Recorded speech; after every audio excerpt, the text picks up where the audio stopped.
It seems fitting to begin by congratulating the Scottish men's football team on qualifying for the World Cup next year. For the first time since 1998, when I, along with the Tartan Army, watched them in France, we will be back on the world's largest stage. Steve Clarke and the team are truly history makers, and we are very, very proud of them.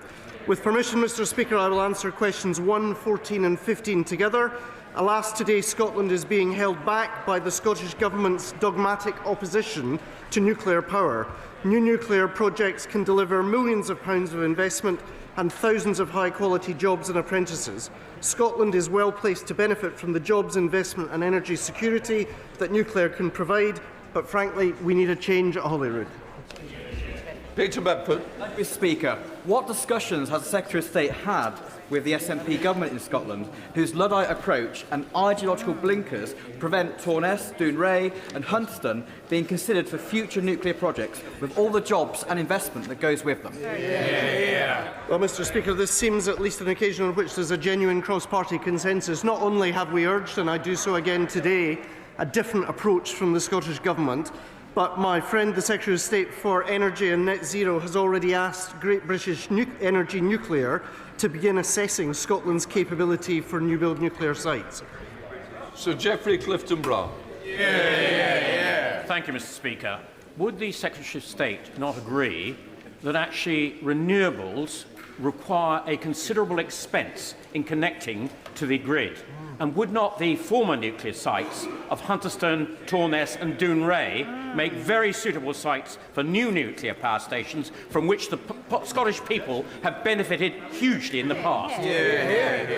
Mr. Speaker, I should declare an interest in that Torness is, of course, in Lothian East, my own constituency. It provides about 750 well-paid, highly paid unionised jobs. Of course, we would welcome the opportunity either for AMR, SMR or new-build nuclear on the Torness site. But when you talk to the EDF management there, they say the opposition of the Scottish Government is what is preventing equivalent investment from the kind that we saw recently announced at Torness's sister plant in Hartlepool. Mr. Griffiths. Thank you, Mr. Speaker. Number 15, please. Thank you, Mr. Speaker. A key plank of the SNP's dogmatic argument against new nuclear is cost. Will the right honourable gentleman find a quiet moment, perhaps when the winds fall light and the turbines stop, to point out to them the reduced costs of small modular reactors? Well, of course, there's new technologies emerging, as the Honourable Lady recognises, and we are delighted that Rolls-Royce are one of the companies in the lead in terms of that new wave in nuclear technology. But you don't even need to look to the future. Look at the most recent past, where there are occasions where the wind doesn't blow and the sun doesn't shine in Scotland. That's why Torness provides significant baseload capability. We see new-build nuclear as being an essential part of that energy mix going forward. Alas, the Scottish Government don't understand that. Peter Murray. Thank you, Mr. Speaker. Does the Minister agree that Scotland cannot meet its long-term energy security and net zero goals without new nuclear power, and that centres such as the University of Strathclyde's internationally recognised PNDC, whose expertise in grid integration and systems resilience is world-leading, will be essential to the safe and effective deployment of next-gen nuclear technologies across Scotland? Mr. Speaker, I wholeheartedly agree with my honourable friend that the expertise of our research centres here in the United Kingdom, including the University of Strathclyde's PNDC, is absolutely critical. The crucial research that they are undertaking will help further the safe and effective deployment of new nuclear technology. We are watching a wave of nuclear technological innovation around the world. Alas, we need to make sure that not just our universities but our communities across Scotland can benefit from that. And Downey. Thank you very much, Mr. Speaker. Last week I spoke to trade unions in Scotland who argued the ideological ban on nuclear power is costing young people career opportunities for well-paid and long-term jobs. In my own constituency, an SNP councillor is spreading misinformation and arguing against highly skilled nuclear jobs, safely dismantling submarines at Rosyth. Does the Secretary of State agree with me that this pervasive and misinformed approach is holding back our country? And will he urge the First Minister to distance himself from the comments of the councillors in my constituency and welcome these jobs to Rosyth? Well, Mr Speaker, of course I condemn such misinformation. The reality is, as a government, we're investing £340 million in the Rosyth dockyard. I was in Fife on Monday, met with Fife College, with Fife Chamber of Commerce, with Babcock's, with Navantia from down the coast. There is a huge level of investment going in, but alas, we're in a position where the Scottish Government seems resistant to harnessing the potential of defence growth deals to secure new opportunities, not least for apprentices in Scotland. Ms Reeves. Mr Speaker, since my election I've met with many employers, both local and national, who have expressed, to put in parliamentary terms, frustration at the SNP's lack of no-nuclear policy. This is stopping my constituents from getting access to high-quality jobs and preventing investment as well. Does the Secretary of State agree with me that this is a political choice which is stopping Scotland from actively receiving good quality jobs and investment? Mr Speaker, I find myself in agreement with my honourable friend. This is not just an anti-jobs measure by the Scottish Government. I would argue it's an anti-science measure. Let's remember, nuclear power is carbon-free. Given the challenge that we face in relation to climate change, why would you want to resist a technology that can provide reliable, safe and cheap carbon-free energy for decades to come? Secretary of State Underbag. Thank you very much, Mr Speaker. And can I join the Secretary of State in congratulating Steve Clarke and the Scotland football team for qualifying for their first World Cup since I was 11 years old. I very much remember getting the afternoon off of school, and I hope that the Speaker takes the same approach to the parliamentary days my head teacher took to the school day when we do have our first game next year. Scotland has a long, proud history of nuclear power generation. We have the skills, the sites and indeed the local support, but we also have in the SNP Scottish Government a Luddite mentality, choking off investment, preventing new jobs and going against the wishes of local communities like those in Dunbar that I know the Secretary of State knows well, who want to see Torness secured for future generations. So what does the Secretary of State think it will take for the SNP to join that growing list of countries around the world and allow the global revolution in clean, safe nuclear power to reach Scotland? Mr Speaker, I'm happy to tell the honourable gentleman what I think it will take. I think it will take a change of government next May, and it's time for a new direction in Scotland. Question number 2. Secretary of State. With permission, Mr Speaker, I'll answer questions 2, 10 and 12 together.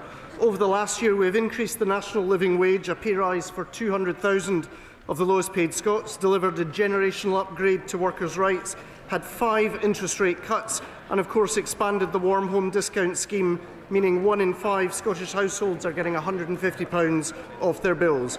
But we do need to go further and faster, and the Chancellor has pledged targeted action to bring down inflation further. Ms Roberts. Does indeed need to go further. The Scottish Government this morning laid the regulations necessary to mitigate the 2-child cap brought in by Labour and carried on by Labour. Scotland is the only part of the UK where child poverty is falling. It's the only part of Great Britain with a non-Labour government.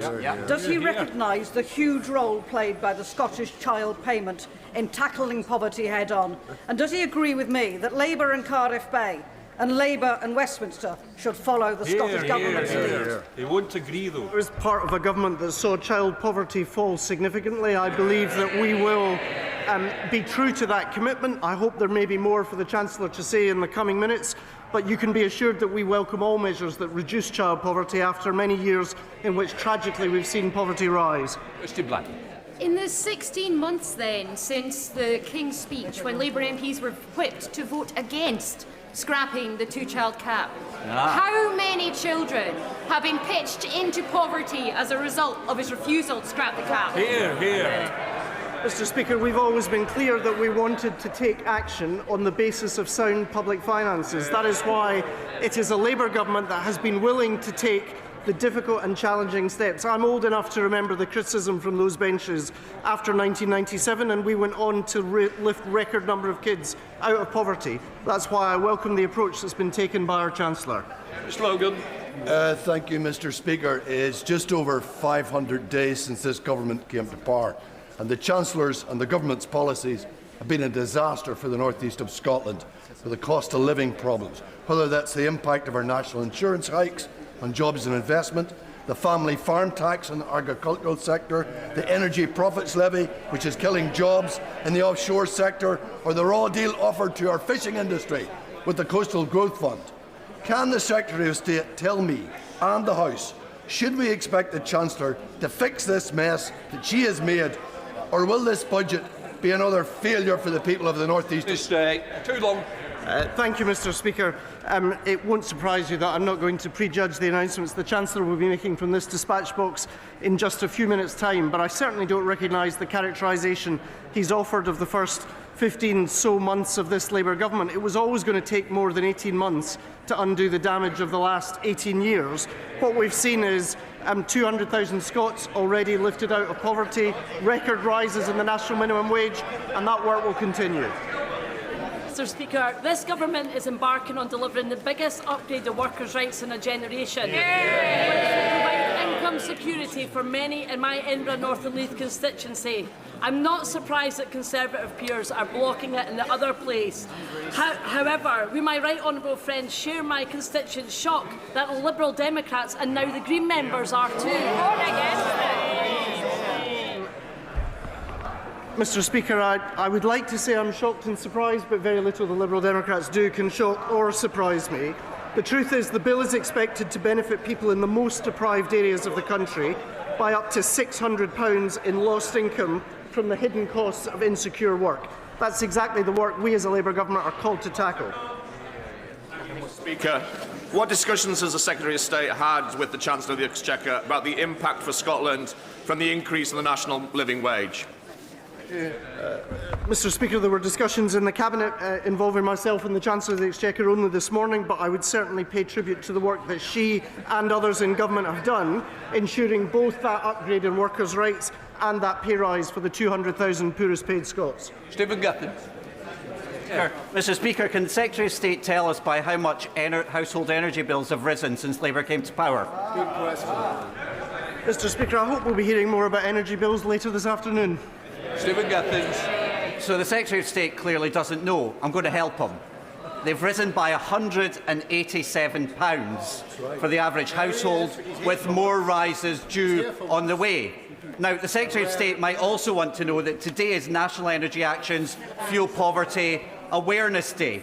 Scotland is one of the most energy-rich parts of Europe, with our renewables and our hydrocarbons that the Treasury has benefited from over the years. Does he get the frustration of this government when it comes to the cost of living on fuel poverty, food prices and child poverty due to Tory policies that they've maintained? Mr. Speaker, this is a government that has taken action and will continue to take action. In his rather partial account, he missed out the around 530,000 households in Scotland that are already benefiting in relation to the £150 off their energy bills this winter, and I hope that we'll hear more today. Rumoured. Number 3, sir. Minister. Mr. Speaker, over the last year, this government has taken action to fix the foundations of our economy, to put the public finances on a sustainable path and support growth. Despite the UK economy being forecast to be the second fastest growing G7 economy this year, and despite private companies like Iberdrola investing £10 billion in Scotland's energy sector alone, there is more to do. The recently published Muscatelli report shows that under the SNP, economic growth has been ignored and the unique potential of communities across Scotland has been held back. That's why today the Chancellor will set out a budget to boost economic growth in each and every part of the UK. Mr. Speaker, the latest growth figures in Scotland have been terrible, just 0.2%. They're even worse than Labour's figures for England of 0.3%. So what has been more damaging to the Scottish economy? Has it been SNP policies in Holyrood, or is it the Labour policies here in Whitehall? Mr. Speaker, the SNP government is clearly not doing what is required to drive growth in Scotland. But I would say to the honourable member, we are dealing with the legacy of Conservative economic mismanagement of 14 years. Their catastrophic policy of austerity, their mismanagement of the pandemic and a failed Brexit deal. And you don't just have to take my word for it. The present leader of the Conservative Party has been clear the Conservatives have no plan for growth. Thank you, Mr. Speaker. Does my honourable friend share my regret that rather than building 39 new health centres, or building 30 new primary schools, or employing 23,700 nurses in our NHS, that the Scottish Government has been content to keep £1 billion of an underspend, rather than investing that money in Scottish public services and having a consequential effect on Scotland's economy? Mr Speaker, I couldn't agree more. Since the election, this government has delivered an extra £5.2 billion of funding for the Scottish Government. It should be making life easier for Scots, but it's being completely wasted by the SNP. And what do they have to show for this record-breaking settlement?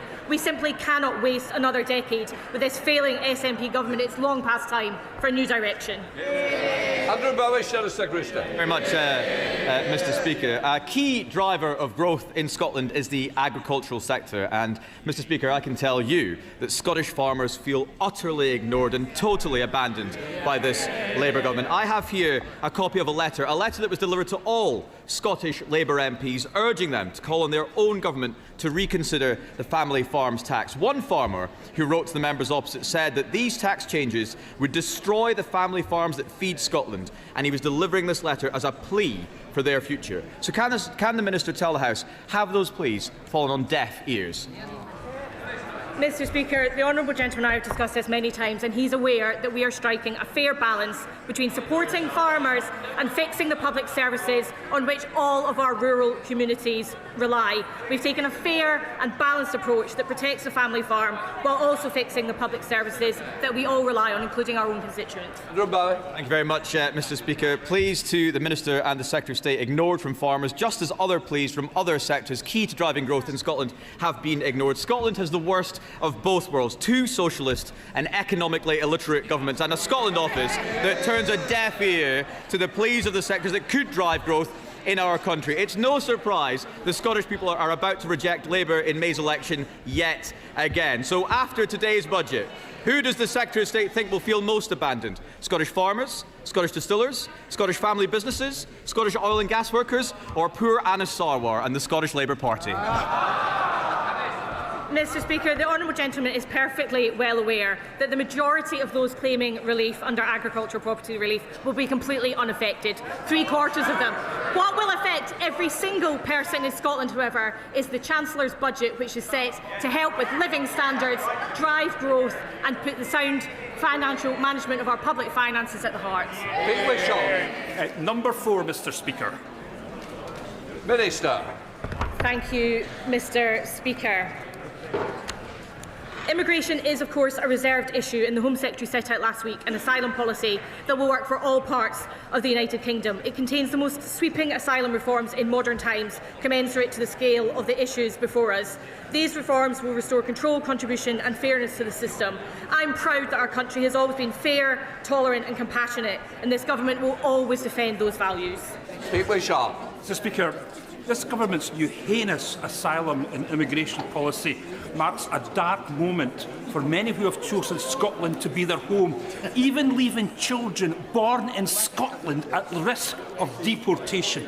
I don't know if the ministers actually notice, but we're facing a population and demography crisis that this will only make 10 times worse. And if we don't address it, this is going to have a huge impact on our economy and social services. So why does Scottish Labour actually support an immigration policy that is contrary to the Scottish interest? Mr Speaker, what Scottish Labour, like the rest of the Labour Party, supports is a system that is both humane and restores control. That's in the best interest of communities, it's in the best interest of those seeking asylum and to migrate themselves. We are proud to support it, and we know that the rest of the country wants a system that has both control and fairness as its guiding principles.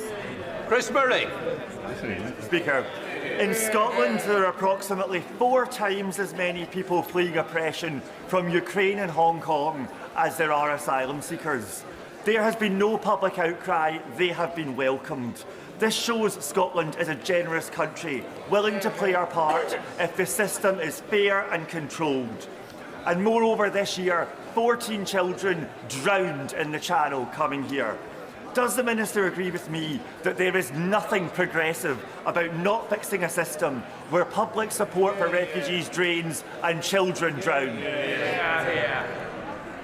Mr Speaker, I'm sure the whole House will join me in remembering those children that have drowned in the Channel, and I couldn't agree with my honourable friend more. There is nothing progressive or humane about a system that incentivises people to take those terrible, terrible risks with life, and I commend my honourable friend for all the work that he's done with those seeking asylum and refuge over very many years.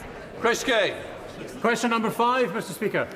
Mr Speaker, the funding of Forth Valley College is a matter for the Scottish Government. Scottish colleges have had their funding cut by 20% between 21-22 and 25-26. As the UK Government, we have delivered a record funding settlement to the Scottish Government, so for as long as there has been no final decision reached regarding the Alloa campus, I would urge the Scottish Government, in the words of Flower of Scotland, to think again. Chris Kay. Thank you, Mr Speaker. Years of SNP underfunding have pushed Forth Valley College into financial crisis. Just when we needed to deliver skills for Stilling's film studio, the Grangemouth transition and shipbuilding and defence in the Forth and Clyde, the Alloa campus is facing closure. Does he agree that the SNP is undermining Scotland's future by neglecting the institutions that drive growth, and that Scotland needs a Labour government with Anas Sarwar to rebuild our colleges and our skills base?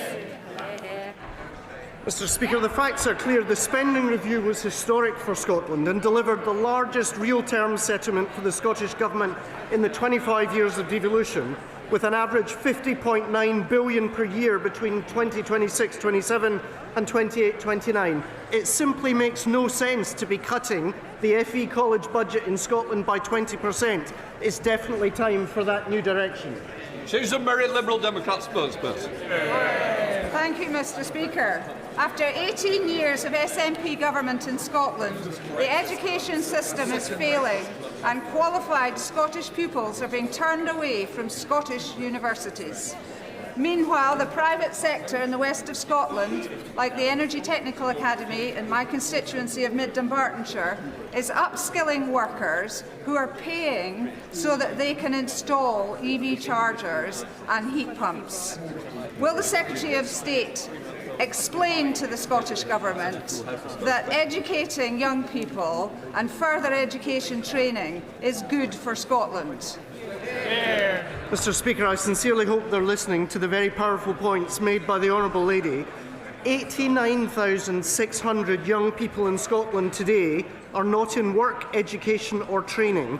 That's equivalent to about 16.1%. 1 in 6 of our young people in Scotland. Scotland deserves better than a Scottish Government failing 1 in 6 of its young people. Richard Baker. Question number 6, Mr Speaker. Secretary of State. Mr Speaker, the UK Government is transforming our defence sector into an even more powerful engine of growth, with skills and training being a central pillar of that strategy.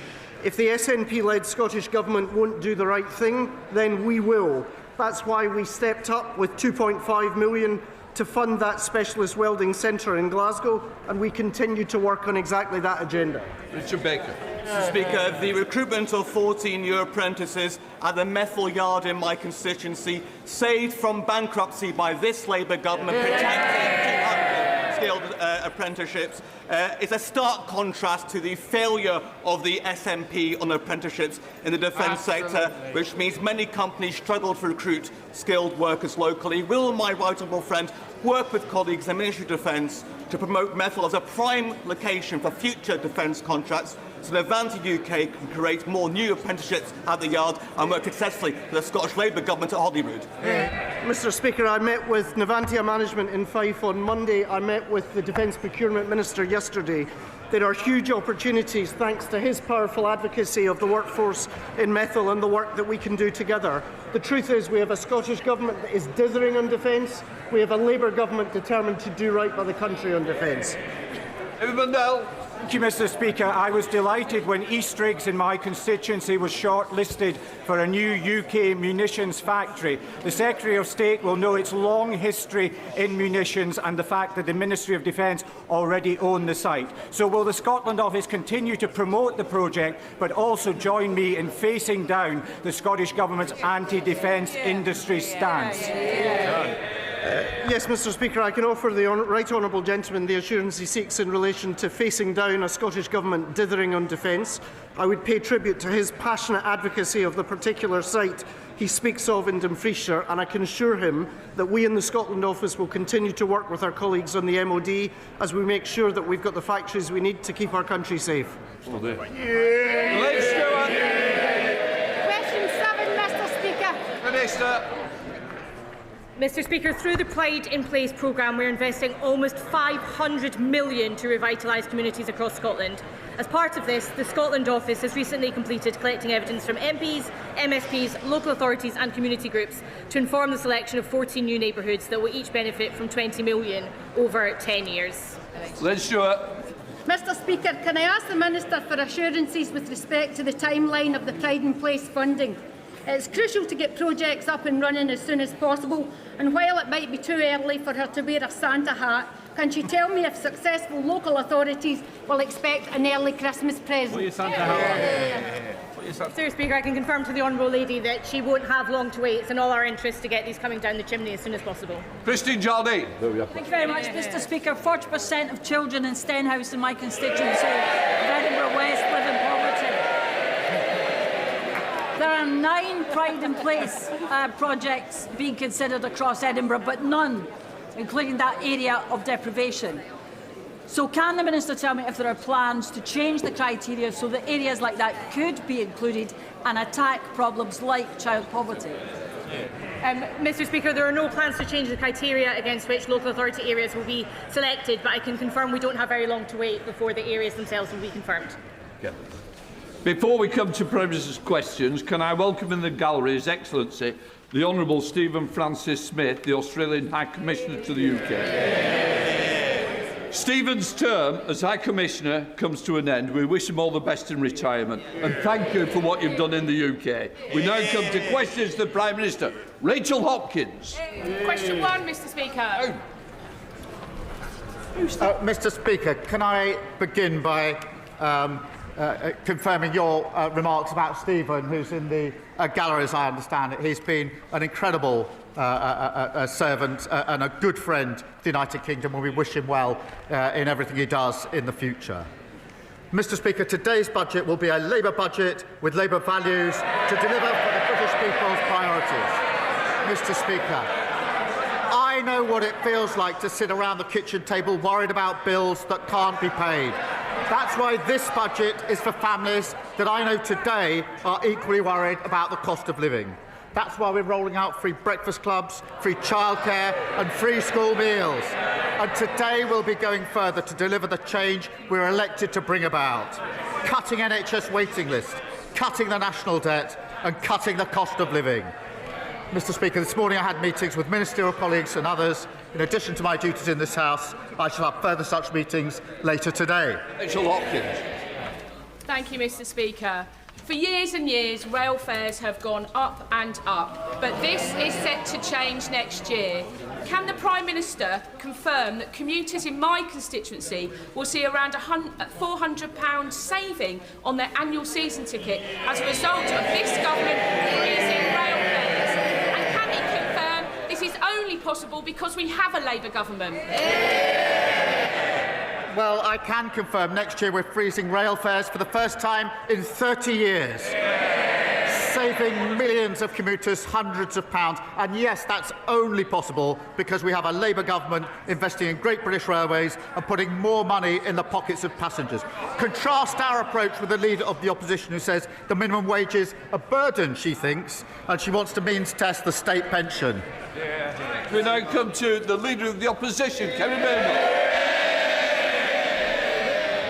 Thank you, Mr Speaker. And can I first pay tribute to the many farmers who have come to Westminster today to protest the shameful attack on them in last year's budget. I want them to know that Conservatives stand with them. Mr Speaker? Yeah. They arrest them, we stand with them. Mr Speaker, this has been the most chaotic lead-up to a budget in living memory, with resignations, hostile briefings, and...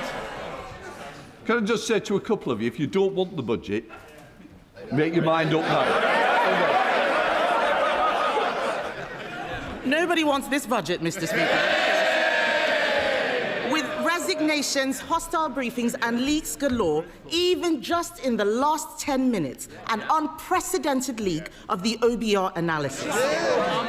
Mr. Speaker, these leaks have been so serious that even the former chief economist of the Bank of England has said, and I quote, that Labour's fiscal fandango is the single biggest reason why growth has flatlined.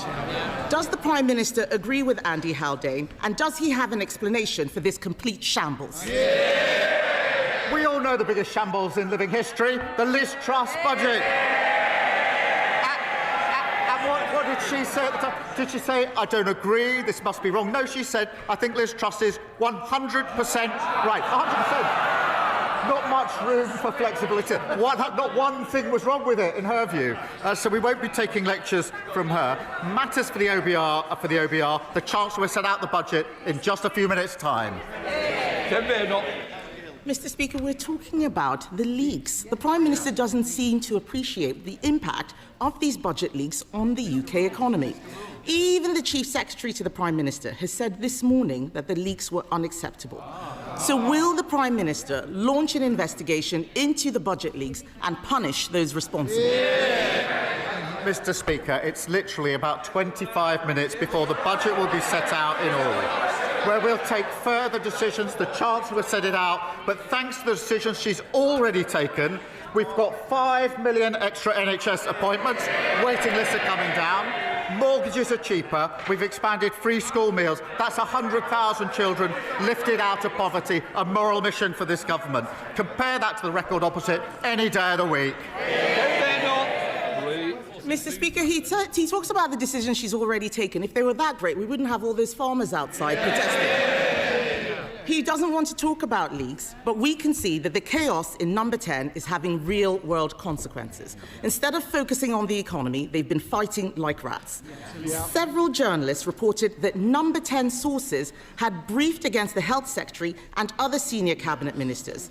The Prime Minister then told us that these briefings did not come from Number 10.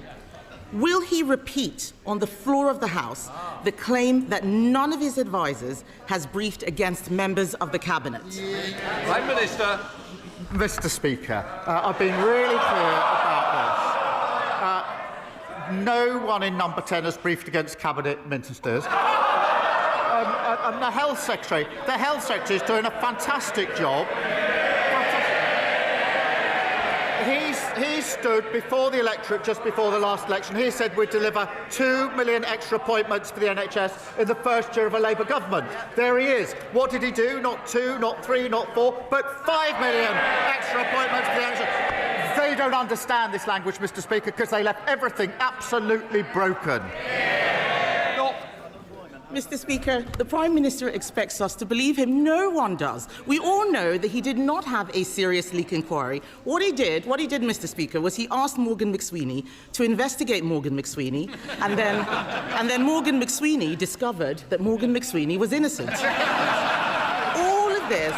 All of this calls into question the Prime Minister's judgment.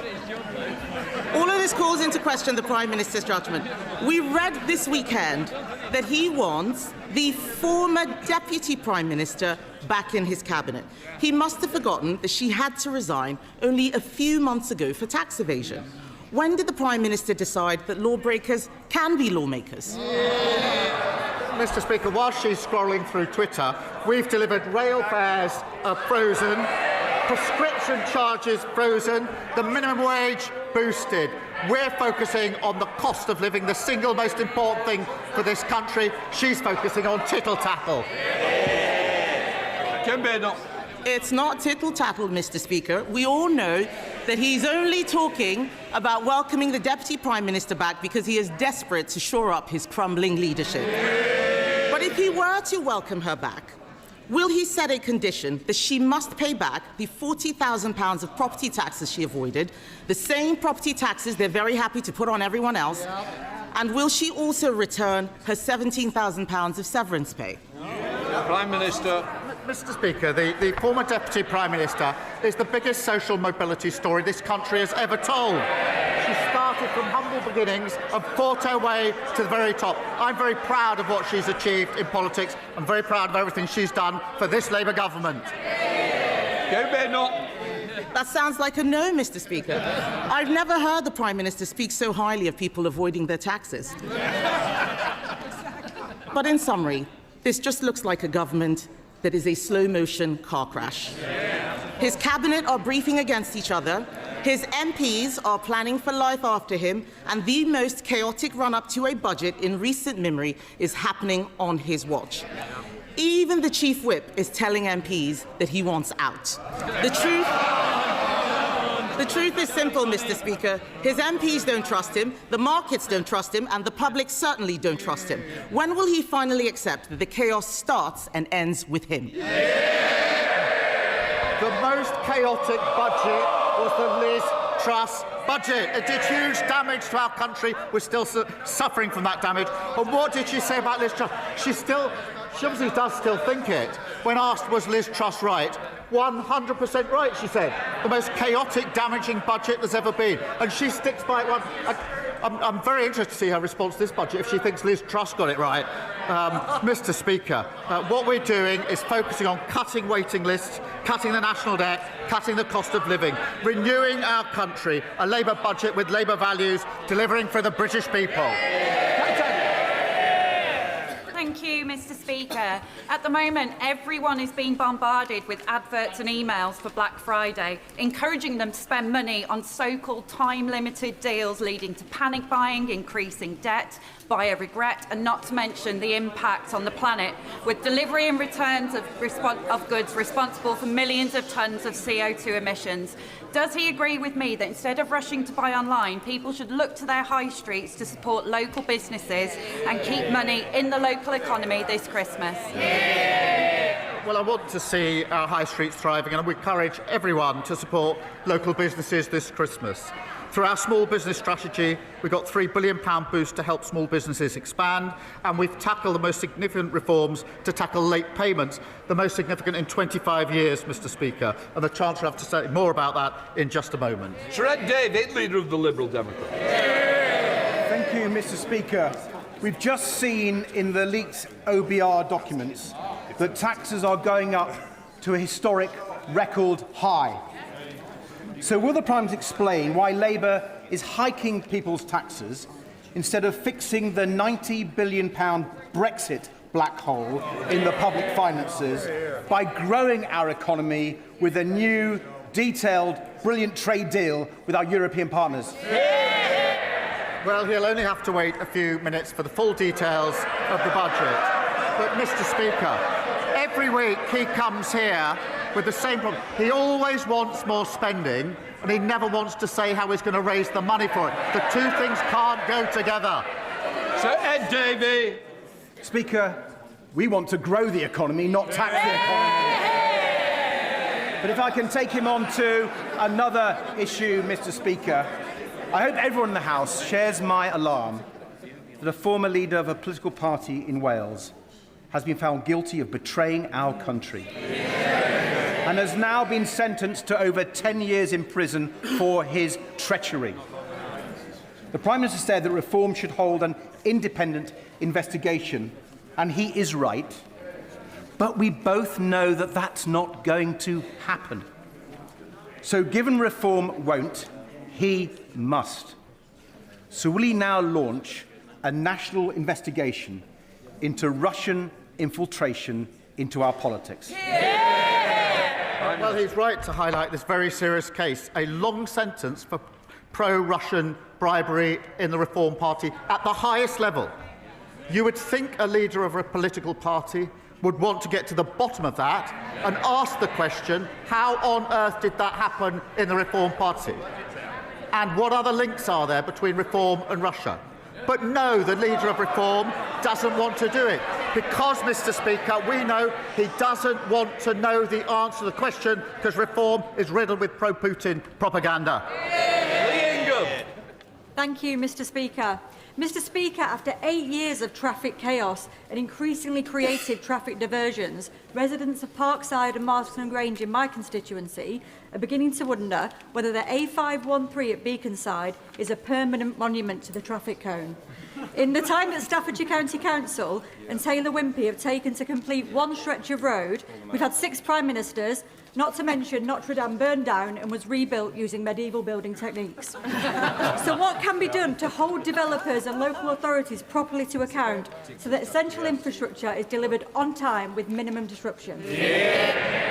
Well, it's staggering that an important upgrade for drivers to improve their journeys has been delayed for 8 long years. And I understand the scheme is currently being held up by the reform-led council, Sabri, who are proving as hopeless in local government as everybody anticipated. Mr Speaker, we've invested £24 billion in our roads, and I call on Staffordshire Council to end the delay, get on with the job and get this scheme started for her constituents. Alison Bennett. Thank you, Mr Speaker. University Hospitals Sussex currently have 350 people, well enough to go home, for occupying beds. That is the same number of beds as in the Princess Royal Hospital in Haywards Heath in my constituency. The reason they can't go home is because there is no social care package for them to go to. This is terrible for them, puts strain on the trust and is ruinous to the taxpayer. Given there is no urgent plan to reform social care, what is the Prime Minister's plan to bring them home for Christmas? Well, as she knows, we are reforming social care, and I've asked Baroness Casey to lead on that. And she's had the first of her cross-party meetings to build consensus, which is obviously what we need on this. As I've set out a number of times, the first phase will report in 2026, so we can reform as we go on. There will obviously be a phase after that. And I remind the House we've already boosted social care funding by £3.7 billion, record increases also to the carers allowance, and £500 million for the first ever fair pay agreement to properly recognise and reward carers. Luke Kirkos. Thank you, Mr Speaker. Is the Prime Minister aware that because of the decision by Reform's Durham County Council to scrap support introduced by Labour in 2013, a typical working family in Stanley will be £170 worse off? How would the Prime Minister contrast the values of this Labour government with a Reform Party dividing our country and hitting working people in their pockets? Well, I thank him for raising this. The more we see of reform, the more we see their true colours. In this case, making people £170 worth off. But their true colours also in relation to the member for Clacton. His explanation, Mr Speaker, in recent days, in relation to the stories about what he may have said in the past, is unconvincing, to say the least. He says he never engaged with racism with intent. With intent. What does that mean? Didn't engage with racism with intent. I have no doubt that if a young Jewish student was hissed at to mimic the sound of a gas chamber, they would find it upsetting. He may want to forget that. They won't. He clearly remembers some of what happened. He should seek those people out and go and apologise to them. Thank you, Mr Speaker.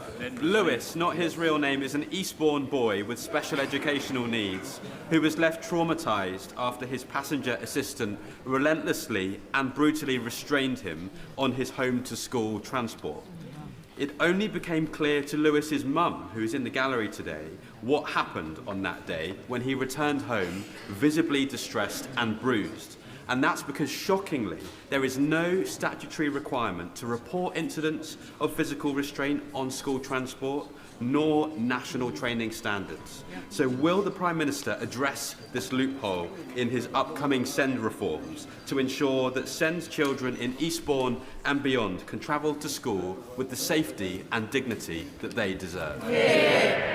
Well, can I say to him and to Lewis's mum, who's with us, that incidents like that should not be happening. I know that he's met, I think, with the Education Minister to discuss this. Every child should have tailored support, including on transport to school, and I can reassure him and Lewis's mum that that principle will be central to our reforms. Jenny Riddle-Carpenter. Thank you, Mr Speaker. Last week, Roman Osborne, a 10-year-old in my constituency, hand-delivered a letter to 10 Downing Street to tell the Prime Minister about an accident that he had outside his primary school of Trimley St Martin in February, which left him spending 3 days in hospital and many, many more months recovering. Mr Speaker, will the Prime Minister back my campaign, Safer at the Gates, and will he call on Tory-led Suffolk County Council to do the right thing and re-review the road and put the right safety measures in place outside Trimley St Martin and the other schools in my constituency? Can I thank her for that and thank Roman for his letter, which I took time to read last night. And I wanted just to read a short sentence from it, from Roman. He said this: "This accident wouldn't have happened if there was a safe place to cross the road. I'm concerned for other children's safety, and I don't want another accident like mine to happen again to anyone else." Mr Speaker, what an incredible young boy, aged just 10. I totally agree with him, and I say to Roman, this is what we're going to do. Roman, I've asked ministers to work with all the right people to look at his school and get a safe crossing in place. And the Roads Minister will be happy to meet my honourable friend to discuss the road safety strategy. Mr Speaker, this morning I met with farmers on Whitehall, and on Saturday farmers supplying milk to family-run White Farms who have been making traditional cheddar cheese near Bruton for 160 years. They all told me, Mr Speaker, the family farm tax as it stands will devastate their businesses. So if he really wants growth, will the Prime Minister listen to farmers, industry, the EFRA Select Committee, even his own MPs, and pause and rethink this damaging and regressive tax? Mr Speaker, we've invested a record £11.8 billion into sustainable farming this Parliament, and we set out a 25-year farming roadmap focused on increasing year-on-year productivity and profitability in farms. That is vitally important. Thank you, Mr Speaker. Last week, the COVID inquiry reported that 23,000 deaths occurred in England in the first wave of the pandemic that could have been prevented due to the UK response being too little too late. These were not just 23,000 deaths, Mr Speaker. These were 23,000 people who had family and friends who loved them, and valuable lives that were cut short due to an abysmal failure of leadership by Boris Johnson and his government. They were categorically failed by a Prime Minister who prevaricated, delayed and prioritised political expediency over making the tough decisions that could have averted tragedy. If the Prime Minister were to lead us through the next pandemic, will he value saving lives above all else? Well, she's right. The report is a sombre moment, and it's important to remember the scale of suffering and the scale of the loss of life, which is made clear in the testimonies of the families in the report, and to remember the incredible contribution of frontline workers and everyone who focused on protecting others. Mr Speaker, we're committed to learning the lessons needed from the COVID inquiry to protect and prepare us for the future. And the pandemic does still weigh heavily on our public finances and our NHS. That's why we've already conducted a pandemic exercise to test preparedness and agreed a historic global pandemic agreement to improve our ability to prevent global disease threats alongside our partners. Mr Speaker, I hope the Prime Minister will agree with me that the defence industry in Somerset is a key engine for growth, jobs and innovation. Leonardo in Yeovil is making a fantastic progress with the Proteus uncrewed helicopter, but the future of that project, thousands of jobs at the site in Yeovil and the 320 million Leonardo contribute to local GDP is dependent on the new medium helicopter contract. Will the Prime Minister reassure my constituents that he supports the industry in Yeovil, and will his government finally get round to awarding this long overdue contract? Well, can I pay tribute to those in Somerset and his constituency in the defence sector, which is hugely important to our country and our security. I can confirm we're continuing with the establishment procurement process for the new medium helicopter programme, to deliver modern equipment for our armed forces. That's part of the biggest sustained boost to our defence since the Cold War, and I'm determined to see a defence dividend of investment in British jobs and apprentices, including in his constituency. Mr Speaker, that builds on the £8 billion Typhoon deal that we've secured, the £4 billion maritime deal with Indonesia, and the £10 billion frigate deal with Norway. Serena Blackenbridge. Thank you, Mr Speaker. I joined Wensfield men walking and talking on International Men's Day, a fantastic group who are strengthening our community through good company and what Stephen calls a growing band of brothers. In an age of pressure, polarisation and endless phone scrolling, they bring men together to support one another. Will the Prime Minister join me in congratulating all involved and explain how the first ever men's health strategy will back similar grassroots initiatives? Can I thank her? It is so important that men have the space and support from their peers to discuss their mental health.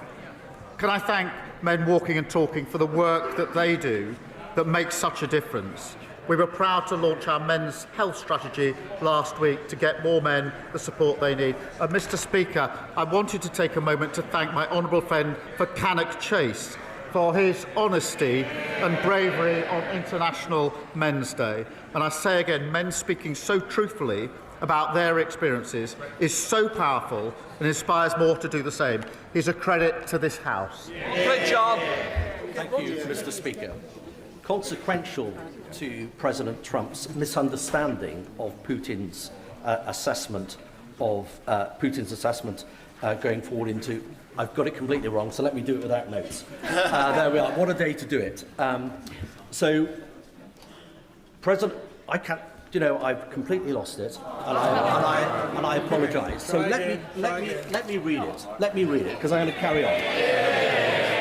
I'm afraid the Prime Minister's not going to get away that easy. So, consequential to President Trump's misunderstanding of Putin's strategic intent for both Ukraine and Europe is the Prime Minister's solemn responsibility to keep this country safe. Given the hypersonic missile threat and the ballistic missile threat, known threat from Russia, and the fact that the United Kingdom has no current counter to that, what is the Prime Minister going to do to keep this country safe from those that have already threatened us? I thank him for his question and his contribution to this important debate, and of course the contribution he made yesterday as well. It is the first duty of the Prime Minister to keep this country safe. It's the duty that is paramount and above all else, and I take it extremely seriously and treat it as my #1 priority. We review our security and defence arrangements all of the time, and we are particularly a leading member in NATO, which is the single most effective military alliance the world has ever seen. Ben Coleman. Thank you, Mr Speaker. My constituents in Chelsea and Fulham tell me that our top national priority must remain, as it is, economic growth. So does the Prime Minister agree that the swiftest way to achieve growth is for the government to be even more ambitious in negotiating with the European Union to remove the new red tape and trade barriers that have been holding back UK businesses, especially small and medium-sized ones, since the Conservatives' poorly managed exit from the European Union? Well, the deal we struck with the EU will deliver on what the British public voted for last year, which is, as he says, boosting economic growth and restoring positive relations. And the deal we've struck is worth £9 billion for our economy in 2040. It includes an SBS agreement to cut supermarket prices and boost export opportunities. And the tourism reform would rip up that deal and leave us all paying more at the checkout. Okay. Thank you, Mr Speaker. When it comes to economic growth, this Labour government is all talk and no action. So maybe I can help the Prime Minister. Roadworks and traffic jams cost the UK economy £8 billion last year. This affects my constituents in Broxbourne every single day. They want to know what the government is doing about it, when the government is going to back working people and get Britain moving. Under this government, growth is the highest in the G7 for the first half of this year. Under the last government, they crashed the economy. Emily Darwin. Thank you, Mr. Speaker. Yesterday was the UN International Day for the Elimination of Violence Against Women, otherwise known as White Ribbon Day in Milton Keynes and many other places.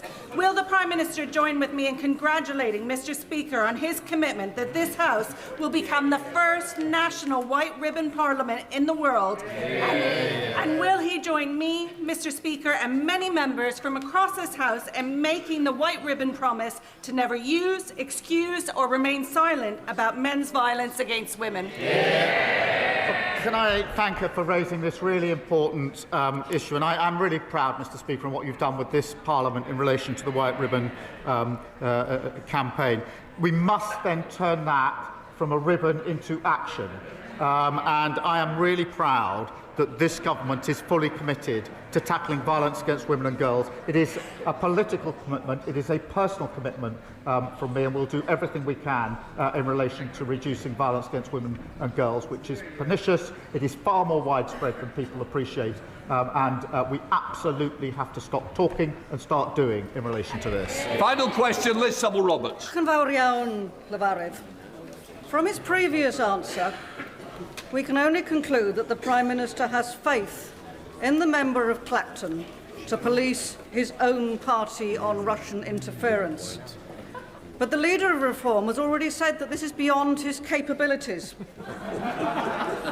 Why, therefore, is the Prime Minister so unwilling to take responsibility and launch a full investigation into foreign interference in our democracies?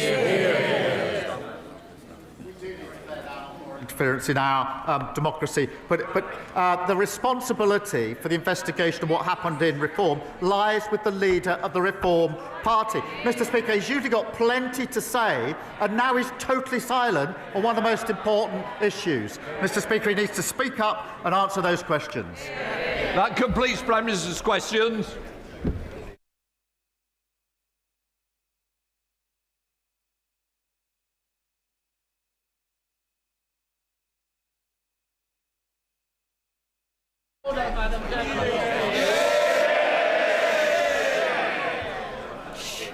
Point of order, Meltride. Thank you, Madam Deputy Speaker. On a point of order, Madam Deputy Speaker, this morning we have seen an unprecedented leak of the OBR's Economic and Fiscal Outlook report before the budget. This report contains market-sensitive information. It is utterly outrageous that this has happened, and this leak may indeed constitute a criminal act. In Prime Minister's questions, the Leader of the Opposition asked the Prime Minister about this leak, but he refused to answer her question. So, Madam Deputy Speaker, please can you advise this House what steps are at its disposal to force a leak inquiry into this matter? And would it be possible to ask the Table Office to distribute copies of the report given to the House, given that everybody outside of this House has already had the opportunity to read it? Order! This is not a point of order for the Chair. The Chancellor is about to make her budget statement, and I expect members and their constituents wish to hear from the Chancellor directly. However, before I call the Chancellor to speak, I nonetheless wish to make a short statement. For a number of weeks, and yet again yesterday, there have been extensive briefings to the media on the government's fiscal policy and public finances. This disappointing trend in relation to budget briefings has been growing for a number of years under successive governments, but appears to have reached an unprecedented high. Weeks ago, we saw the Chancellor delivering a speech in Downing Street, setting the scene for the budget, as well as specific policy announcements being briefed out to the media in advance of today's financial statements. I don't need any help. And just a moment ago, it seems the OBR analysis has also appeared online. This all falls short of standards that the House expects. The premature disclosure of the contents of the budget has always been regarded as a supreme discourtesy to this House and to all the democratically elected members, not to mention to Mr Speaker and to myself, the Chairman of Ways and Means. The government's own ministerial code cannot be clearer, as set out in paragraph 9.1.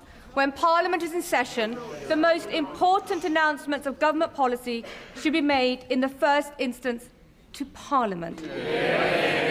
Mr Speaker has always upheld the rights of this House and its members to be treated with respect and to be the first to hear major government policy announcements on behalf of their constituents.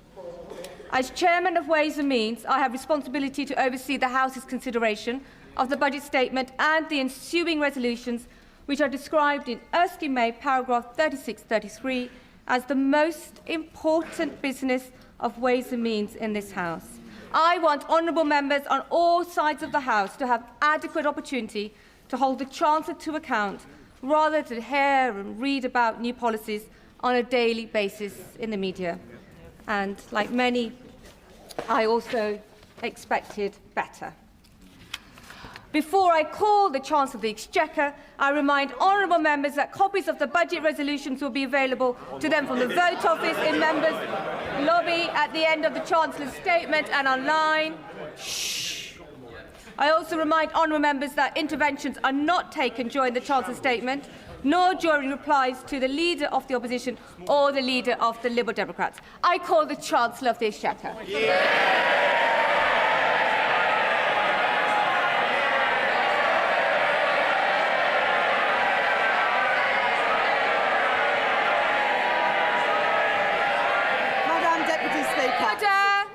Chancellor.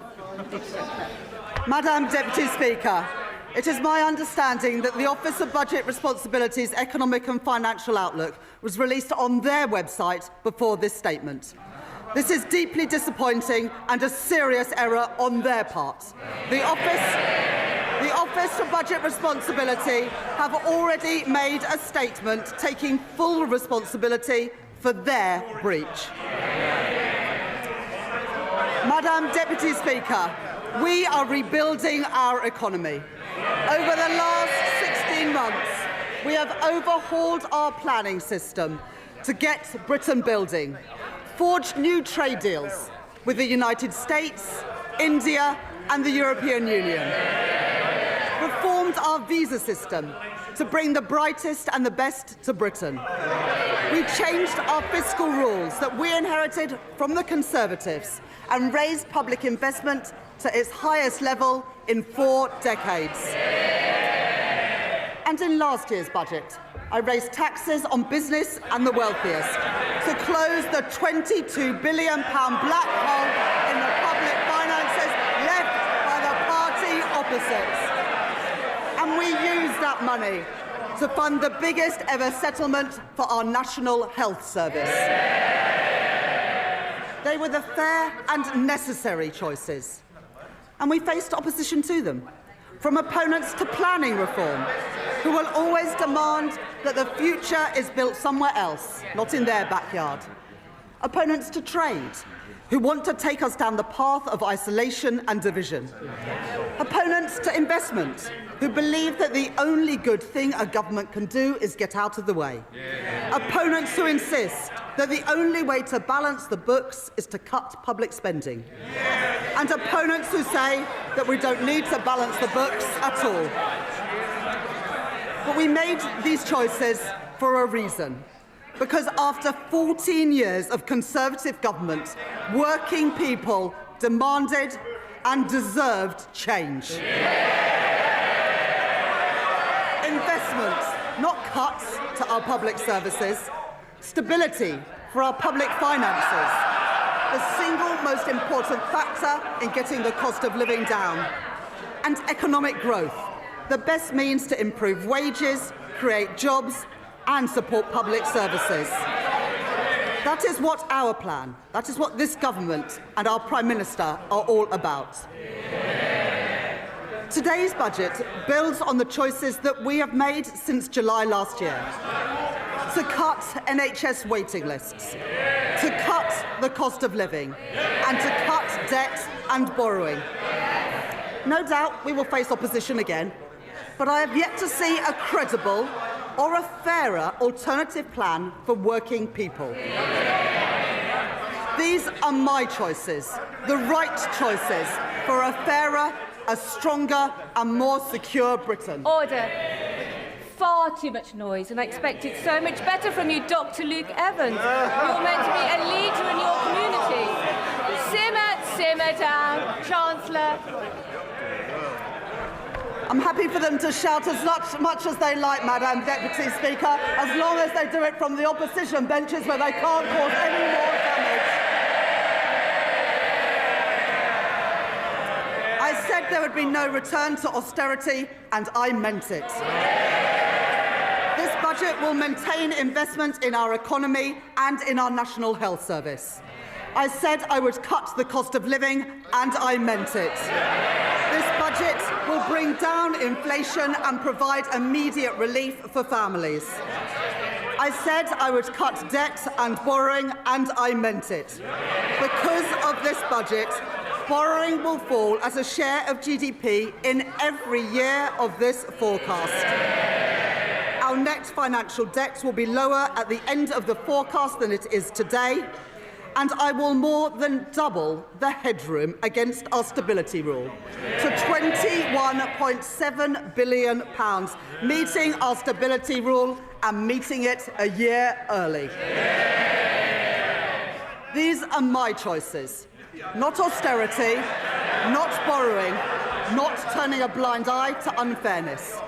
My choices are a budget for fair taxes, strong public services and a stable economy. That is the Labour choice. Growth is the engine that carries every one of our ambitions forward, through stability, investment and reform. The platform from which British ambition can finally get moving again. Because growth doesn't just appear out of thin air. It is built patiently and stubbornly by people who take risks, by founders who bet their savings on an idea, by firms breaking into new markets, developing new technologies and creating new jobs and new opportunities, by the men and the women who work hard every day in all parts of our country. Our job is not to watch from the sidelines, but to partner with them, backing them every step of the way, to match private enterprise with public ambition. I would like to thank my team of officials at the Treasury for their hard work in preparing this budget. In the spring, the Office of Budget Responsibility forecast that our economy would grow by 1% this year. I said then that Britain would defy the forecasts, and defy them we have. The OBR have upgraded Britain's growth for this year from 1% to 1.5%, reaching the same conclusions as the IMF, the OECD and the Bank of England, who have already upgraded their forecasts. Today, the OBR have published the result of their review of the supply side of the economy. They are clear that this is not about the last 14 months. It is about the previous 14 years. The legacy of Brexit and the pandemic, and the damaging decisions by the party opposite. Cutting public spending, leaving communities and entire regions behind, starving our economy of investment and weakening our public services. As a result of their review, the OBR are reducing their expectations for productivity growth by 0.3 percentage points to 1% by the end of the forecast. They say today, and I quote, "Real GDP is forecast to grow by 1.5% on average over the forecast due to lower underlying productivity growth. There is an impact on our public finances too. The OBR say that their productivity forecast will mean £16 billion less in tax receipts by 2030. These forecasts are the Tories' legacy, not Britain's destiny.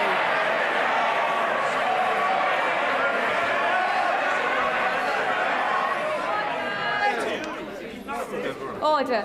It is very hard to hear the Chancellor over all the shouting. And Mr Holmes, you promised me yesterday you were going to be on top behaviour in the first few minutes. Chancellor. We beat the forecasts this year and we will beat them again. By boosting trade, not blocking it. By increasing investment, not cutting it.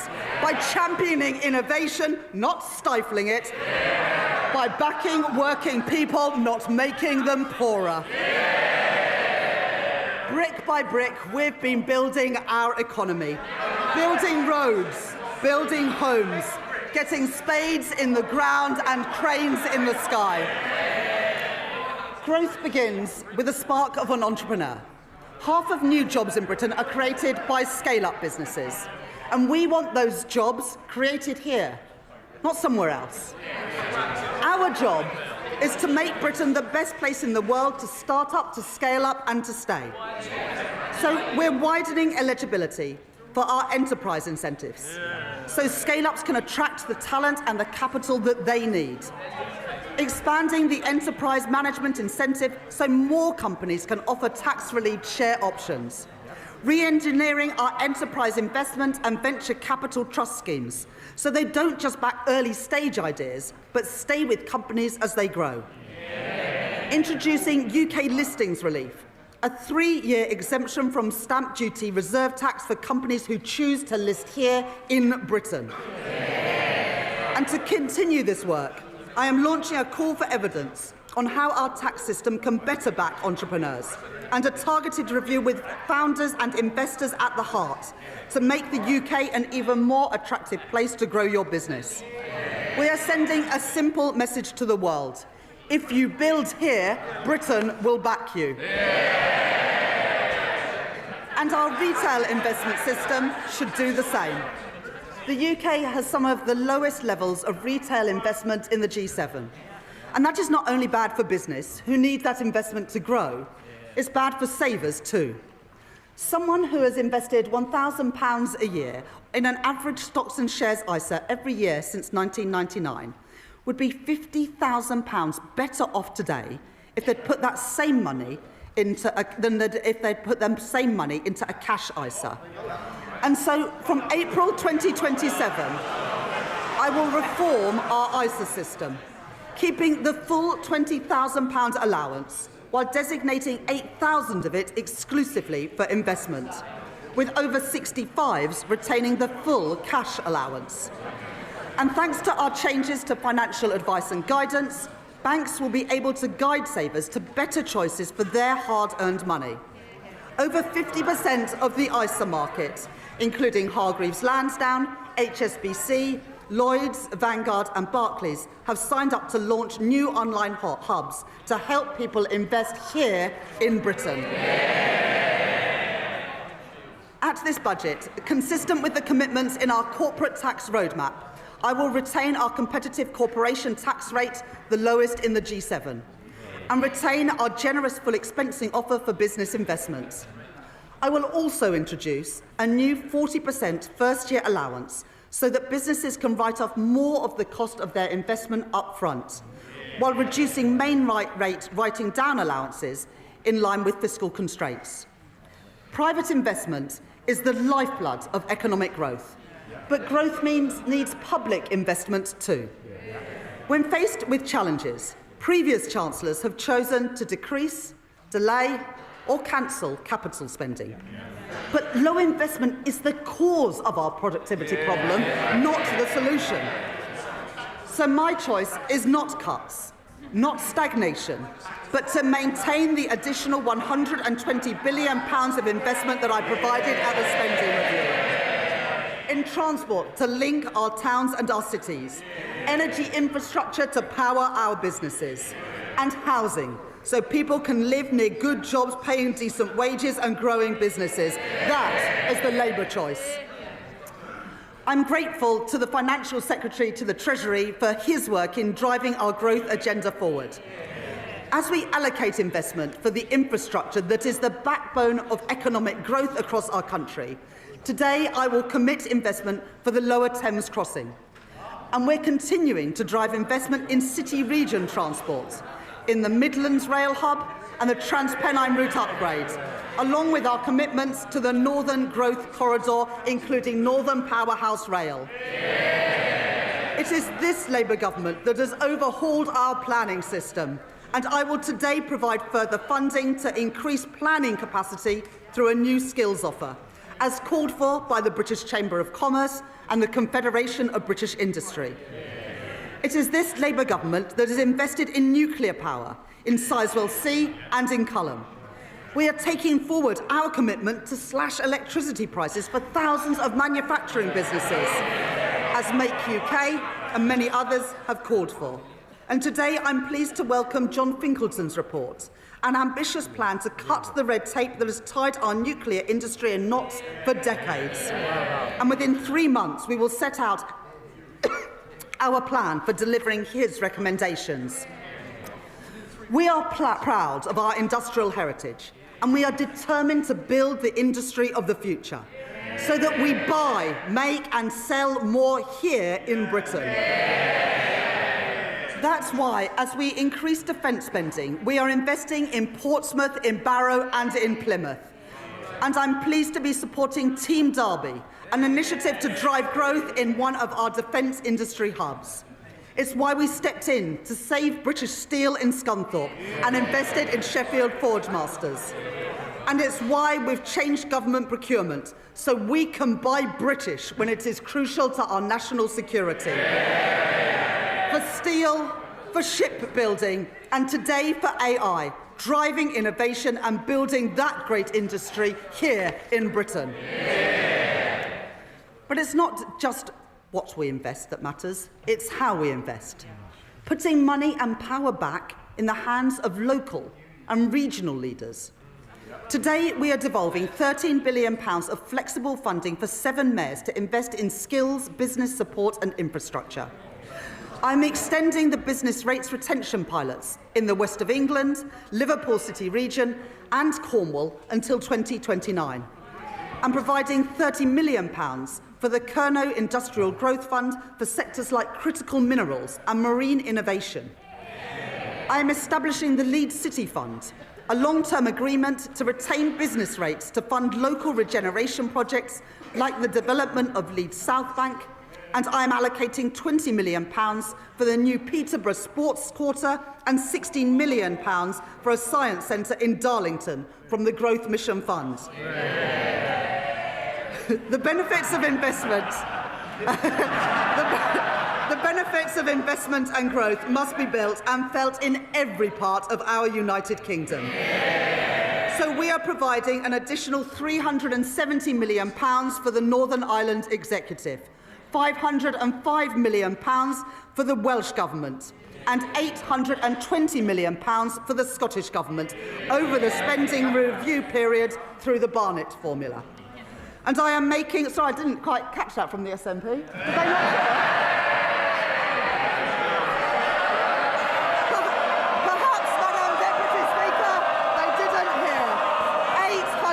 £820 million for the Scottish Government over the spending review period because Anna Sawa asked us to. And I'm making targeted investments in our industrial strategy sectors across the UK. In Northern Ireland, I am providing £17 million to support businesses and strengthen the UK internal market, and backing advanced manufacturing through the Northern Ireland Enhanced Investment Zone. Wales will be the host for 2 AI growth zones, creating more than 8,000 jobs, supported by a £10 million investment in the semiconductors critical for that industry. And we are building the UK's first small modular nuclear reactors with Rolls-Royce at Wilfer in Anglesey. 2 Labour governments working together in Wales to deliver for the people of Wales. And in Scotland, I'm committing over £14 million for low-carbon technologies in Grangemouth, £20 million to renew infrastructure at Inch Green in Inverclyde, and £20 million to redevelop Kirkcaldy Town Centre and Seafront, with construction starting next year. And that's on top of the UK's biggest ever warship export deal with the Norwegian government to build frigates in Glasgow, supporting 4,000 jobs. Investment opposed by the SNP, jobs opposed by the SNP, defence opposed by the SNP, but secured by this Labour government. A growing economy needs strong foundations of economic stability, with borrowing, inflation down and investment up. That is good for business, and it is good for working people, so they have more money in their pockets. Economic stability, safeguarded by ironclad fiscal rules, is our best defence against rising prices and the best way to improve living standards. We've all seen the alternative. 3 years ago, in their clamour to cut taxes for the richest, the Tories under Liz Truss crashed the economy and sent mortgage rates spiralling and brought pensions to the brink.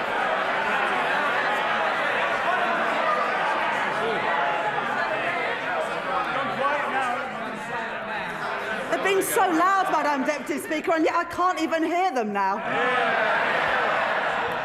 Now, I know that the leader of the Green Party is a keen hypnotherapist, and he believes that he can achieve remarkable things using only the power of his mind.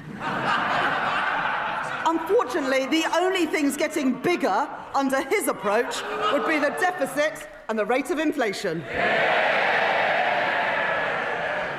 And for all the damage that the Conservative cuts did to our schools and our hospitals, they also doubled the national debt. Our net financial debt this year will be £2.6 trillion, 83% of GDP, meaning that today, 1 in every £10 that government spends is on debt interest. Not on paying down that debt, but just on paying the interest on the debt that we inherited from the Conservatives. My fiscal rules will get borrowing down while supporting investment. The stability rule, that day-to-day expenditure must be met through tax receipts. And the investment rule, which allows me to increase investment whilst getting debt on a downward path. Those fiscal rules are non-negotiable. I met them at the budget last year, I met them in the spring, and I have met them today. While the current budget balance is in deficit by £28.8 billion in 26-27 and £4.6 billion in 27-28, it moves into a surplus of £3.9 billion in 28-29, £21.7 billion in 29-30 and £24.6 billion in 2030-31. More than doubling our headroom against the stability rule and meeting that rule a year early too. And our net financial debt is 83.3% in 26-27, 83.6% in 27-28, 83.7% in 28-29, falling to 83.0% in 29-30 and 82.2% in 2030-31. Madam Deputy Speaker, I said we would cut the debt, and we are, with debt down by the end of the forecast. And going forwards, to support our commitment to a single fiscal event and further strengthen our economic stability, I will follow the recommendations of the International Monetary Fund by assessing the fiscal rules just once a year at the budget. Despite the challenges we face on productivity, the path of our deficit reduction remains broadly the same as in spring. Public sector net borrowing is due to be £112.1 billion, or 3.5% of GDP in 26-27, 3% in 27-28, 2.6% in 28-29, 1.9% in 29-30 and 1.9% in 2030-31, ending at £67.2 billion. translating into an increase in the net cash requirement next year of £4.2 billion, taking the total to £133.3 billion. According to the IMF, we are due to reduce borrowing more over the rest of this Parliament than any other G7 economy. The Conservatives crashed the economy, we are protecting it. The Conservatives lost control of debt, we are getting debt down. The Conservatives let inflation and interest rates go through the roof. But, Madam Deputy Speaker, since Labour took office, the Bank of England have cut interest rates 5 times. I've made my choices. Not reckless borrowing, not dangerous cuts, but stability for our economy, security for our public finances, and security for family finances too. Those are the Labour choices. Madam Deputy Speaker, Tory austerity left classrooms crumbling and waiting lists sky high, weakened our productivity and choked our economic growth. And now they propose a further £47 billion of cuts to our public services. Well, that is equivalent to cutting every police officer in our country twice over. And then there is Reform, who promise more than £100 billion of cuts, with no details of where those cuts will come from or who will pay for them. A recipe for devastating damage to our public services. People voted for Labour because they wanted roads that aren't full of potholes. They want police on our streets, and they want an NHS that is there when they need it. And we're delivering that. Waiting lists down by 230,000. And not just the 2 million additional appointments we promised, but an additional 5.2 million appointments already delivered since the general election. I joined the Labour Party almost 30 years ago because I could see that the Conservative government that I grew up under didn't care much about schools like mine. Textbooks were rationed. I know that many of you weren't at schools like mine. There is far too much noise, far too much excitement. People need to calm down a little. Chancellor. They don't want to hear what the Tories did to schools like mine, but I will tell them. Textbooks rationed, libraries closed, kids herded into porter cabins in the playground, and I came into politics to change that. The money that I allocated at the spending review will fix the crumbling classrooms that the Conservatives left behind and build the schools that they promised but never delivered. And today, thanks to representations from my honourable friends, the members for Wolverhampton North East and Leeds South West and Morley, I will provide £5 million for libraries in secondary schools, building on the £10 million commitment to ensure that every primary school has a school library within this Parliament. And thanks to representations from my honourable friends, the members for Bournemouth East and from Luton North, I am providing £18 million to improve and upgrade playgrounds across England. Madam Deputy Speaker, let there be no doubt that this is a government that is on the side of our kids and who will back their potential.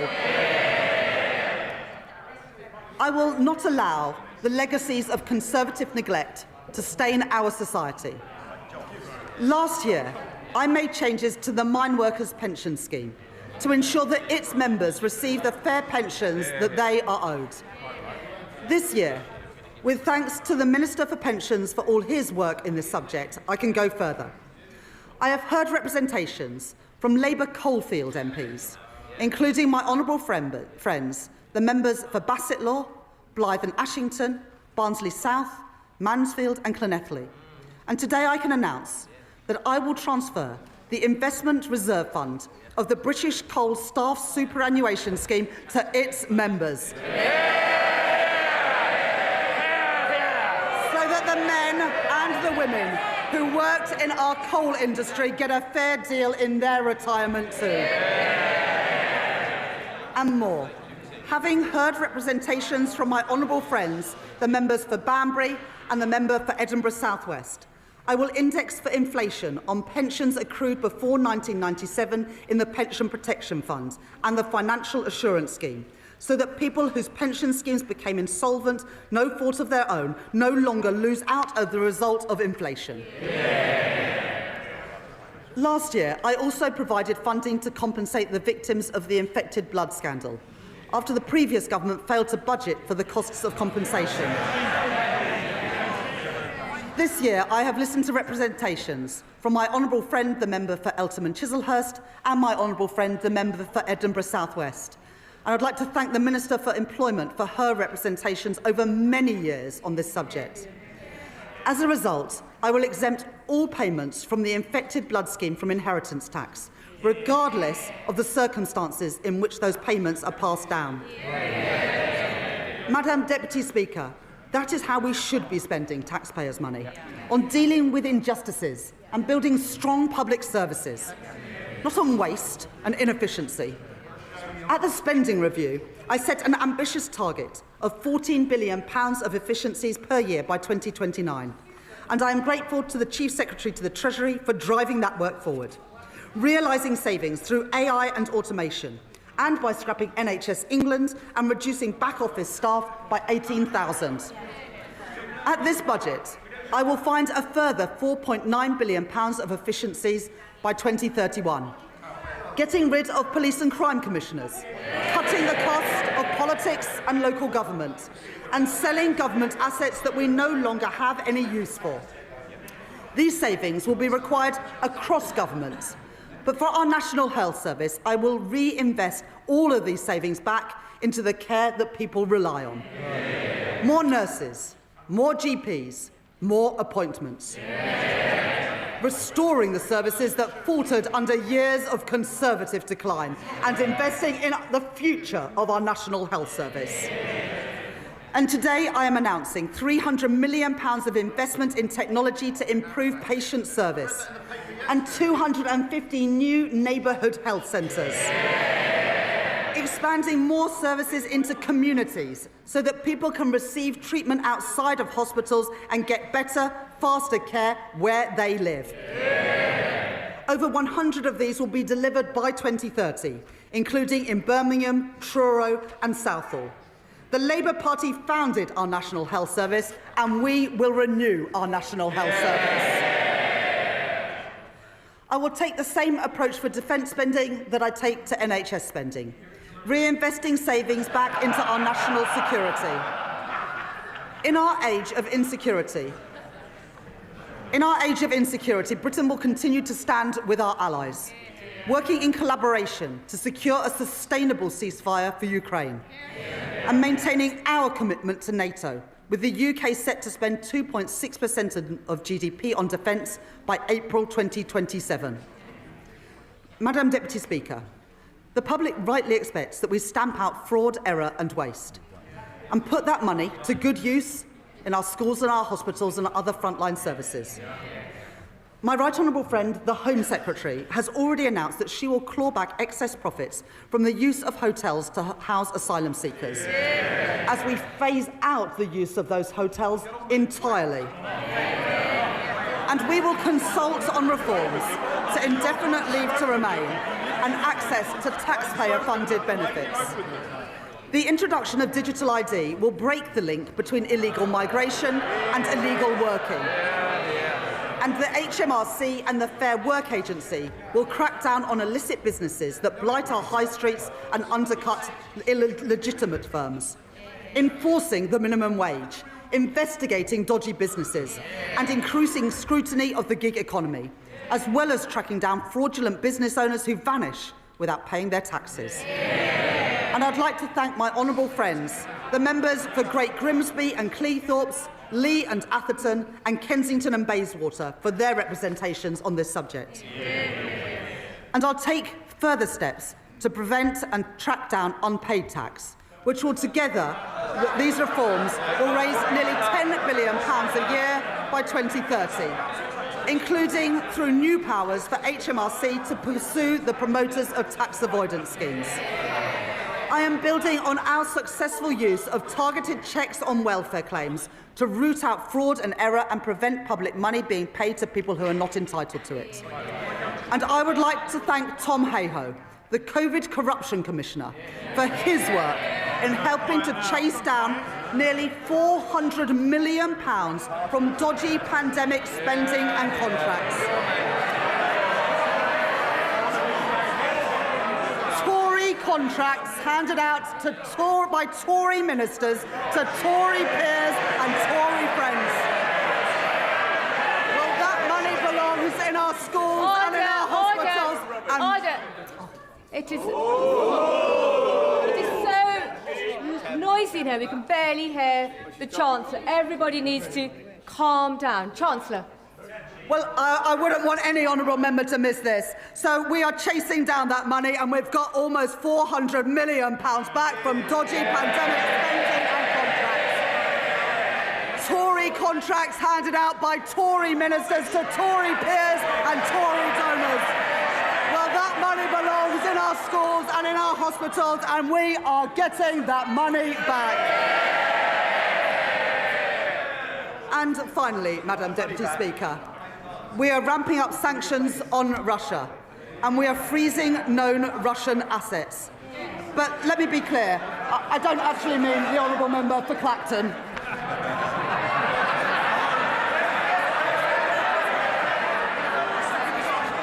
Under the Conservatives... Order.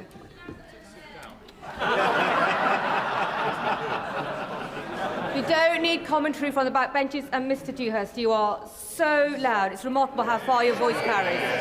Chancellor. Under the Conservatives, the cost of our welfare system increased by nearly 1 percentage point of GDP, equivalent to £88 billion in just 5 years. The broken welfare system that we inherited wrote off millions of people as too sick to work. And we will reform that system so that it is a system that does not count the cost of failure, but one that protects people who cannot work and empowers those who can. We have brought back face-to-face assessments for disability benefits. Those are the face-to-face assessments that the Shadow Chancellor got rid of when he was Work and Pensions Secretary. And our changes to universal credit will get 15,000 people back into work, a figure confirmed today. The former Health Secretary, Alan Milburn, will review the causes of rising youth inactivity, and we are already taking action. I'm grateful to the Federation of Small Businesses and Small Business Britain for their representations on apprenticeships. And today I am announcing funding to make the training for under 25 apprenticeships completely free for small and medium-sized enterprises.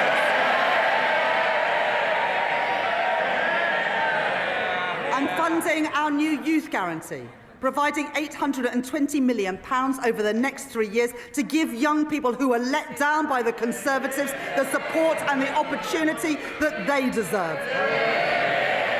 Guaranteeing every young person a place in college, an apprenticeship or personalised job support.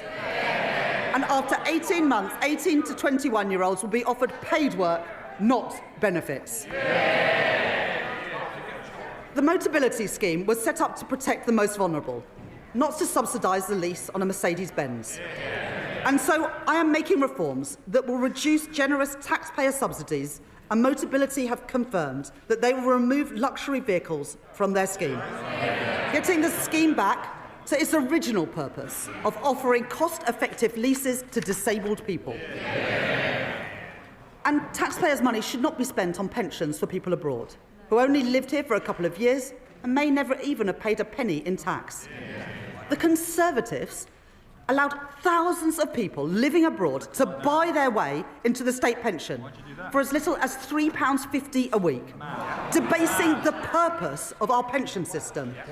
And so I will abolish access to Class 2 voluntary national insurance contributions for people living abroad, increasing the time that someone has to live or work in Britain to 10 years and increasing the contributions that they must pay. These reforms improve our welfare system, they support our young people, protect those who need it most, and put an end to Conservative waste and unfairness. Madam Deputy Speaker, to break the cycle of austerity, we need a fair and a sustainable tax system, one that generates revenues to fund the public services that we all use and supports investment to grow our economy. That does mean that today I am asking everyone to make a contribution.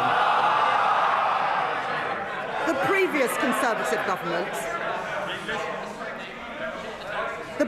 Conservative government froze personal tax thresholds from 2021 to 2028. And today I will maintain all income tax and equivalent national insurance thresholds at their current level for a further 3 years from 2028. While ensuring that people... Order! The noise is far too high. Chancellor. The Right Honourable Lady supported these freezes when her party made them. She might want to forget about it, but the British people never will.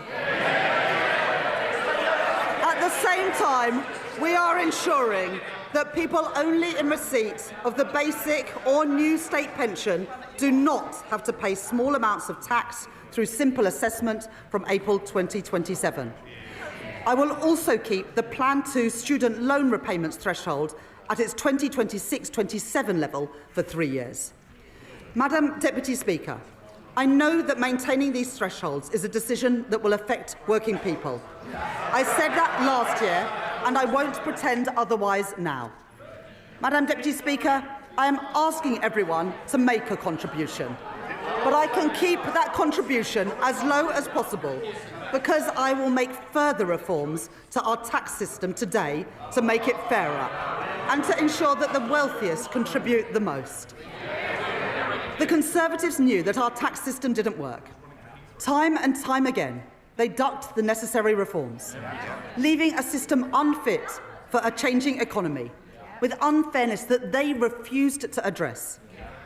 Currently, a landlord with an income of £25,000 will pay nearly £1,200 less in tax than their tenants with the same salary, because no national insurance is charged on property, dividend or savings income. It's not fair that the tax system treats different types of income so differently. And so I will increase the basic and higher rate of tax on property, savings and dividend income by 2 percentage points, and the additional rate of tax on property and savings income by 2 percentage points. Even after these reforms, 90% of taxpayers will still pay no tax at all on their savings. As well as narrowing the gap between the tax on income from assets and income from work, I also believe that a fair society is one where the wealthiest pay their fair share. The reforms I made last year will raise an additional £8 billion a year by 2020-30 from wealth. I increased taxes last year on private equity, private schools and private jets. I abolished the non-dom tax regime. And this year, I will make 2 changes to cap trust charges and prevent avoidance. I reformed inheritance tax on agricultural and business assets. And this year, I am aligning those reforms with wider inheritance tax rules by allowing the transfer of the 100% relief allowance between spouses, balancing the taxation of these valuable assets with the realities of family life. In this budget, I will take further steps to deal with a long-standing source of wealth inequality in our country. A Band D home in Darlington or Blackpool pays just under £2,400 in council tax, nearly £300 more than a £10 million mansion in Mayfair. And so, from 2028, I am introducing the high-value council tax surcharge in England, an annual £2,500 charge for properties worth more than £2 million. rising to £7,500 for properties worth more than £5 million. This will be collected alongside council tax, levied on owners, and we will consult on options for support or deferral. This new surcharge will raise over £400 million by 2031 and will be charged on less than the top 1% of properties. Madam Deputy Speaker, reliefs in our tax system cost the taxpayer billions of pounds a year, but many of them no longer serve their original purpose. The government rightly provides generous tax relief for people paying into a pension, relieving income tax on all contributions and on the investment itself, as well as national insurance relief on employer contributions, at a cost of over £70 billion a year to the Exchequer. This budget makes no changes to those reliefs or to the tax-free lump sum. But salary sacrifice for pensions, which was intended to be a small part of our pension system, is forecast to almost treble in cost to other taxpayers from £2.8 billion in 2017 to £8 billion by 2030, with the greatest benefit going to the highest earners, or to those in the financial services sector putting their bonuses into pensions tax-free, while those on the minimum wage or those whose employers don't offer salary sacrifice don't benefit at all. That is not sustainable for our public finances, putting pressure on the tax that everyone else pays. And so I am introducing a £2,000 cap on salary sacrifice into a pension, with contributions above that taxed in the same way as other employee pension contributions. That is a pragmatic step so that people, especially on low and middle incomes, can continue to use salary sacrifice for their pension without paying any more in tax than they do now, and to give individuals and employers time to adjust to these new arrangements. These changes will come into effect in 2029. The coalition government introduced 100% relief from capital gains tax on business sales made to employee ownership trusts, creating a route for gains to go completely untaxed when businesses are sold. I will reduce that relief to 50%, retaining a strong incentive for employee-owned companies. And as we work towards doubling the size of the cooperative economy, the Department for Business and Trade will launch a call for evidence on how we can better support co-ops to grow. Because of the changes that I have made to capital gains tax this year and last year, receipts are forecast to increase from £14 billion this year to £30 billion by 2030. To support our high streets, I am announcing a package of regulatory changes as called for by UK Hospitality and the British Retail Consortium. And I will support the Great British Pub through our new national licensing framework, encouraging councils to back our pubs and to back late-night venues with greater freedoms. For business rates, I will introduce permanently lower tax rates for over 750,000 retail, hospitality and leisure properties, the lowest rates since 1991, paid for through higher rates on properties worth more than £500,000, like the warehouses used by online giants.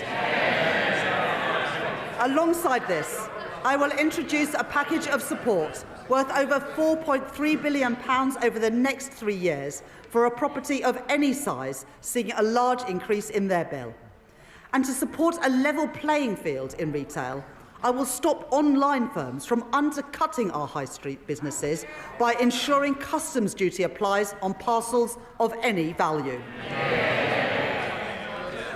I will reform our motoring taxes, exempting search and rescue vehicles from vehicle excise duty as called for by my honourable friends, the member for the Western Isles and for Whitehaven and Workington.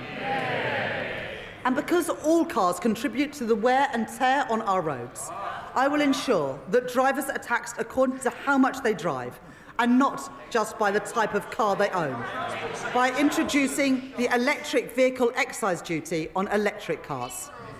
This will be payable each year alongside vehicle excise duty at 3p per mile for electric cars and 1.5p for plug-in hybrids, helping us to double road maintenance funding in England over the course of this Parliament. And alongside this, I am providing support to boost our British car industry, increasing the threshold for the expensive car supplement on electric vehicles to £50,000, saving over 1 million motorists £440 a year. Providing £1.3 billion additional funding for the electric car grant, extending it to 2030 and taking total funding to £2 billion, as well as delaying changes to the employee car ownership scheme. In addition, we're investing a further £200 million to accelerate the rollout of EV charging, as well as 100% business rates relief for EV charge points for the next decade, with thanks to my honourable friend, the member for Camborne and Redruth, for his representations on this policy.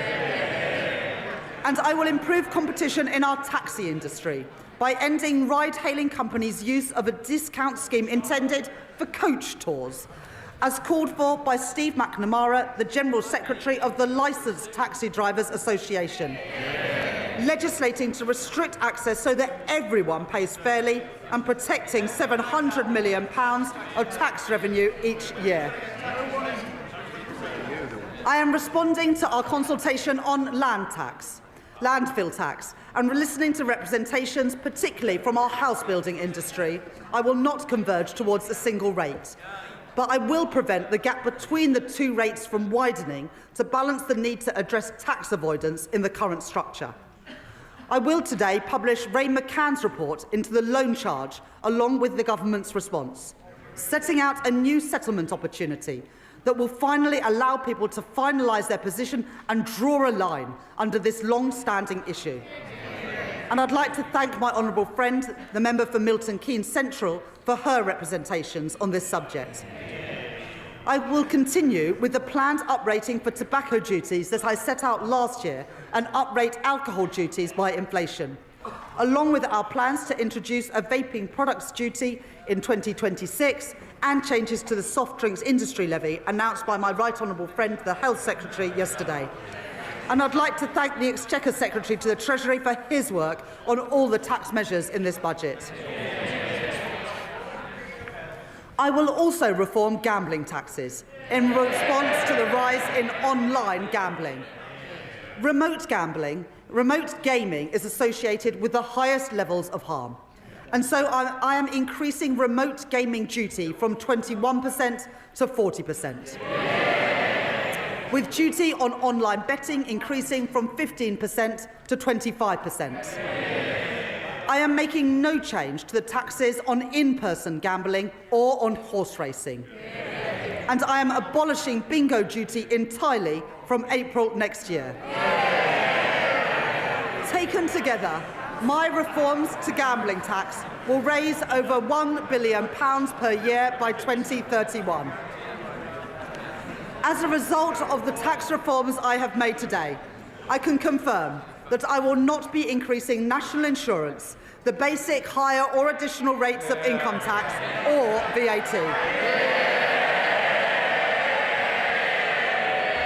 And I have kept everyone's contribution as low as possible through reforms to make our tax system stronger, closing loopholes, ensuring that the wealthiest pay their share, and building a tax system that is fairer for the future as our economy changes.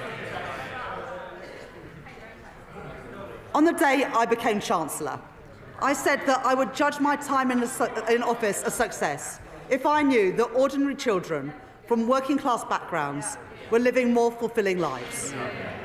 Their horizons expanded, their potential realised.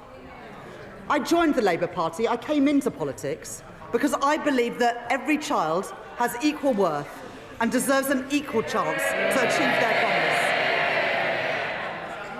The biggest barrier to equal opportunity is child poverty. Because for every child that grows up in poverty, our society pays a triple cost. The first and the heaviest is to the child. Going to school hungry, waking up in a cold home, or in another B&B. While other children enjoy the advantages of parents with time to help with homework, the quiet space at home to work in, too many go without. And there is also the cost of supporting a family in poverty, which ends up in the lap of overstretched councils, who can do no more than shunt them into temporary accommodation at huge cost to local taxpayers.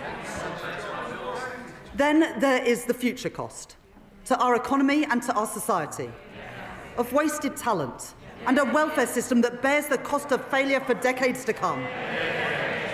Young people with so much to contribute, but whose potential is suffocated early by limited life chances and missed opportunities, struggling to make their way in a society that did not look out for them.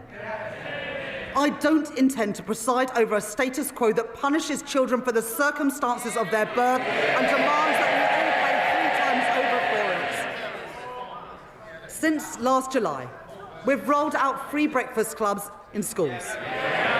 We're expanding free school meals to 500,000 more kids, lifting 100,000 children out of poverty as we do it. We've passed the Renters' Rights Act and we've extended the childcare offer. And I'm proud of all of that. But it's not enough. Because there is one policy that pushes kids into poverty more than any other. It was introduced by the party opposite.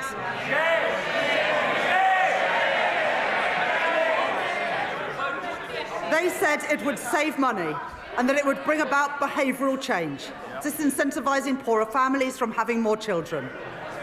Well, even on its own terms, it failed. The welfare bill has continued to rise, and there's been no difference in the size of families. But what it has done is to push hundreds of thousands of children into poverty since it was introduced.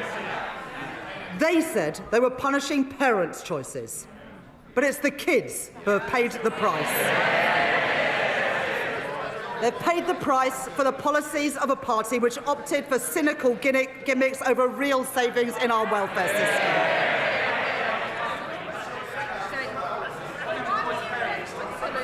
I understand that many families are finding times hard and that many kids have had to make difficult choices when it comes to having kids.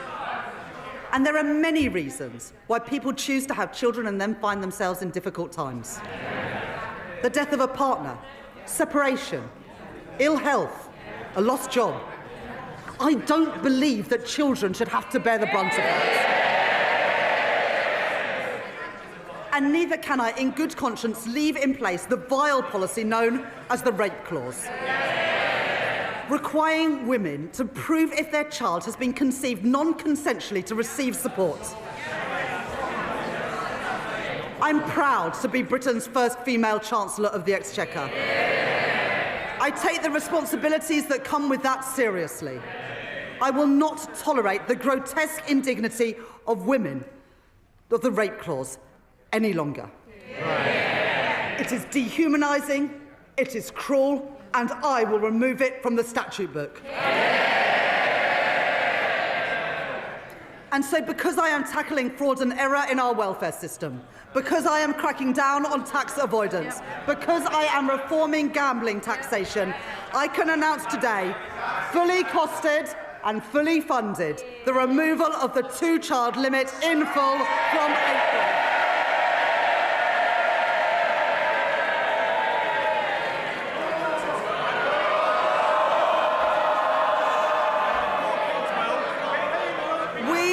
This side of the house. It's amazing what people get so angry about, and we've seen their true colours today. The thing they get angry about is lifting children out of poverty.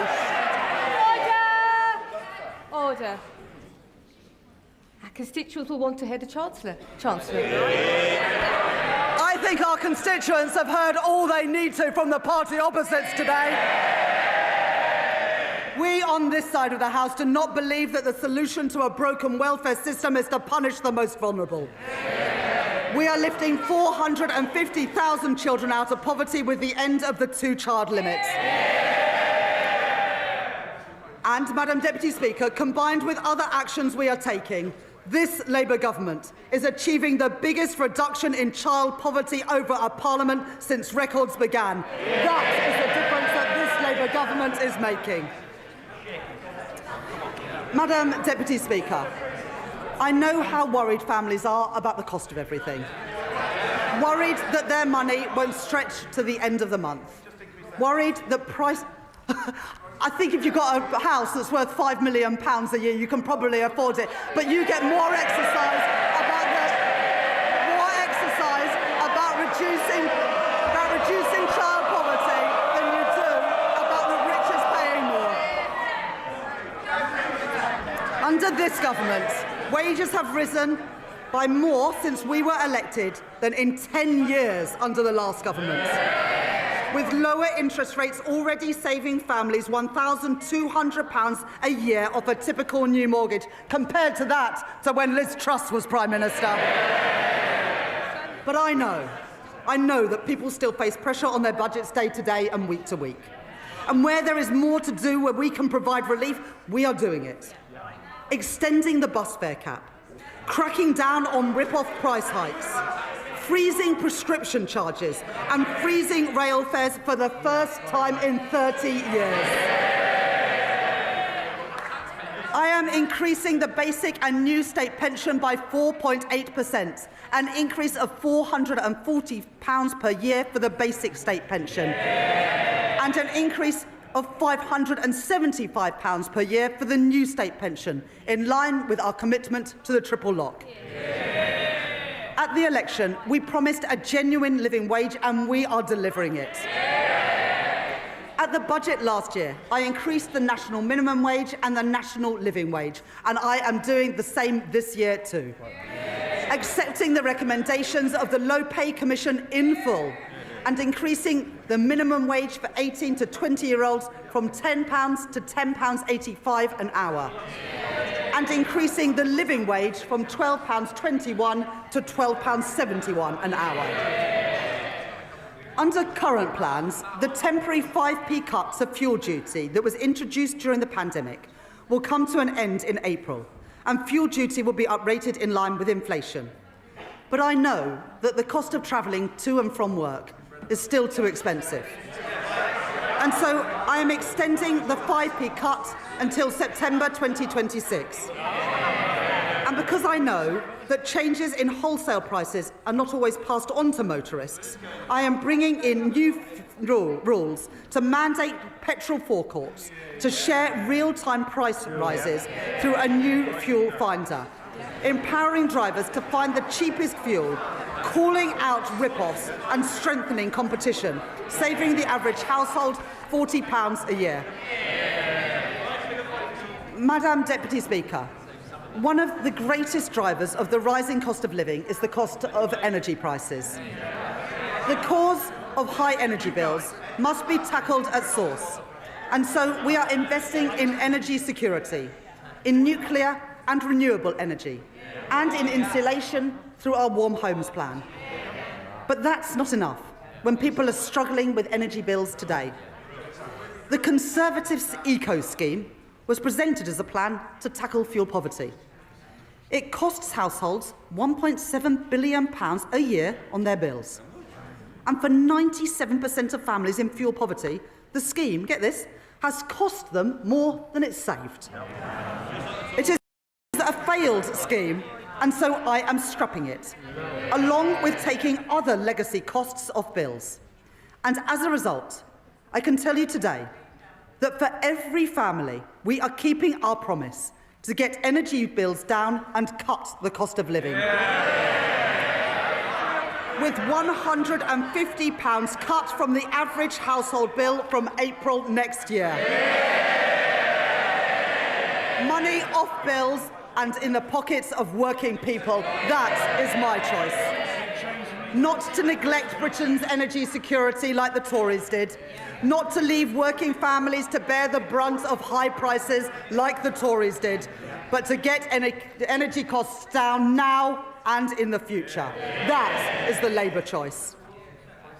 And Madam Deputy Speaker, one more thing.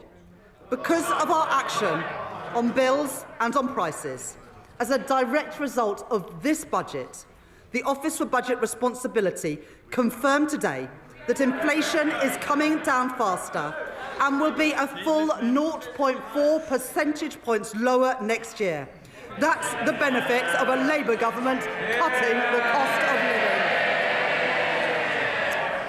Madam Deputy Speaker, this Labour government is changing our country. In the face of challenges on our productivity, I will grow our economy through stability, investment and reform. I've met my fiscal rules and built our economic resilience for the future. I have asked everyone to contribute, yes, for the security of our country and the brightness of its future. But I have kept that contribution as low as possible by reforming our tax system, making it fairer and stronger for the future. I have protected our NHS, maintaining public investment and driving efficiency in government spending. I've taken action on our broken welfare system, rooting out waste and lifting children out of poverty. And I have cut the cost of living, with money off bills and prices frozen, all while keeping every single one of our manifesto commitments. Those are my choices. Order. Mr. Rankin, Ms Morton, your voice carries right across the chamber. Right across the chamber. Try and take a breath every so often. Chancellor. Those are my choices. Not austerity, not reckless borrowing, but cutting the debt, cutting waiting lists and cutting the cost of living. Those are Labour choices, promised and delivered by this budget, promised and delivered by this Labour government. And Madam Deputy Speaker, I commend this statement to the House.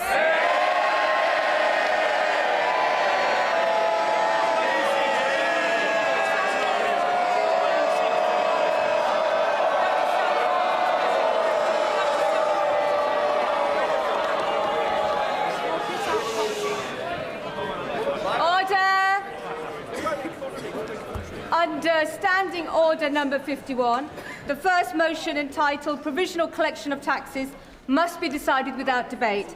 Will the Chancellor of the Exchequer please move formally? Chancellor, please move formally. Formally.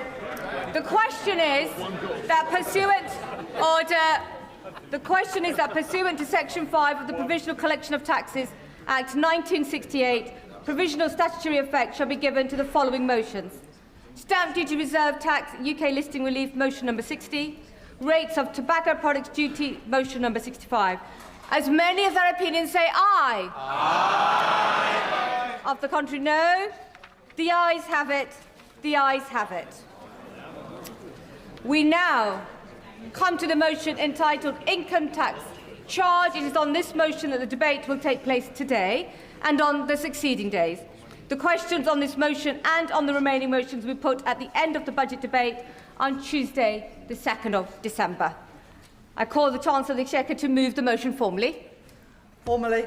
The question is that income tax is charged for the tax year 2026-27, and it is declared that this and is expedient in the public interest that this resolution should have statutory effect under the provisions of the Provisional Collections of Taxes Act 1968.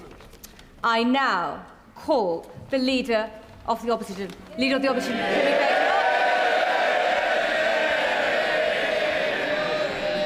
Thank you, Madam Deputy Speaker. And may I congratulate the Right Honourable Lady on delivering her second budget. I hope she enjoyed it, because it really should be her last. What a total humiliation. A total humiliation. Can colleagues who are exiting the chamber do so swiftly so we can focus on the Leader of the Opposition? Swiftly exit, quietly. Right. Leader of the Opposition. It's a total humiliation, Madam Deputy Speaker. Last year, she put up taxes by £40 billion, the biggest tax raid in British history. She promised that she wouldn't be back for more. She swore it was a one-off. She told everyone that from now on, it would be stability and she would pay for everything with growth. Today, she has broken every single one of those promises. If she had any decency, she would resign. At the last budget, she said she was proud to be the country's first ever female Chancellor. After this budget, she will go down as the country's worst ever Chancellor.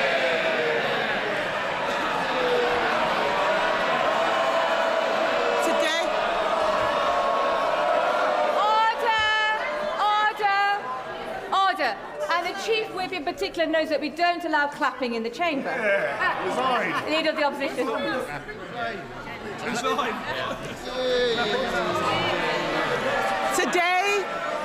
Today she has announced a new tax rate of £26 billion. They're all cheering. Household income is down. Spending policies in this budget increase borrowing in every year. That smorgasbord of misery we just heard from her can be summed up in one sentence. Labour are hiking taxes to pay for welfare. This is a budget for Benefit Street, Madam Deputy Speaker, paid for by working people. This budget increases benefits for 560,000 families by an average of £5,000. They are hiking taxes on workers, pensioners and savers to pay for handouts to keep their backbenchers quiet. These are the same, yes, they can chanter all they like. These are the same backbenchers, Madam Deputy Speaker, who cheered last year when she taxed jobs and left more than 100,000 people without an income. They cheered because they didn't understand the consequences of what they were doing, and they still don't. Madam Deputy Speaker, it's not been an easy time for the Chancellor. No one liked seeing her sitting on those benches as it dawned on her that her own backbenchers were going to do to her political career what she's done to our economy. But she could have chosen today to bring down welfare spending and get more people into work. Instead, she has chosen to put up tax after tax after tax, taxes on workers, taxes on savers, taxes on pensioners, taxes on investors, taxes on homes, holidays, cars, I think even milkshakes, taxes on anyone doing the right thing. She and this government have lost what little credibility they had left, and no one will ever trust her again. What's amazing, Madam Deputy Speaker, is that she has the nerve to come to this House and claim this is all someone else's fault. A laundry list of excuses. Yeah. Yes. Madam Deputy Speaker, they blame the Conservatives as if we've been sneaking into the Treasury under the cover of darkness to give pay rises to the unions. She inherited an economy with inflation at 2% and record high employment. She has tanked it in just over a year. Endless excuses. She blames Brexit. She blames Donald Trump. She needs to blame herself. And I've got some news for her. The Chancellor didn't seem to understand what the OBR was saying. Inflation is up, not down, and that inflation was stoked by her tax and spend decisions. The economic fiscal outlook says that they expect inflation to stay higher for longer. Everybody else has read it. She still hasn't read the OBR analysis.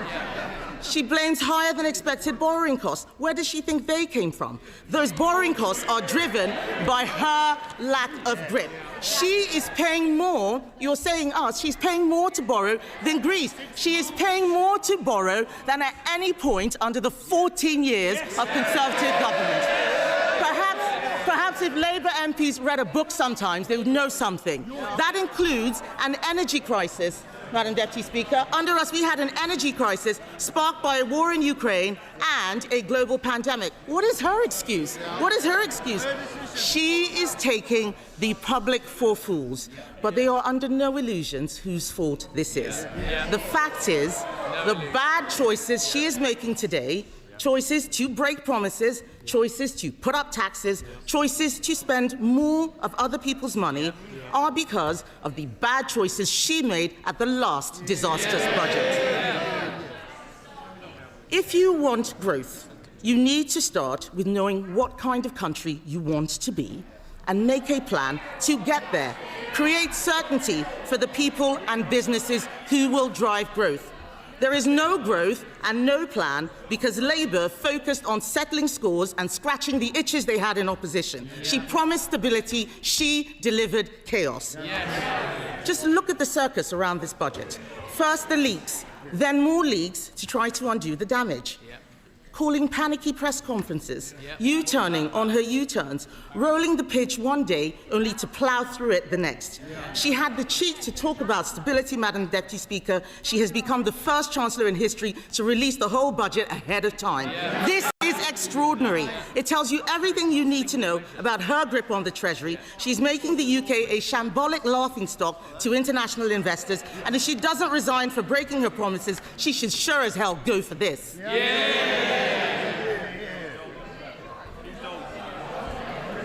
But, Madam Deputy Speaker, what have we got for all this chaos and disorder? There are 1 million more people claiming universal credit than there were at the time of the last budget. Government spending, up. Welfare spending, up. Universal credit claimants, up. Unemployment, up. Debt interest, up. Inflation, up. And what about the things that you want to go up? What about the things you want to go up? Growth, down. Investment, down. Business confidence, down. The credibility of the Chancellor, and not just down, through the floor. These figures are shocking. Does she really think that anyone will be confused by the sleight of her hand that she had in her speech? Her speech today was an exercise in self-delusion. Today, she had an opportunity to apologize and show some humility. Instead, we've been fed puff pieces in the Times and the FT showing a woman wallowing in self-pity, whining about mansplaining and misogyny. Madam Deputy Speaker, let me explain to the Chancellor. Woman... Order. Colleagues need to simmer down, most definitely, and just breathe a little and allow the legal opposition to be heard. Legal opposition. All we've had is wallowing in self-pity and whining about misogyny and mansplaining. So, Madam Deputy Speaker, let me explain to the Chancellor, woman to woman. People out there aren't complaining because she's female. They're complaining because she is utterly incompetent.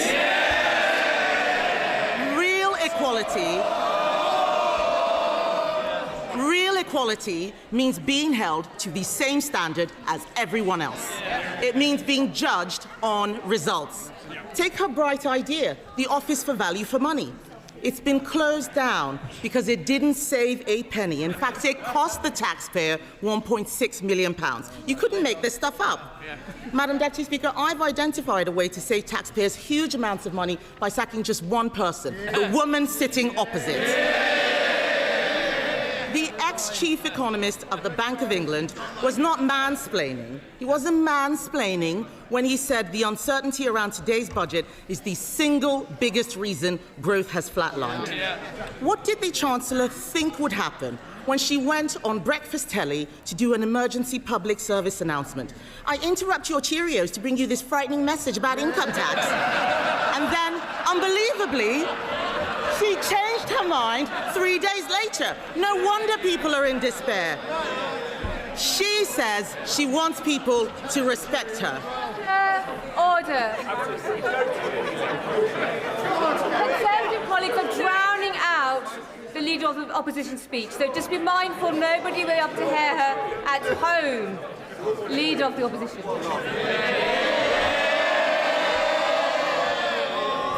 Madam Deputy Speaker, she says she wants people to respect her. Respect is earned. She apparently told Labour MPs this week, I'll show the media, I'll show the Tories, I will not let them beat me. Show us what? Making stuff up at the dispatch box, incompetence, chaos, and the highest tax burden in history. She said to them, Madam Deputy Speaker, I'll be there on Wednesday, I'll be there next year, and I'll be back the year after that. God help us. She is spineless, shameless, and completely aimless. Talk to any business. Talk to someone looking for a job. Unemployment is up every single month since Labour have been in office. They don't want to hear it, but it's true. They're shouting and complaining they cannot create jobs. It is the worst year for graduate recruitment on record. Are they proud of this? Companies like Merck and Ineos slashing investment plan. Order. if you're on the front bench, I can obviously see you, Mr. Kyle. And there's no need for you to be chuntering this loud. They can see and hear you as well. Leader of the Opposition. Thank you, Madam Deputy Speaker. They don't want to hear the truth, but I'm speaking for all of those people out there who are sick of this government. Companies like Merck and Ineos are slashing investment plans. The construction sector has shrunk. How is that house building target going, by the way? I'll tell you, Madam Deputy Speaker, they are miles behind and won't even come close to what we achieved. Business confidence is at record lows. No wonder today future growth has been revised down in every year of the scorecard. The papers are reporting that 1 in 8 business leaders is planning to leave Britain. Even one of Labour's biggest ever donors, Lakshmi Mittal, has fled the country. Fled. Remember the passport? What we have in front of us is a budget littered with broken promises. She stood on a manifesto which promised better returns for UK savers. Today, she's putting up taxes on savings, on salary sacrifice even. She promised to give pensioners the security and retirement they deserve. Today, she slapped higher taxes on people saving for their pension. She promised to make Britain the best place in the world to invest and do business. Today, she has raised the dividend tax rates. She and the Prime Minister had already broken their promise to freeze council tax, but today she's decided to go even further, introducing a new property tax clobbering family homes that will only raise small amounts. This is Labour's Britain. This is Labour's Britain. People who work hard, Madam Deputy Speaker, people who work hard and save hard to buy their homes get taxed more, while those who don't work, who in some cases refuse to work, get their accommodation paid for by taxpayers. And then to top it all off, because taxing your home, your car, your savings and your pension wasn't enough, she has, by her own admission, broken her manifesto promise on income tax.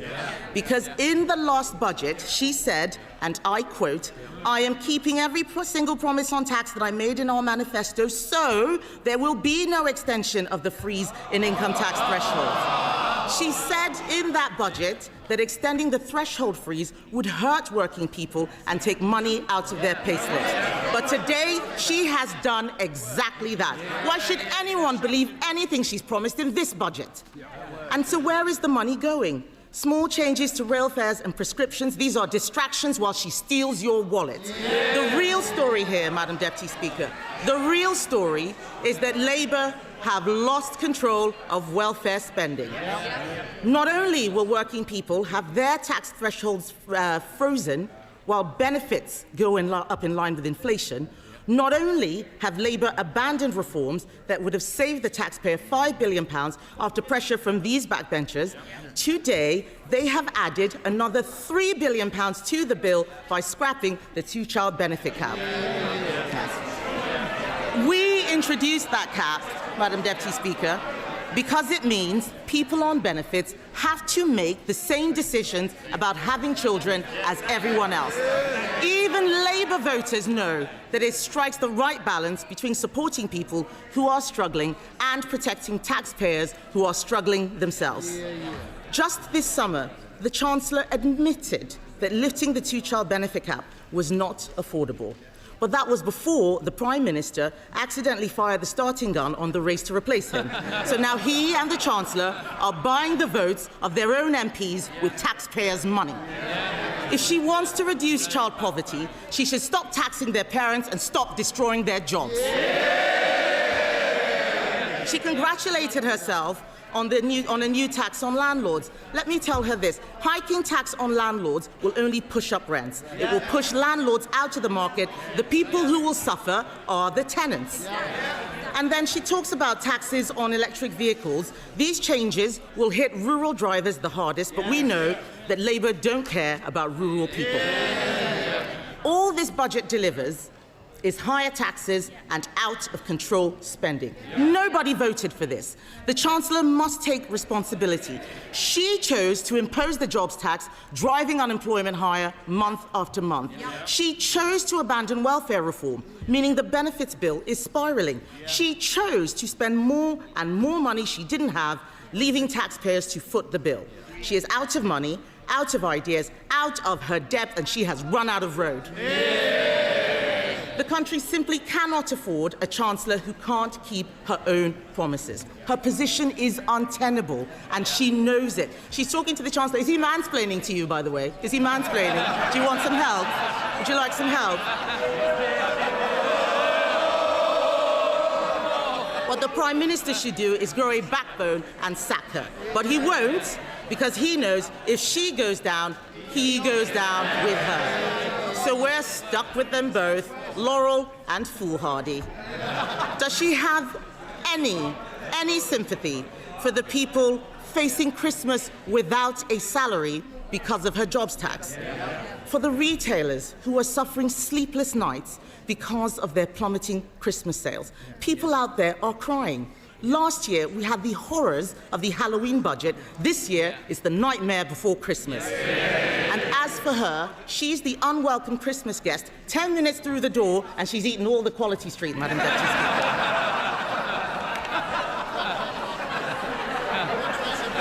But let me tell the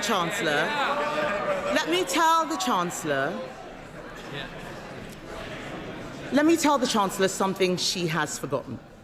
Behind every line in today's Red Book is a family, a home, a lifetime of work and sacrifice.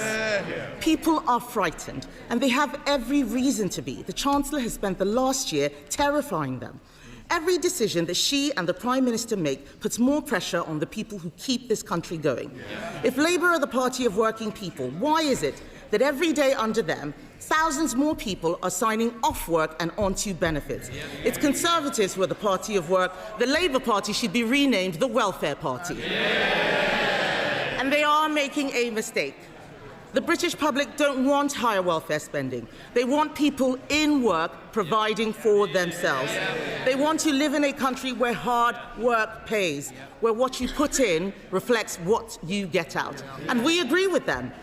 There is an alternative. We Conservatives have set it out. This budget could have saved £47 billion, including £23 billion from welfare.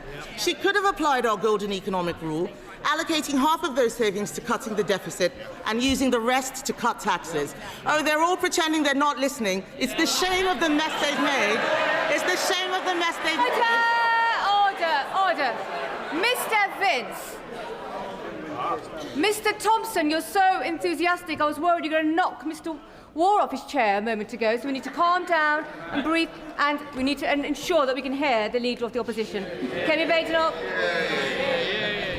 Even the dog is laughing at the Chancellor, Madam Deputy Speaker. She could have applied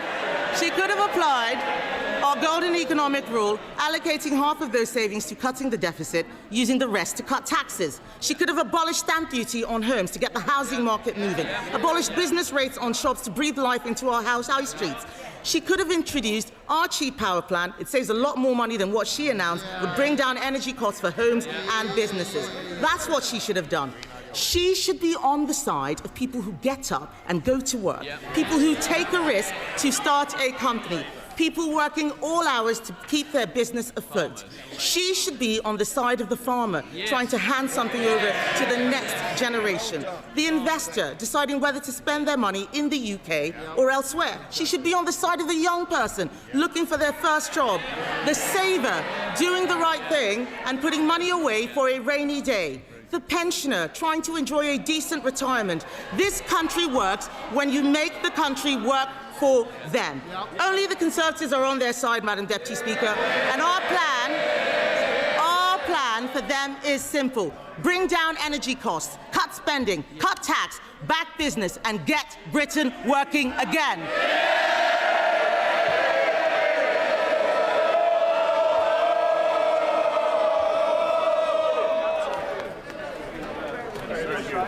Colleagues are exiting. Can they do so quietly and quickly before we come to our first backbench contribution? Quietly and quickly.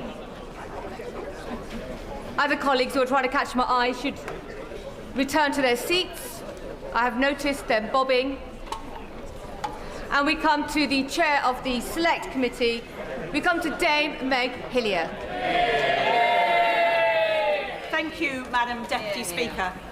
Madam Deputy Speaker, it seems like some ways a very long time since 2022. Remember that, where we had a Prime Minister and a Chancellor who put this country in hock to the bond markets, made mortgages rise and put the British public through living hell. Yeah. What a contrast with my right honourable friend today,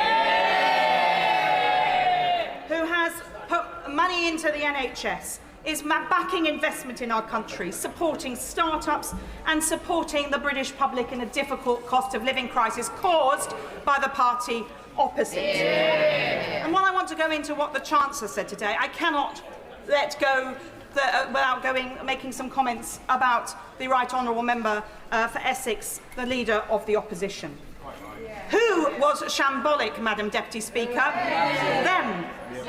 Under them, mortgages went up. And we saw children entering in poverty in greater numbers. So who is the party that created child poverty? Them, not us. And who is the party that has consistently talked down this country since the election, being negative on every stage and downgrading people's confidence in our country? Who is the party of 0 hours contracts? The party opposite. And who is the party that failed consistently to invest in our schools? The party opposite, and the NHS, and our prisons, and our justice system. Under them, this country spiralled. And I spent a decade under the last government looking at public spending in the privileged role of chair of the Public Accounts Committee. I saw those mistakes close up. I saw the big nasties left, whichever government was elected in July last year. And I commend my right honourable friend for tackling those challenges. And the productivity that we've seen challenges on as a result of the OBR's decisions has been low since 2010. And who was in government since 2010? The party opposite. So they left the legacy, they left the big nasties, and it's now this government's job to clear it up. But amid all the noise, Madam Deputy Speaker, we must remember that the markets are listening, and we need to all be responsible. Government, opposition, every member of this House. And while speculation always swirls around a budget, and that is inevitable because we're all lobbying on behalf of our constituents, our local businesses and every other group that we represent, quite rightly, to persuade our government to do the things that we want to see. And we're all impatient to see those things happen yesterday. That's why we got elected, to make change. But the leaks that have happened around this budget have been very unfortunate. And I do hope my right honourable friend will grapple with this and make sure that it doesn't happen again. And the most recent leak of the OBR data, moments before her budget, is undermining for us all. So we will be raising that with the Office for Budget Responsibility when they appear in front of the Select Committee next week.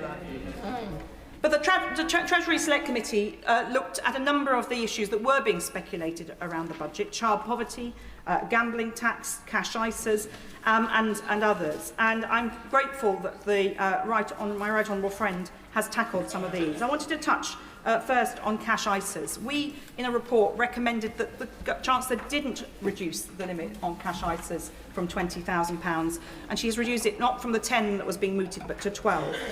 The concern is that for short-term savers, there can be a real issue there. And with targeted support coming next year and work on the advice guidance boundary, there is an opportunity to bring the British public into a more investing environment and to make them invest or encourage them to invest more.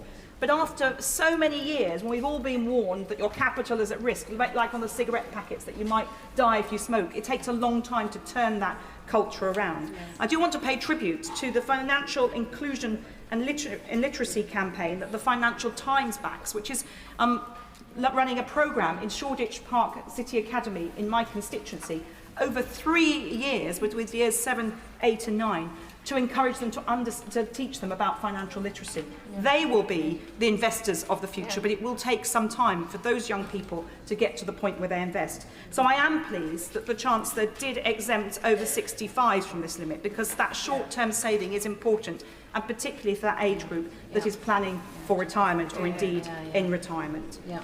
I really welcome her support for start-ups. In my constituency, this is a huge issue, and widening enterprise support, something that I know my sister committee, the Business and Trade Committee, will no doubt be looking at. And encouraging companies to list in London absolutely right. The 3-year stamp duty relief will hopefully be enough to encourage that. We've seen too many companies listing elsewhere, and we need them here in the UK to grow our economy and create those jobs. There's a lot of technical issues around reviews of business tax, which I'm sure we will be looking over. We're putting our slide rule across all of the measures in the budget today. I note that the Chancellor is talking about 4.9% million of efficiencies by government departments by 2031. That is going to be a potential challenge, and so I think the Public Accounts Committee, another sister committee, will no doubt be looking at that alongside the Treasury Select Committee.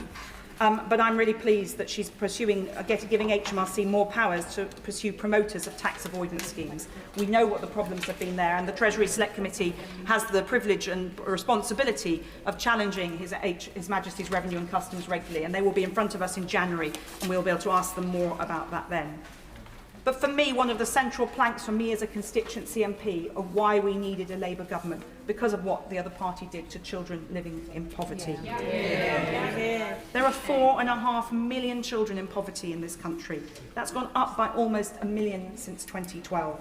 2 million of them are in deep poverty, and that's 1 in 3 children living below the poverty line in 2025 in the United Kingdom. Children are sharing beds with their siblings or parents turning up to school tired, and every weekend I visit people in my constituency and I see this challenge. Just last weekend, a woman showed me the bedroom she shares with her now disabled husband because he had a stroke 3 years ago. And she has a curtain between their double bed and a narrow space so her daughter can share their room. While in their case, luckily, they have a second bedroom where her 2 sons sleep in a bunk bed. That is the reality for so many children, and the poverty impacts their learning and their ability to perform in the world. And it is a shameful stain on this country that when this government entered power, the UK ranks 37th out of 39 advanced economies on child poverty. I will certainly go away.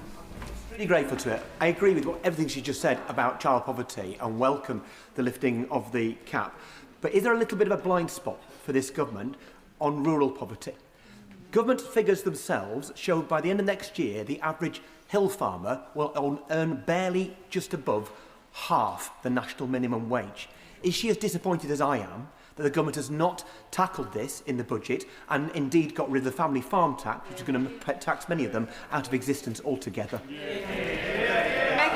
The honourable gentleman is a veritable champion for his constituency and for rural issues. I think there are very big, important changes here in the minimum wage and the living wage, which will have an impact, and there's lots that could be welcomed for rural areas too. But I recognise that his constituency and mine sometimes have very different challenges, and I welcome the fact that he does champion that here. Obviously, I haven't had a chance to look through the Red Book and the Blue Book at this point, but we will bear that in mind on the committee. But 70% of children in poverty are in working families. So the idea that the chutzpah of the Leader of the Opposition to stand up and say this is a lifestyle choice for people really makes my blood boil. 60% of households hit by the limit are in work, and 15% of affected families are mothers with babies too young for work. And then, and my right honourable friend said it better than any of us could, the Victorian rape clause, the humiliation that women face, that affects notionally 3,600 women, but we heard evidence in the Treasury Select Committee of women who will not put themselves or their children through that humiliation. And any policy that required a workaround like that is outdated and long needed to be gone, and I commend my right honourable friend. And there's been further investment in young people. Certainly. I thank her for a forensic analysis of our budget, but will she take an intervention from the Leader of the Opposition so she can apologise for this awful policy and its impact? Well, it is interesting that they're doubling down, the opposition is doubling down on this policy, which is humiliating people. And let's be clear, the birth rate in this country has fallen year on year for the last 3 years. It is well below where it needs to be. I think only in Luton is it actually at 2.1%, which is about where it needs to be. Well, actually, it's a bit lower than where it needs to be. This is a real crisis for this country in the long term. So it's absolutely right that my right honourable friend is investing in the future of Britain. These young people may be poor, In my constituency, they're poor, but they are no poverty of ambition there. Children I met when I was elected 20 years ago are now doctors, are barristers, are enterprising business people. In spite of the challenges they face, just think about the ones who didn't get there because they didn't overcome the challenges of deep-seated poverty. So we should invest in our young people, and that is what this government is doing, including with the apprenticeships and the youth guarantee and the 9 youth hubs in London, and one of which is in my constituency. And I really welcome that my right honourable friend listened to the Treasury Select Committee on the gambling taxation regime. We're a cross-party committee, but we had a unanimous report saying that there was a real issue about the lower tax on online gaming and because of the relative harm that that caused compared to going to the races or popping along to your local betting shop. So I very much welcome my right honourable friend's decision to do that, which is contributing to that the payment to take out those children out of poverty. I do on the lifetime, the ISA changes. I just wonder, I caution to my right honourable friend that I hope that the Treasury is watching very closely the impact on mortgage lending by building societies, because in the evidence we heard that was a concern. And if we want to get people into their own homes with the building that's going to be going on, we need to make sure that those mortgages are available to them. So I hope that the Treasury is in ongoing dialogue on that issue, despite this change having been made. But we now need to recognise some of the challenges as well about green taxes. And I haven't had a chance to go through the Red Book in the time since the Chancellor sat down. But I very much welcome my right honourable friend's bold and necessary decision to take on the challenge of the reduction in fuel duty as people move to electric vehicles. This has been a point of debate for at least the last decade or so. Certainly on the time that I was on the Public Accounts Committee, we kept challenging the Treasury about how they're going to fill that gap. And my right honourable friend has been bold and right to challenge that. It's a difficult one to grapple with, but she's great that she's done that, and I think we need to be, we'll look forward to hearing more about that. And in terms of supporting people because of the cost of living, the freeze on rail fares, keeping the bus fare cap, these are things that help people get to work. And the ongoing freeze on fuel duty will help with that too. And the increase in the minimum wage and the living wage are vital. In my constituency, some people work 4 jobs over 7 days just to make ends meet. If they're lucky to have a council tenancy, even on those salaries, it's hard to make ends meet. If you try to go into the private sector, completely unaffordable if you're on that kind of income. And yet contrast that with people who earn enough to work 4 days a week because they can afford to do so. I'm not criticising them for that life choice, but that is the challenge and the difference that's faced. So the challenge on, there's been a lot of discussion, of course, about a high value property tax. In my constituency, on a rough calculation, around 1% of properties are worth over 2 million in central London. So when the opposition scream foul on this, I think in zone 1 and 2 in central London, right on the edge of the city, 10 minutes from Liverpool Street, around 1% of people will face that surcharge. That is a small price to pay when next door our families are living in the deepest poverty that I have described. And it's great to see some movement on energy bills, which is having a really, really big impact. There's a lot more detail in this budget, which the Treasury Select Committee will be looking at over the next couple of weeks. And we look forward to welcoming the Chancellor to the committee on the 10th of December, where we will both ask her to explain, but we will also challenge her, as is our proper constitutional responsibility, about the detail of her budget. I call the Leader of the Liberal Democrats, Sir Ed Davey. Thank you, Madam Deputy Speaker. And we're looking forward to the Treasury Select Committee challenging the government on the details. But, Madam Deputy Speaker, this government was elected on a promise of tackling the cost of living and growing the economy, and this is the second budget where it's failed to do either.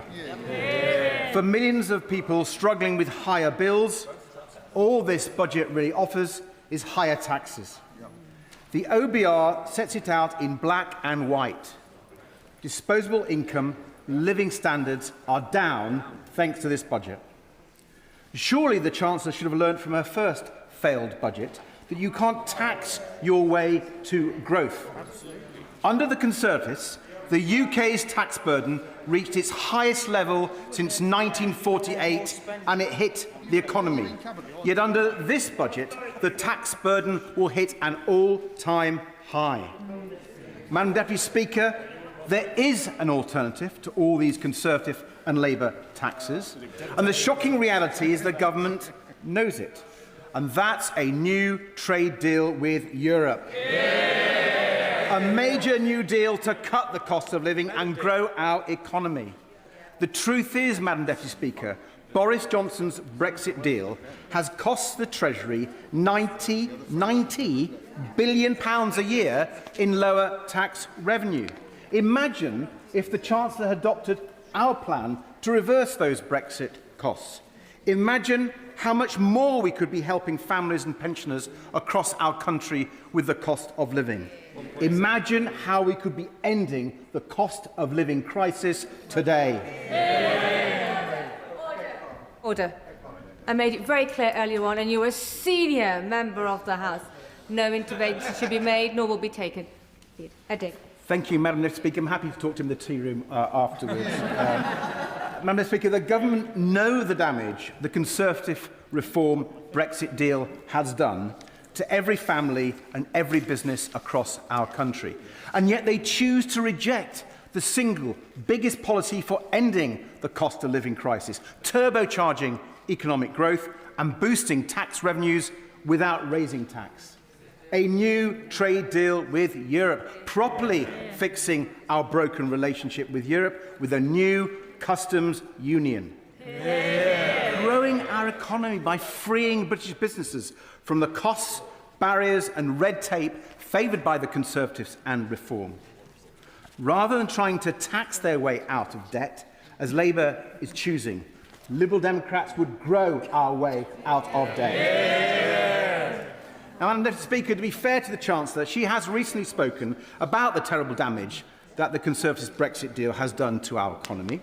The deal that promised to save us £350 million a week, but ended up costing the taxpayer £1.7 billion every week. But where is the Chancellor's urgency and ambition to fix the problem she rightly identifies? Today, she didn't even mention the huge hit to the Treasury from Brexit. She is like a doctor who has diagnosed the disease but refuses to administer the cure. Refusing to take up our plan for a brand new deal with the EU, a much better deal for Britain than anything the government has pursued so far, with a new customs union at its heart. Madam Deputy Speaker, everyone but the most extreme Brexiteers now realise what a costly economic disaster the Brexit deal has been. Whether you're a young family struggling with ever higher food prices, or a high street business just trying to survive the chance of the latest new cost or tax, people are understandably looking for a credible economic policy to change their futures for the better. And it's crystal clear now. Only the Liberal Democrats are providing the leadership on our economy people are crying out for. Now, Madam Deputy Speaker, there are some measures the Chancellor has announced today that we do welcome.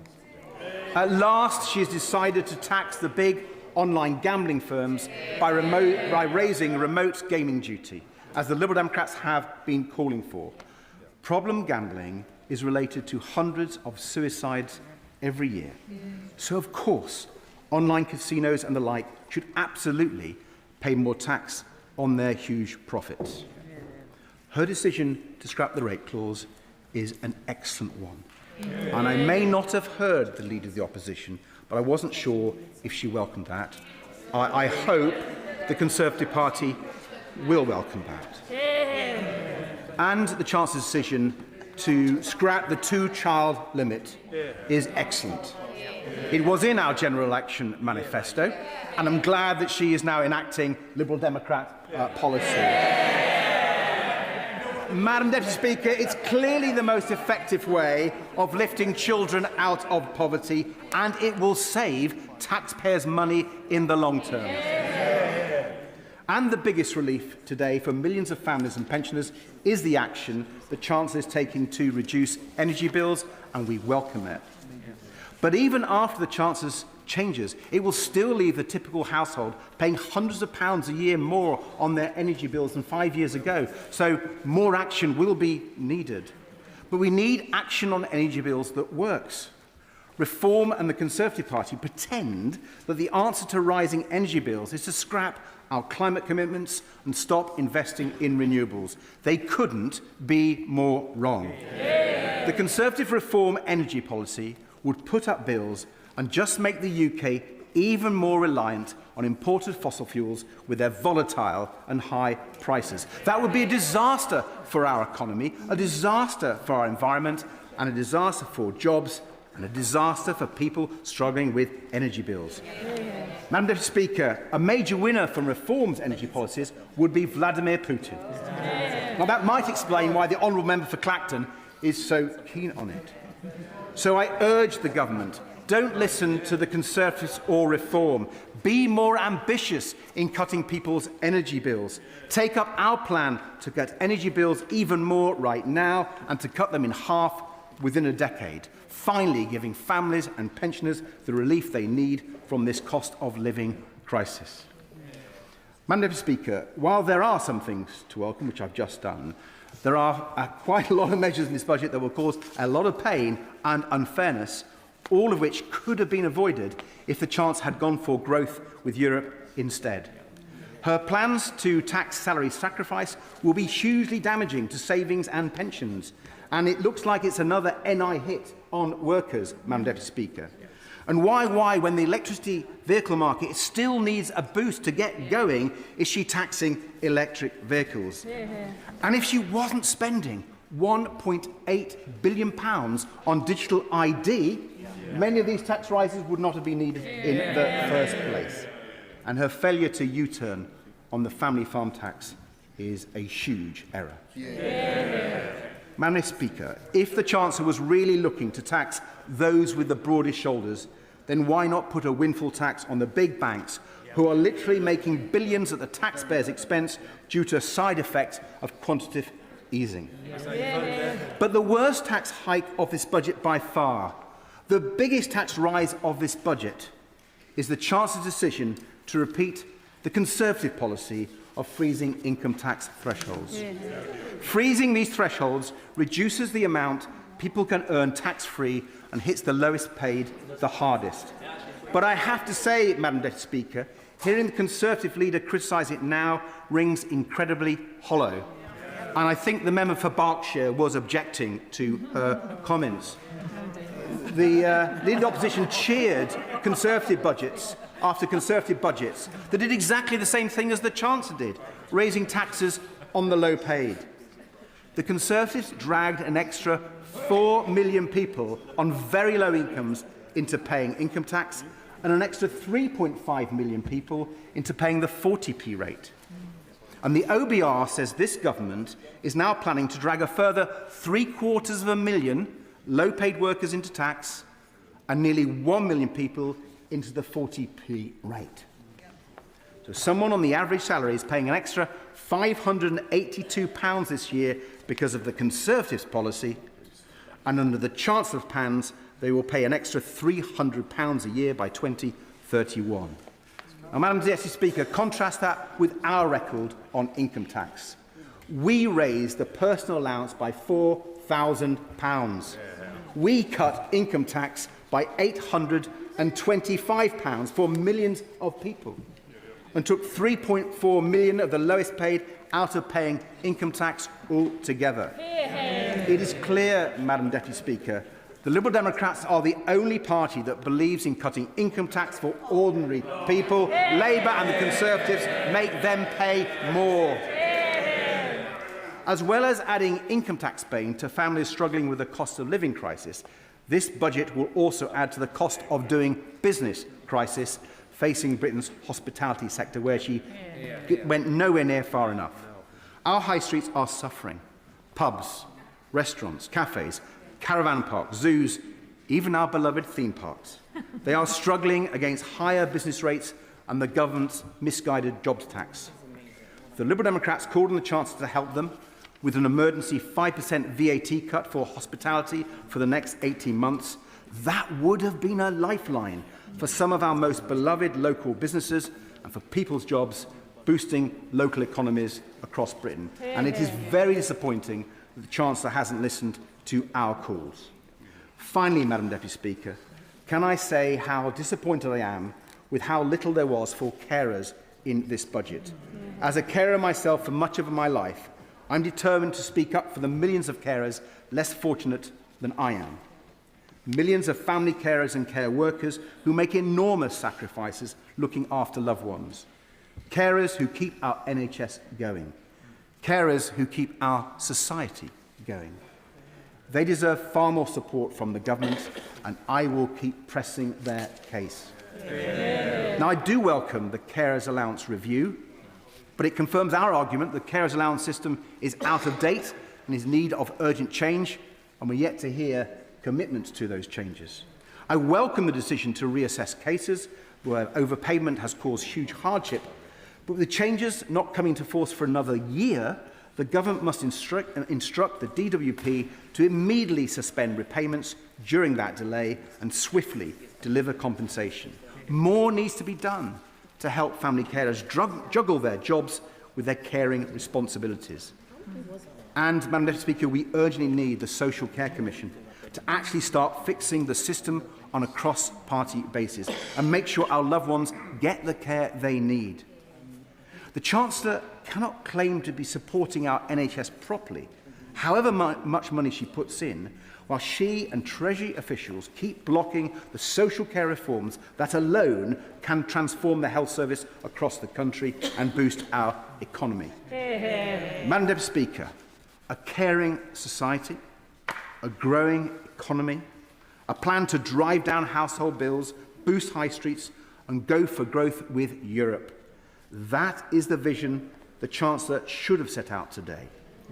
Instead, we got a low-growth, high-tax budget from a government that I fear just isn't listening. Catherine West. Thank you very much, Madam Deputy Speaker, and it's an honour to follow the leader of the Liberal Democrats in this debate, the member for Kingston and Surbiton. And put very simply, this is a family-friendly budget. Every family up and down the UK will be welcoming this. Gone is the vile rape clause, and an increase in family income is very, very welcome. We've been through many traumatic times together in this House. We've been through the global financial crisis and its long tail. We've been through Brexit, and the Right Honourable Member who spoke before me is quite right to emphasise the vast difference between our economy while we were in the European Union and now that we're not. And I welcome the work being done at Cabinet level and ask Cabinet to redouble their efforts to work on good trade arrangements under the EU-UK Security Pact to improve our economy and enlarge our economy. And of course, COVID. We heard of COVID this week with the report. And we all remember not just the impact on the economy, but the terrible impact, particularly on younger people, and the impact that long tail is having on so many of our young people who are still feeling too unwell to work or whose work opportunities have been severely reduced through anxiety, depression and all the other things which not just COVID but that context of fiscal austerity brought down upon them. Madam Deputy Speaker, I represent a multi-faith, multi-ethnic constituency which works really hard on community cohesion. When all is said and done, we rub along well together in Hornsey and Fry and Barnet. From recent rhetoric, it could be assumed that there is deep unhappiness and division. In fact, I want to put on record the opposite. I would like to put on record the contribution to our local economy from all parts of my constituency, regardless of skin colour, faith or school qualifications. Of course, my community also faces challenges. We have unacceptably high numbers of children living in households where incomes don't cover the basics, heating, eating and rent. And I really welcome today's statement on heating, help for households, on eating, school meals, more breakfast clubs, and helping in particular secondary school children with their nutrition, and rent, quite rightly introducing a little more tax on some of the landlords who, in a wealthy place like London, will be making quite a lot and can afford to pay a little more. It's my first budget as a member of the Treasury Committee, and this budget has rewarded those who fought to restore hope, stop the chaos of the 14 years of Conservative governments and deliver change. Remember the election? We promised change. Today we saw change. That change is an end to poverty-line family budgets, and the hope is that we finally see food banks close for good. I thank the honourable member for giving way, and especially she is a colleague with me on the Treasury Select Committee. In terms of the government delivering hope, a key part of the government's economic forecasting is, of course, the OBR. And what has driven a lot of what has driven the budget today is a 16 billion productivity downgrade by the OBR. We heard on the Treasury Select Committee that there was actually very little basis behind that productivity forecast in the first place, basically based on purely what the UK productivity was pre-2008, with not much real depth beyond that. So does the honourable member agree with me that the OBR has serious work to do to look at the robustness of its forecasts? On the Treasury Select Committee for that, and I think there was quite a lot in today's budget on skills, on nutrition for children so that they can get their educational qualifications, and quite a lot that will help us to solve the productivity puzzle. But I do look forward to questioning with him the OBR on their data, how they got to that position, and how we can be helpful in pushing the government towards even more investment in skills, apprenticeships, and in deepening our investment in young people so that our productivity can improve over time. I know that so many of us here in the House are in politics because we want every child and every family to have the chance to thrive in school, in work and in life. And let's look back at past Labour governments. In 1945, despair and hunger stalked many communities. London was flattened in the Blitz, and yet rationing would continue for 9 more years. Keynes famously said, anything we can actually do, we can afford. We are immeasurably richer than our predecessors. And then what did Labour do? Went on to build the NHS, built the country, built a welfare state. We can do this. We will make the UK fairer. And today is a really good start on that journey. Very briefly, Madam Deputy Speaker, because I know so many people wish to speak today. As a former borough leader, I introduced school meals for all primary school children. It was a great equaliser and social leveller. Children were more focused, made better progress. Families who were just about managing saved money, and there was no stigma. Everyone sat together and talked with each other. Free school meals for all primary schools were subsequently rolled out across London, and we know from today that more secondary school children will benefit under the government's proposals. We need to continue to restore hope and deliver change. The two-child cap on universal credit, of course, another pro-family measure, the most cost-effective, quick measure to bring up to 500,000 children out of poverty, and paid for by the most addictive forms of gambling, which has been increased. My personal view is we could have gone even further on the gambling, and I hope that it raises between 1 and 3 billion, because I think that remote gambling in your bedroom, on your phone, is deeply damaging to society. The Trussell's September 2025 Hunger in the UK makes for sobering reading. In 2024, 16% of UK households were food insecure, which of course we know is not a food problem, it's an income problem, and this is an issue we must continue to interrogate. I'm very pleased to have secured a backbench debate on food inflation and poverty. So in conclusion, Madam Deputy Speaker, together with school meals, more breakfast club provision, a higher living wage since the general election, slowly the living standards of families will turn around. It's particularly positive to see the first woman Chancellor recognise the impact which the difficult financial climate has had on families. I hope that by this time next year, once these measures are really embedded, we'll begin to see the closure of food banks. I've heard a lot about what we want to see by the end of this Parliament. Let's aim for a closure of food banks in this country by 2029. And we hope to feel that every child and every family will have the chance to thrive. To help colleagues, they are now permitted to make an intervention, and a backbencher may wish to accept or decline that. And I call Sir Jeremy Hunt. Budgets aren't easy for chancellors because there are so many things beyond your control, but being forced to make trade-offs reveals priorities. And I'm afraid today's priority was not economic growth, but political survival. That's because there was one central call the Chancellor had to make today. Do we reform welfare or do we raise tax? Getting our welfare bill down to pre-pandemic levels would save about £47 billion a year within 5 years.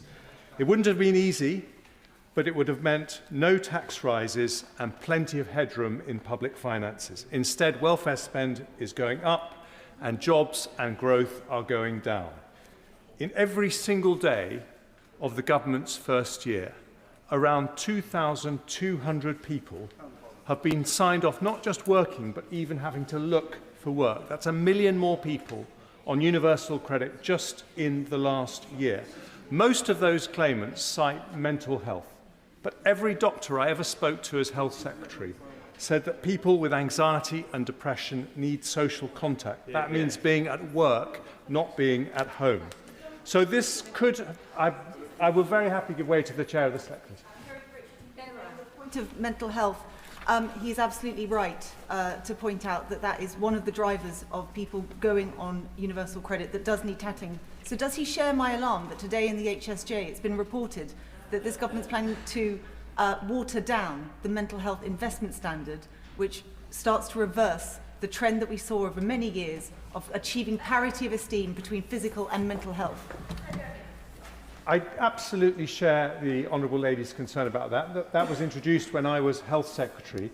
And this could have been the budget in which the Chancellor announced that we will speed up treatment for people with mental illness and not park them on welfare. This could have been the budget that said that we will eliminate fraud by stopping completely benefit applications by phone. It could have been the budget that said that instead of relying on migration to help firms expand, we will make sure that people at home are fit to join the workforce. Instead, the welfare bill is going up by around £14 billion, not least because of the totally unfair abolition of the two-child cap, which I fear will see more children, not less, living in the structural poverty caused when there are no adults in the household at work. And that I will happily give way to... He surely, given his background, must recognise that there is a direct link between social policy and economic policy, that this country needs a working-age population to fund future pensions and welfare bills for generations in the future. How on earth can you do that if you're not encouraging children to be brought up and raised in a household that can afford to feed them? Order. How on earth can you do that? We can't start off this 4 days of budget debate with the word you and your. So quickly come to your conclusion with the right language.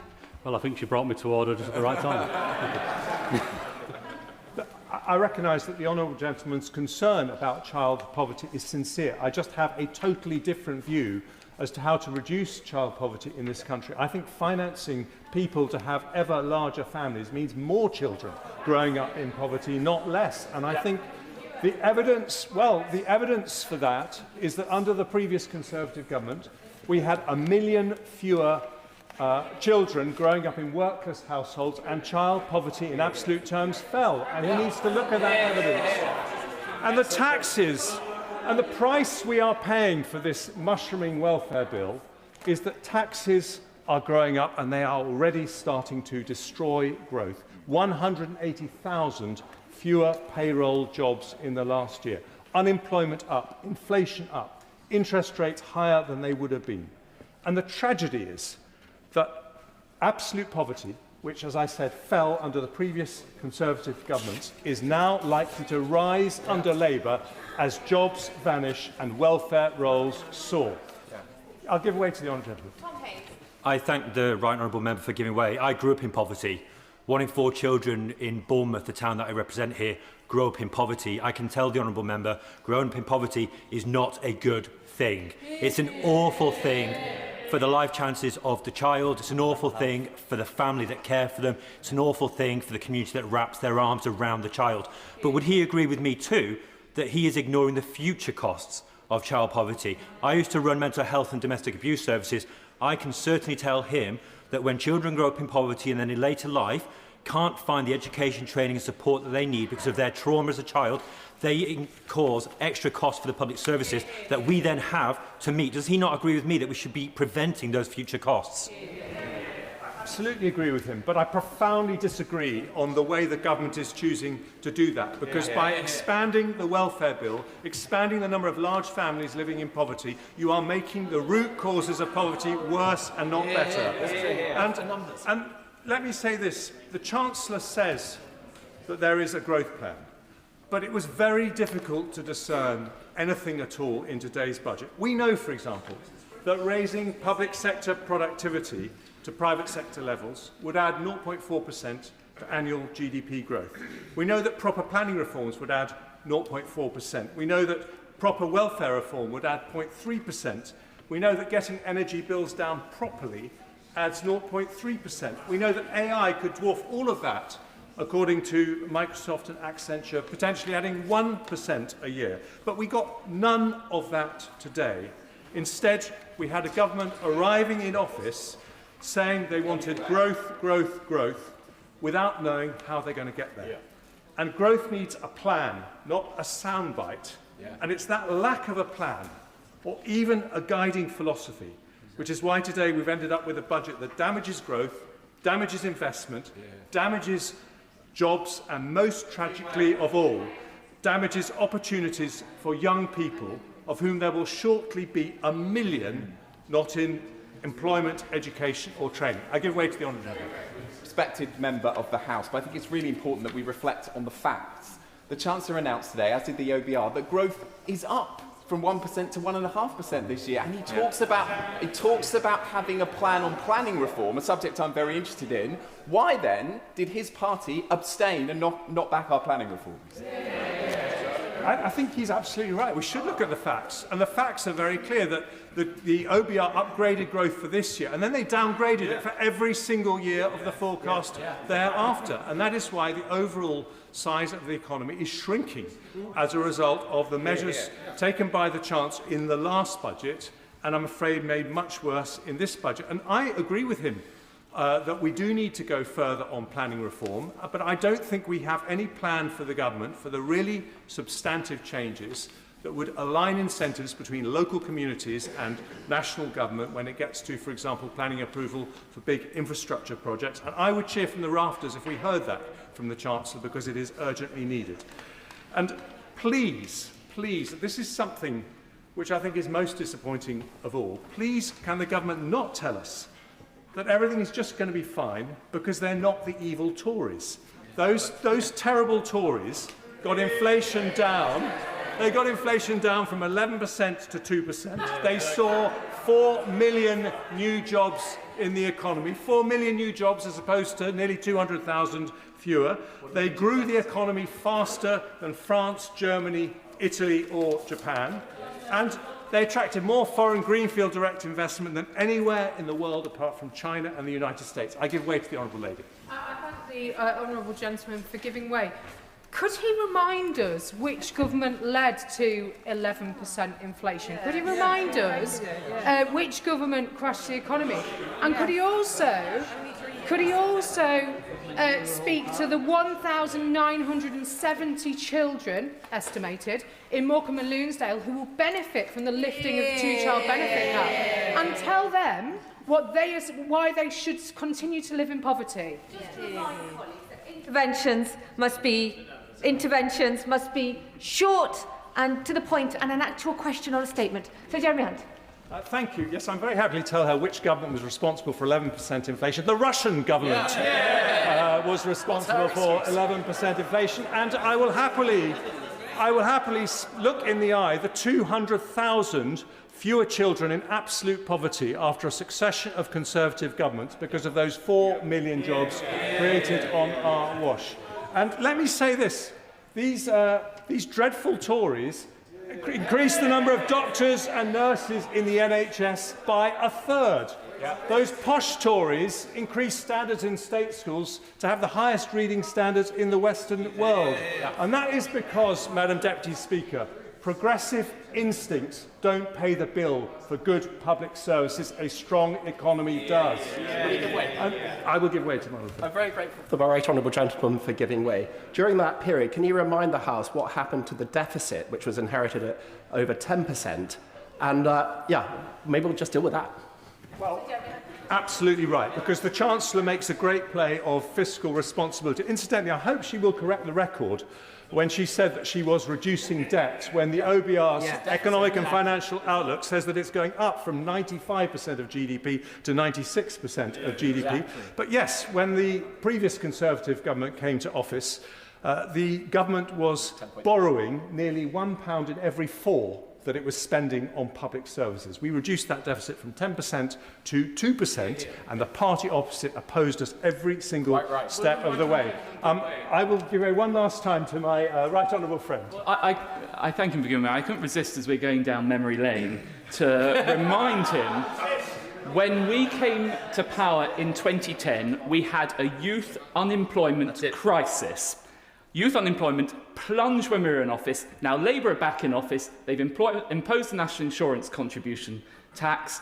Youth unemployment is soaring again. Is that not a damning indictment of the party office? Labour legacy. And they might find that difficult to hear from a former Conservative Deputy Prime Minister, but they might want to listen to the Resolution Foundation, which has been saying exactly the same thing on the airways today. It has been, and no one disputes the progressive credentials of the Resolution Foundation, but they have been warning against this rise in the minimum wage and all the extra workers' rights because they say it will lead to a crisis, or it could lead to a crisis in youth unemployment. I don't want to leave the honourable lady out, but I promise that will be my last intervention. I thank him very much for giving way. Is the right honourable gentleman proud, and does he find it fiscally responsible that he, in his 2 budgets, left us with the lowest amount of fiscal headroom since the OBR was created, at £8.9 billion in 2024, leaving the current Chancellor and the present Labour government a mountain to climb in order to get us back to £22 billion of solid headroom? I am proud that I dealt with a real black hole of 72 billion, not a fake one of 22 billion in my fiscal events, that I met the fiscal rules every time. And if she's really concerned about that low headroom, why did the Shadow Chancellor at the time, and now the current Chancellor, not object once to the fact that headroom was reduced to that level? I'll tell you why she didn't object. Because if I had left headroom any higher, I would have had to cut spending more or increase taxes higher, and that would have made the recession that we were heading into deeper and worse, with more unemployment, fewer jobs and more poverty. And that's why I'm proud that I took the right decision. But I want to finish with this, if I may, Madam Deputy Speaker, because even now, it may not be too late.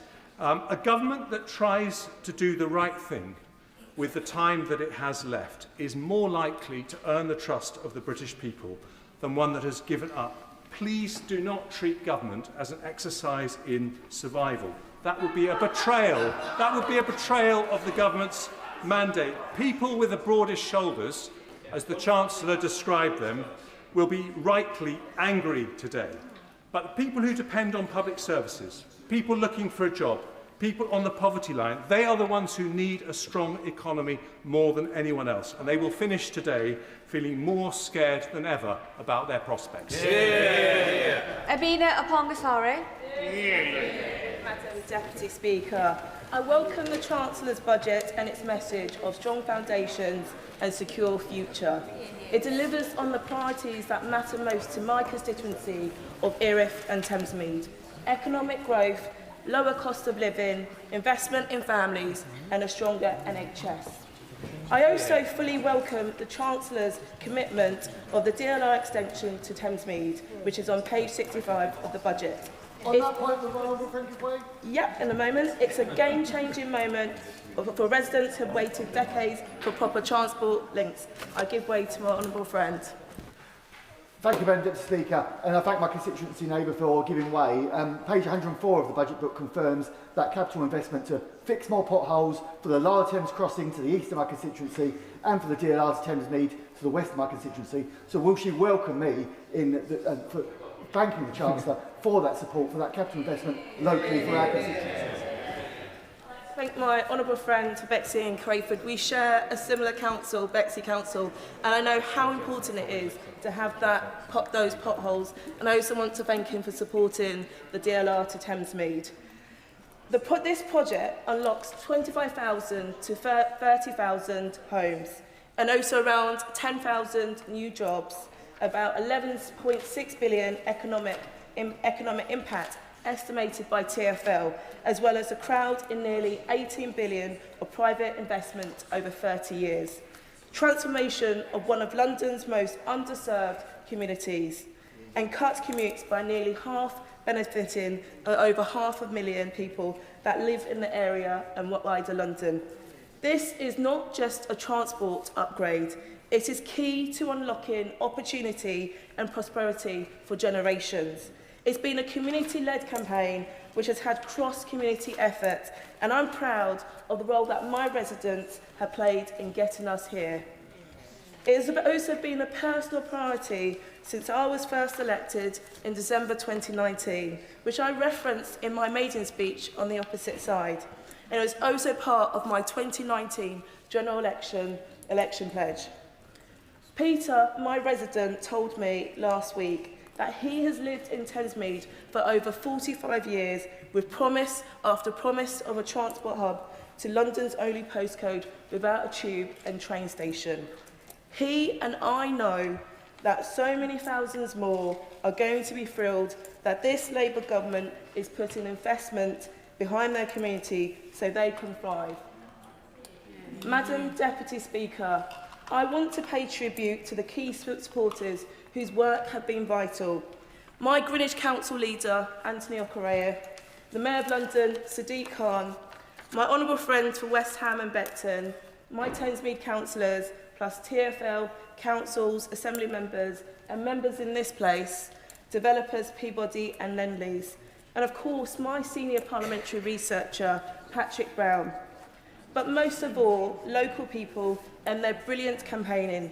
They never lost faith in this project. This is a collective achievement, and this constituency should be proud of the role it has had towards this budget. I also welcome the Labour government's announcement in September that Thamesmead is one of the 12 areas selected by the New Towns Task Force, further proof of the area's potential and importance. So once the DLR is secured, schools, NHS services, jobs and communities and facilities must grow alongside new homes. This is a start of a new chapter in Thamesmead, and I'm proud to have played a part, and I'm proud of my community who have championed this project from the start. I also strongly support the Chancellor's mission to reduce child poverty, including a nationwide rollout of free school breakfast clubs. I've seen firsthand the benefits in my constituency of Willowbank and Jubilee Primary School, better start for pupils and a real financial relief for families and schools. So I was delighted to see in page 31 of the budget that from September 2026 there'll be about 12,000 more primary schools which will offer free breakfast clubs, helping 200,000 more children. And I believe that saves working families around 450 a year and ensures over 500,000 more children do not start their school day hungry. I also welcome the confirmation of further investment to cut NHS waiting times, a vital issue for my constituents, and also welcome that today's announcements of the 250 new neighbourhood health, the one-stop shops, bringing together GPs, nurses, dentists and pharmacists under one roof, starting in areas that need it the most. Madam Deputy Speaker, would you like to give way? I'm extremely grateful to the Honourable Lady for giving way. On health facilities, would you share my concern that the only thing with more leaks than the budget run-up period is the roof of Musgrave Park Hospital in my Taunton constituency? And does she agree, would she agree that those hospitals in the second wave and third wave programme for rebuild need interim funding to keep them going in the meantime across the country, including in Taunton Wellington? The honourable member for his intervention. I have to remind him that this government is delivering more than previous governments. You may remember that he his party was previously in coalition with the previous government that caused a lot of damage to this country. Madam Deputy Speaker, I want to conclude by saying this budget delivers for the country, and it delivers for my constituency of Erith and Thamesmead. So after decades of waiting, residents will finally have their transport links they deserve and the opportunities that will come with them. And a new chapter begins today. And I will continue to fight for the investment, services and opportunity for my community because they deserve it. Order of the House, Sir Edward Lee. The benefit bill is now unsustainable in this country. And really the main purpose of what I want to say today is that I hope that we could try and create some sort of consensus in the House to try and deal with this problem, which is imposing a massive level of debt on families. Now, I'm absolutely sure that the government accepts that this burden is unsustainable, and I'm absolutely certain that if they would come to the House with sensible proposals to try and get people off benefit, Her Majesty's loyal opposition would support the government in that endeavour. The government ducked the challenge early in the year to cut benefits and to try and thereby encourage more people into work. We said at the time that we were prepared to support the government to try and deliver these cuts, and I'm sure that the opposition front bench would repeat that promise. Naturally, yeah. I thank the honourable gentleman for giving way. I just want to clarify that he's perfectly happy for children to continue to live in child poverty while we try to reform the welfare benefit system. Is that right?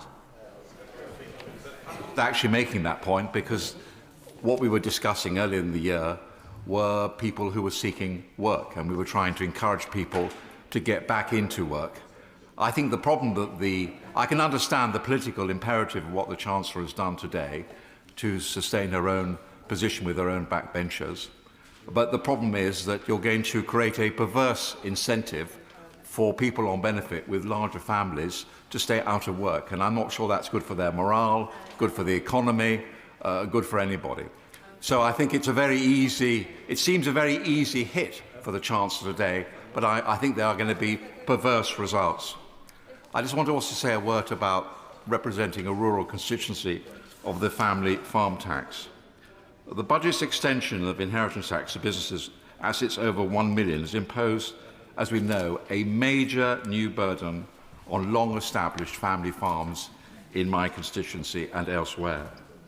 Now, I can quite understand if the government was seeking to target larger estates, target people who were acquiring estates to avoid inheritance tax. But this new family farm tax affects not just large landed estates, but ordinary farms worked by generations of the same families. And I was actually visiting quite recently a tenant farmer in my own constituency. And this actually affects him because his tenancy, he doesn't own the land, it's only a tenancy, but the tenancy is a capital asset and he will be taxed on it, maybe as much as £300,000, which affects the ability of the family to stay in farming. Many family farmers, as we know, lack liquid assets. They're forcing them to hold cash back, restructure, borrow, or consider selling part of the business. Because the dividends used to pay inheritance tax are themselves taxed, these family farms, face an effective tax rate of about 33%. Now, the measure affects a significant share of medium-sized, long-standing firms, even though it raises less than £500 million annually. This achieves maximum social and economic destruction for minimal financial reward. The policy discourages business growth because expanding a family firm increases future tax liabilities on heirs. Now, some advisers are recommending owners sell businesses outright to avoid future tax complications. A climate of unpredictable tax changes creates fear amongst owners and undermines long-term planning. The uncertainty over succession planning is freezing investment and expansion across affected businesses. So the arguments can be repeated, but I do appeal to the government to try and listen to the National Farmers Union, which has come up with some very sensible compromises which would keep family farms in business and would achieve the government's objective. Let me say a bit about the benefits bill. 4 million universal credit claimants are now excused from even looking for a job. 4 million, I repeat, universal credit claimants are now excused from even looking for a job. This is a disaster in terms of self-reliance, in terms of the economy, and much else. Now, numbers, we know, have grown sharply since the pandemic. A surge in reported illnesses, particularly mental health conditions, is the main driver. 2/3 of recent work capability assessments cite mental or behavioural disorders. My right honourable friend, the member for Chingford, has blamed the collapse in the assessment process for the rise in successful claims. Remote and paper-based assessments introduced during COVID have weakened checks on eligibility. This again is something that we could cooperate across the House. It's not just a question of cutting benefits, it's also a question of summoning people in, helping them, giving them confidence to try and get back into the workplace. And unless we do that, and also tackle perverse incentives in the whole benefit system, which discourage people from working, then we are going to fail as a nation. Yes. Grateful, because I like drilling into the data and getting into the facts. And if you see the correlation between the rise in people who are claiming social security and the rise in waiting lists in the NHS, they map identically through all parliaments, Tory and Labour, and therefore will you look at the data before making assumptions, and getting the waiting list down has got to be our objective. Order. The member used the term you twice. Maybe focusing and looking at the chair will stop colleagues referring to language you twice. Sir Edward Lee. I'm very careful, actually, to look at the data and constantly refer to facts which are accepted by the OBR and by the government. These facts are not challenged. That 300,000 people are currently waiting to undergo a work capability assessment. We need emergency measures to clear this backlog. The lack of in-person assessments, and I'm surprised that anybody could disagree with what I'm saying, has created a feedback loop where dependency grows and work expectations diminish. The longer this is allowed to continue, the harder it becomes for people to reintegrate into society. This is a system that writes people off rather than helping them back into employment. And I would have thought we could all agree on that. We must not abandon these people. This is about human dignity. Getting people off long-term benefits and into employment brings significant mental health benefits. It also helps our straitened finances. The cost of sickness and disability benefits is projected to reach £100 billion annually by the end of the decade.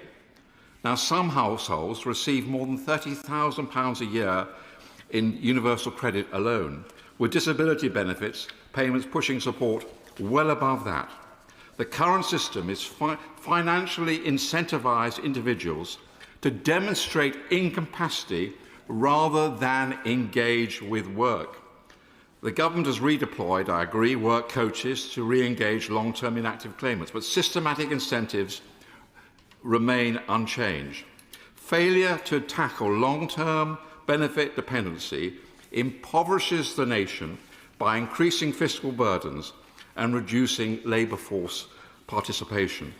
Now, the Office for Budget Responsibility reports the working age incapacity benefit caseload reached 7% in 2023-24 and is forecast to hit 7.9% by 2028-29.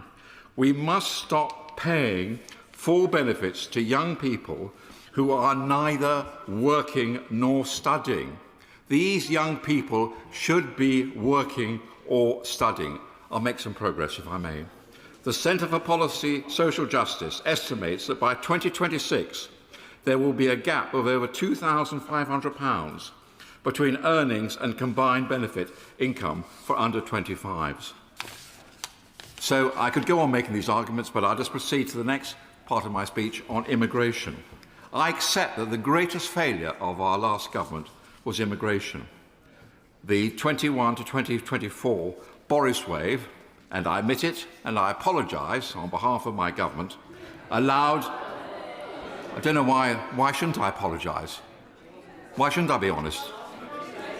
Allowed well over 4 million non-UK migrants into the country.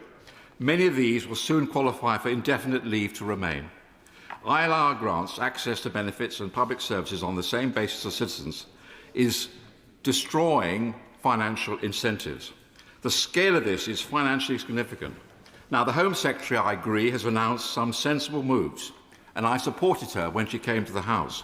For example, extending the standard qualifying period for ILR from 5 years to 10 years. As Carl Williams of the Centre for Policy Studies notes, policymakers cannot say with confidence how many migrants currently hold ILR or their economic circumstances. Experimental DWP data shows around 211,000 ILR holders receive universal credit. This is completely unsustainable. If Migration Observatory estimates are correct, between 27% and 37% of ILR holders receive universal credit. So this is a worrying problem and needs resolution. Next, increasing tax. I've long argued for a much simpler tax system, close loopholes that keep taxes low, especially for married families. Corporate tax complexity creates an inherent bias towards huge multinationals. They can hire departments of accountants to reduce their liabilities. A free market relies on everyone paying their fair share. We need creative ways of ensuring companies like Amazon and Starbucks can operate freely, we all use them, while paying a fair contribution. Then we can help lighten the burden on family farms, working people and small firms. Increasing taxes on working people risks undermining growth by reducing take-home pay and incentives. ONS figures show direct taxes reduce income inequality by only 4.4 percentage points, limited redistribution for a heavy burden. Higher taxes on the wealthy simply encourage them to leave. Data from the Henley and Partners 2025 migration report suggests the UK may lose 16,500 millionaires this year. What's the point of it? Why are we driving these wealth creators out of the country? So I'll just finish with your... there's so much to say, Madam Deputy Speaker, but I know that I'll weary the House if I go on too long. Can I just end by one point? It's quite controversial and it's quite difficult to say this. The triple lock, and I know I'm going to get into trouble for saying this, but I've got to say the truth as I believe it. We all know that the triple lock is unsustainable. It is you cannot have a situation where people of my generation are consuming an ever greater proportion of national wealth through the state pension. Frankly, our government never dared tackle it, having it brought it in because they knew that the Labour Party would crucify them in the ballot box. Now the Labour Party is caught in the same bind. The fact is, it is completely unfair on younger people if the burden of older people through the triple lock increases year by year. We laugh at the French because of their failure to actually achieve sensible pension reform. But we ourselves have got to have the courage, frankly, to end the triple lock. And I think this will only be done with consensus between the two parties. And I'm absolutely sure that if the government was to come to the lead of the opposition and say that this is unsustainable and will you share this burden with you, which may seem to be very unpopular, but actually know many older people of my generation, we all have children, we all have grandchildren, we all see our own children struggling to get on the housing market.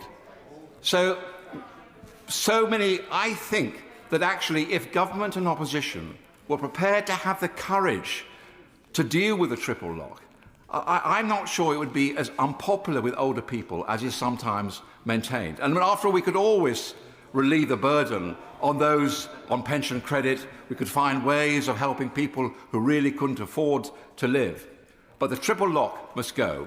It's not a popular policy, but I think in our hearts we know it's the right policy. We have shy of 60 members trying to contribute, so there was a speaking limit of 10 minutes to begin with. Daniel Zeichner. Deputy Speaker, and it's a pleasure to follow the Father of the House in his wide-ranging contribution. I think he's perhaps slightly more optimistic about the ability to achieve consensus across the front benches than sadly I might be, but I think his point about intergenerational unfairness is absolutely right. Let me start by recognising the hard work of the Treasury team and the work they've put in to this budget against what I think is a very challenging international backdrop, particularly around trade issues. And can I particularly welcome what I think is the long overdue measures on council tax for more valuable properties. Of course, no one wants to pay more tax, of course, but there are some of us who appreciate that public services and the public realm need to be properly funded. Frankly, what is extraordinary to me is the number of years that those invaluable properties have escaped proper taxation. And I'm old enough to remember how this all came about, the council tax being introduced as a quick fix after the debacle of the Tory poll tax. Frankly, I'm afraid some people on the opposition benches never change. They're always hankering to find a way to escape paying their dues. They hanker after things like flat taxes or whatever. But after 30 years of not making their contribution, I'm absolutely delighted that it's this government that's finally cracking down on this unfairness. And there are many other aspects to this budget that I strongly welcome. Many of my Cambridge constituents commute into London, and the freeze on regulated rail fares, including season tickets, will be widely welcomed. But I also wish to say a few things about what the money raised in the budget is spent on.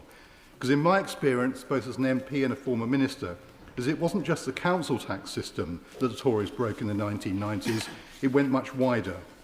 The fragmentation and privatisation of so much of our public realm has turned out, in my view, not only to cost us financially, but contributes to the gloom that has descended on what is still a rich and successful country. Private affluence alongside public decay does not make for a happy society. And in the limited time I have, I'll just cite a few examples I've come across over the previous few weeks. The chaos in our prison and justice systems goes back in no small part to the disastrous policies pursued by Chris Grayling in his misguided attempts to privatise the probation service, from which, in my view, it has never fully recovered. And the fragmentation of services was made particularly clear to me recently when residents in a very modern development near Cambridge railway station complained to me about the problems they were facing with both criminal behaviour and poor building standards. Now, the housing associations turned out in force to meet me. It's amazing what a visit from an MP will do. And they told me about the labyrinth of organisations involved in these issues. At least 2 councils, the police, those responsible for developing the building, those responsible separately for maintaining the building, those responsible for fire safety. How could anyone come to a sensible solution with all that? I came away very clear on one thing. No one seemed to take responsibility overall, and as a consequence, the residents have got a very poor deal. And another example, the rightful national outcry over the abuse of too many neighbourhood shops selling vapes and smuggled cigarettes, exposed so well by BBC investigative reporters. And I can't be the only one who wondered why it seems so hard to enforce the law when it's being flouted in plain sight. So I asked the House of Commons Library for some statistics on what's happened to trading standards officers over the years. And guess what? In 2010, local authorities spent just under £172 million per annum. By 2020, that had fallen to just over £103 million and only recovered a little to £117 million by 2024. Now, they're not the only agencies involved, I understand that, but no wonder they struggle to respond. And it's certainly not a criticism of trading standards officers. They do a remarkable job, given how they've been starved of resources. So, Madam Deputy Speaker, my conclusion is that this budget is a really good start in difficult circumstances, but that we've got a huge way to go in rebuilding the public realm so that we have a country which feels safe and secure for everyone. Putting back together what has been broken apart is not easy nor quick. It's much easier to break things than to put them back together again. We've had decades of destruction from the party opposite, that frankly would only be made worse by the party that goes by the name Reform. But they too ought to go to trading standards, because it's a false prospectus. They're not about reforming the country, they're about breaking it. I'm confident that people will increasingly recognise that. So I urge my Treasury colleagues to stand firm, rebuild not just our economy, but the communities in which we all live, whatever our circumstances. Oliver Dowden. Thank you, Madam Deputy Speaker, and may I begin by referring members to my register of members' interests, including my position as chair of the APPG for the UAE. Madam Deputy Speaker, it didn't have to be this way. The roots of this budget and its failure began with the last one. It began with the unnecessary delay and scaremongering before that budget, which in turn frightened consumers and scared businesses off of investment. And then in turn, when the budget was announced, the Chancellor made 3 key errors. The first thing she did was to choose to tax probably the worst thing in terms of jobs and growth by putting up national insurance contributions. She chose to drive human capital and financial capital away from the United Kingdom with the abolition of the non-dom tax status, and she chose a totally unrealistically low level of fiscal headroom, which meant that by the time the Chancellor sat down, markets were already preparing for the next round of tax rises, and this sense only grew with the U-turn on welfare reforms. And the problem is, the government is making exactly the same mistake all over again, with the litany of leaks culminating in the extraordinary position of the OBR publishing the entire content of the Chancellor's budget before she even stood up, rendering the entire speech meaningless. And now, in turn, this budget demonstrates a simple and clear choice: higher welfare paid for by higher taxes.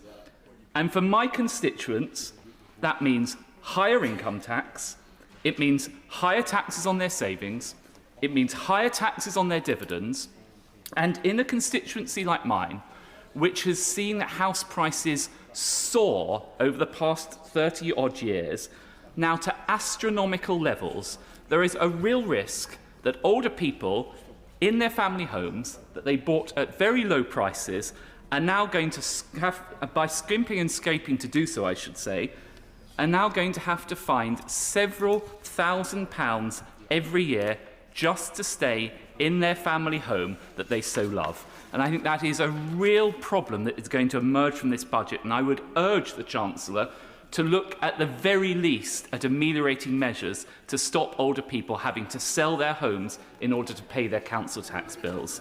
But beyond this, there lies this strategic choice, and we all know exactly what has happened. The Labour leadership has watched in fear as its vote hemorrhages to the left.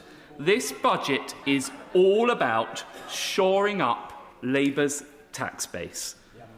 The residents of Bushey, the residents of Radlett, the residents of Potters Bar, the residents of Boreham Wood, their taxes are being hiked to pay for higher welfare to appease Labour's backbenchers. I will happily give way. I thank the right honourable gentleman for giving way. Would he not accept that in addition to the taxpayers that he's talking about in those communities, which I've visited and know in Bushey and Boreham Wood and other parts of Hertsmere constituency, there will be families who, amongst his own constituents, who have more than one child and receive benefit, more than 2 children and receive benefits, who will be positively impacted by today's budget, and he could at least nod in the direction of those of his constituents who will benefit from the measures that the Chancellor has set out. I think that the problem with that analysis is that many people on the same street will think to themselves, I chose not to have another child because I couldn't afford to do so, and yet now my neighbour is able to have more children paid for by the taxman through welfare. And that is the fundamental unfairness at the heart of this budget announcement. But worse than that, I will give way in a moment, but worse than that, This failure to grasp welfare reform risks neglecting a whole generation. We already see young workers' prospects under threat from AI. We see the prospects of employment being hit by Labour's jobs tax and the labour market regulation, which is discouraging hiring.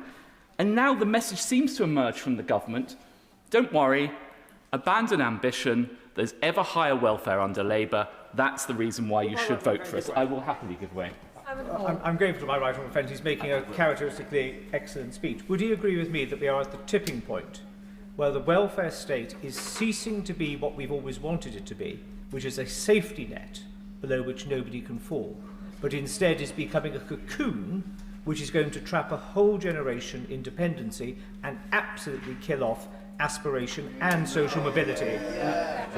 As ever, my honourable friend is totally correct. Of course the welfare state should be there for those people in temporary difficulty, but it cannot be a lifestyle, which is what ends up happening. I will give way to the chairman of the Treasury Select Committee, then I must make some progress. So forgive. I do thank the right honourable gentleman for giving way. Look, we've had evidence at the committee. It is absolutely a fallacy which we need to nail, that people choose to have more children to get more benefits. That is not the case. People fall on hard times. That safety net is there, and the ambition of my young families in Hackney is immense, but they are held back. There are a lot more systemic issues about poverty, but this will tackle it for that generation, and we need to welcome it. Well, of course there will be the occasional person that falls on hard times, but I think she should try saying that to many, many of my constituents who are unable to have more children. They take the choice not to have it, and that option is now, there's an imbalance between that and the approach taken on welfare. And so we have a situation where at the same time as the United Kingdom is embracing higher taxes and an ever greater role for the state, beyond Europe, lower tax dynamism abounds. We can see the US surging with freer markets and a tech and energy bonanza. You only need to look to the Gulf, to states like the UAE and Saudi Arabia that are embracing tech, finance and alternative energy. Now, a generation ago, this would have mattered less. But now we're in the position where Labour and capital are highly mobile, and we are seeing more and more people voting with their feet, leaving the United Kingdom by the tens of thousands, and this tide is washing out our very brightest and best away from our shores, and I fear that once those people leave, it is very hard to get them to come back. And the sadness of all of this is that the United Kingdom remains a wonderful country. It is actually a beacon of stability with the rule of law, the English language, the time zone, great research universities and a highly talented workforce. And indeed, having criticised the government a lot, I pay tribute to them for successfully concluding a number of free trade agreements, including with India and the United States. And I hope that others will follow, including with the GCC. So at a time when other countries present challenges, whether it's the security situation in relation to China, whether it's the unpredictability of the United States or stagnation in Europe, the United Kingdom actually has a golden opportunity to be a magnet for investment from businesses and entrepreneurs around the world. But the risk is that we are consigning ourselves to a situation which a Scottish entrepreneur described to me a couple of days ago as being the why bother economy. And what he meant by that was that, of course, people aren't going to disinvest, but they won't choose to actively invest in the United Kingdom because we are not creating the environment where we are rewarding risk-taking and entrepreneurship. So if we are to seize this moment, there are a few simple steps that we could take, and I would urge the Chancellor to do so in order to light the fire of competitiveness. First of all, instead of trying to drive away the wealthiest and biggest global investors, as we have done with the abolition of the non-dom status, we should be welcoming them and gaining more revenue at the same time. One only needs to look at the Italian model, where they have imposed a relatively high fee, but in return to that have exempted wealthy mobile people from paying further taxation. As a result of that, investment in Italy is surging, and the number of wealthy people choosing to locate in Italy is surging, with all the opportunities that brings for growth and investment. Instead of obsessing with policing social media. We should be aggressively policing the sort of small, low-level crime that drives people away from locating in this country, whether it's the phone snatching, the shoplifting, or the general sense that the streets of this country have become less safe than they were a few years ago. And instead of clobbering entrepreneurs, wealth creators, and hard-working Brits with ever higher marginal rates, we should have the confidence to believe that lower marginal rates generate higher revenues in the long run and benefit absolutely everyone. And most importantly of all, in relation to this budget, instead of consigning a generation to welfare, we should be aggressively reforming the welfare state to create opportunities for all. It really isn't too late for the government to seize this opportunity. But sadly, I fear that only a change of government, and of course a change of government to the Conservative Party, will be able to deliver those things. Liam Byrne. Thank you very much, Madam Deputy Speaker. Well, I don't know what budget the right honourable gentleman was reading, but it wasn't the budget that was put on the table this afternoon. Madam Deputy Speaker, I think the Chancellor got the judgment exactly right today. She had a difficult inheritance, she had a difficult hand, she had difficult decisions to take, and she got the calls absolutely right. We have a situation now, the budget now being delivered, where we have growth this year that has been forecast to rise. We have business investment over the course of this Parliament, which is forecast to rise. We have inflation, which is coming down. We have forecast interest rates, which are coming down.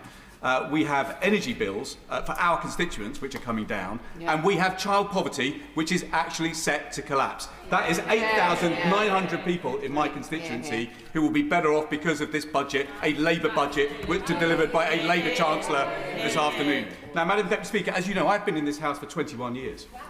I have sat on both front benches. I have sat on both sets of backbenchers. And so I've come to see, over the years, the selective amnesia which somehow bedevils debate in this place, and the problem of unreliable narrators. But I have to say, I have never seen amnesia on as epic a scale as I heard from the Leader of the Opposition today. Now, I think it is quite well established, Madam Deputy Speaker, that back in 2010, I thought the numbers were a little bit tight. I thought difficult decisions were going to be needed, which is why we left a judiciously balanced budget, 2/3 spending cuts, 1/3 tax rises, that would have halved the deficit in 4 years and brought debt borrowing down by 2016. That, of course, was not the strategy that was pursued by the last government. And what is the difference that that made? Well, the party opposite saddled this country with an extraordinary £1 trillion of debt higher than the situation that we left. That's why we're paying £1.10 in interest rates today, because they more than doubled the national debt. And before we hear any nonsense about COVID, let us just remember that 80 to 90% of the increase in debt that the Conservative saddles us with was before the COVID lockdowns began. I give way to the honourable gentleman. Oh, nothing as contemporary as COVID, don't worry about that. I just wondered how much money he left in the coffers when he was Chief Secretary in 1997. Well, I can tell him. I don't know what his faculty of maths is like. I don't know if he realises that a trillion has 12 noughts. But we left the national debt £1 trillion lower than it is today. £2.7 trillion. That is how much this country is now borrowing. Now, the great tragedy, of course, of all of this is that if they had borrowed money at low interest costs and actually invested it in something that enhanced productivity, we would be in a better position today. The Chancellor wouldn't have had to deliver the budget that she had to deliver today. And don't take my word for it. Don't take my word for it. Look at the International Monetary Fund. 25th of July. The report is very clear. The fact is that our productivity growth under the party opposite collapsed by 1/3 compared to the good old New Labour years. Our productivity divergence now with the United States is so serious. Our productivity growth has been half what it has been in the United States. And the OBR is really clear today. The downgrade on growth that they have baked into their numbers is entirely because of the productivity collapse, because they wasted the money during their 14 years in office. And of course, I should just say, by the by, because Conservatives are Conservatives, they managed to put £1 trillion on the debt, they managed to collapse the productivity numbers, and they still managed to put inequality up through the roof. Yeah. That is why we all had in our constituencies food bank queues that we will never forget. I will never forget, for as long as I live, the phenomenon of collecting food in inner city Birmingham because our food banks had run out of food. I will never forget the children at Adderley School who were literally helping restock our food banks by taking penguin bars out of their lunch boxes to put them in food collection crates so that their classmates didn't go hungry at lunchtime. That's the reality of the child poverty legacy that this party left us with, and that is the legacy that the Chancellor got to grips with today. So, Madam Deputy Speaker, we look forward on our committee to scrutinising the proposals that have been laid out today. We have been travelling the country over the last couple of weeks talking to business about what they wanted out of this budget. And there were three things that were very clear. What is extraordinary about this country? These are aisles of wonder. We now stand on the threshold of an extraordinary new era of innovation. This is an extraordinary country. We are an inventive country. We have been since the Industrial Revolution started in Birmingham back in 1761. But that is going to be as of nothing compared to what is about to unfold in this country. And we are at the front of the grid in the race for the 21st century. But we need to mobilise capital on a completely new scale. And that is why certainty for business was so important. So I welcome the fact that the headroom has been put up to £22 billion today. I welcome the Chancellor is ending this biannual circus of fiscal speculation by having one forecast a year. I have to say to the House that I seriously think that Mr Hughes needs to consider his position. The fact that we have had a leak of the OBR forecast before this House got to debate the budget, I think is appalling, and it has bedevilled us, this uncertainty. Now, alongside that, we have got to step up the mobilisation of capital on a completely different scale.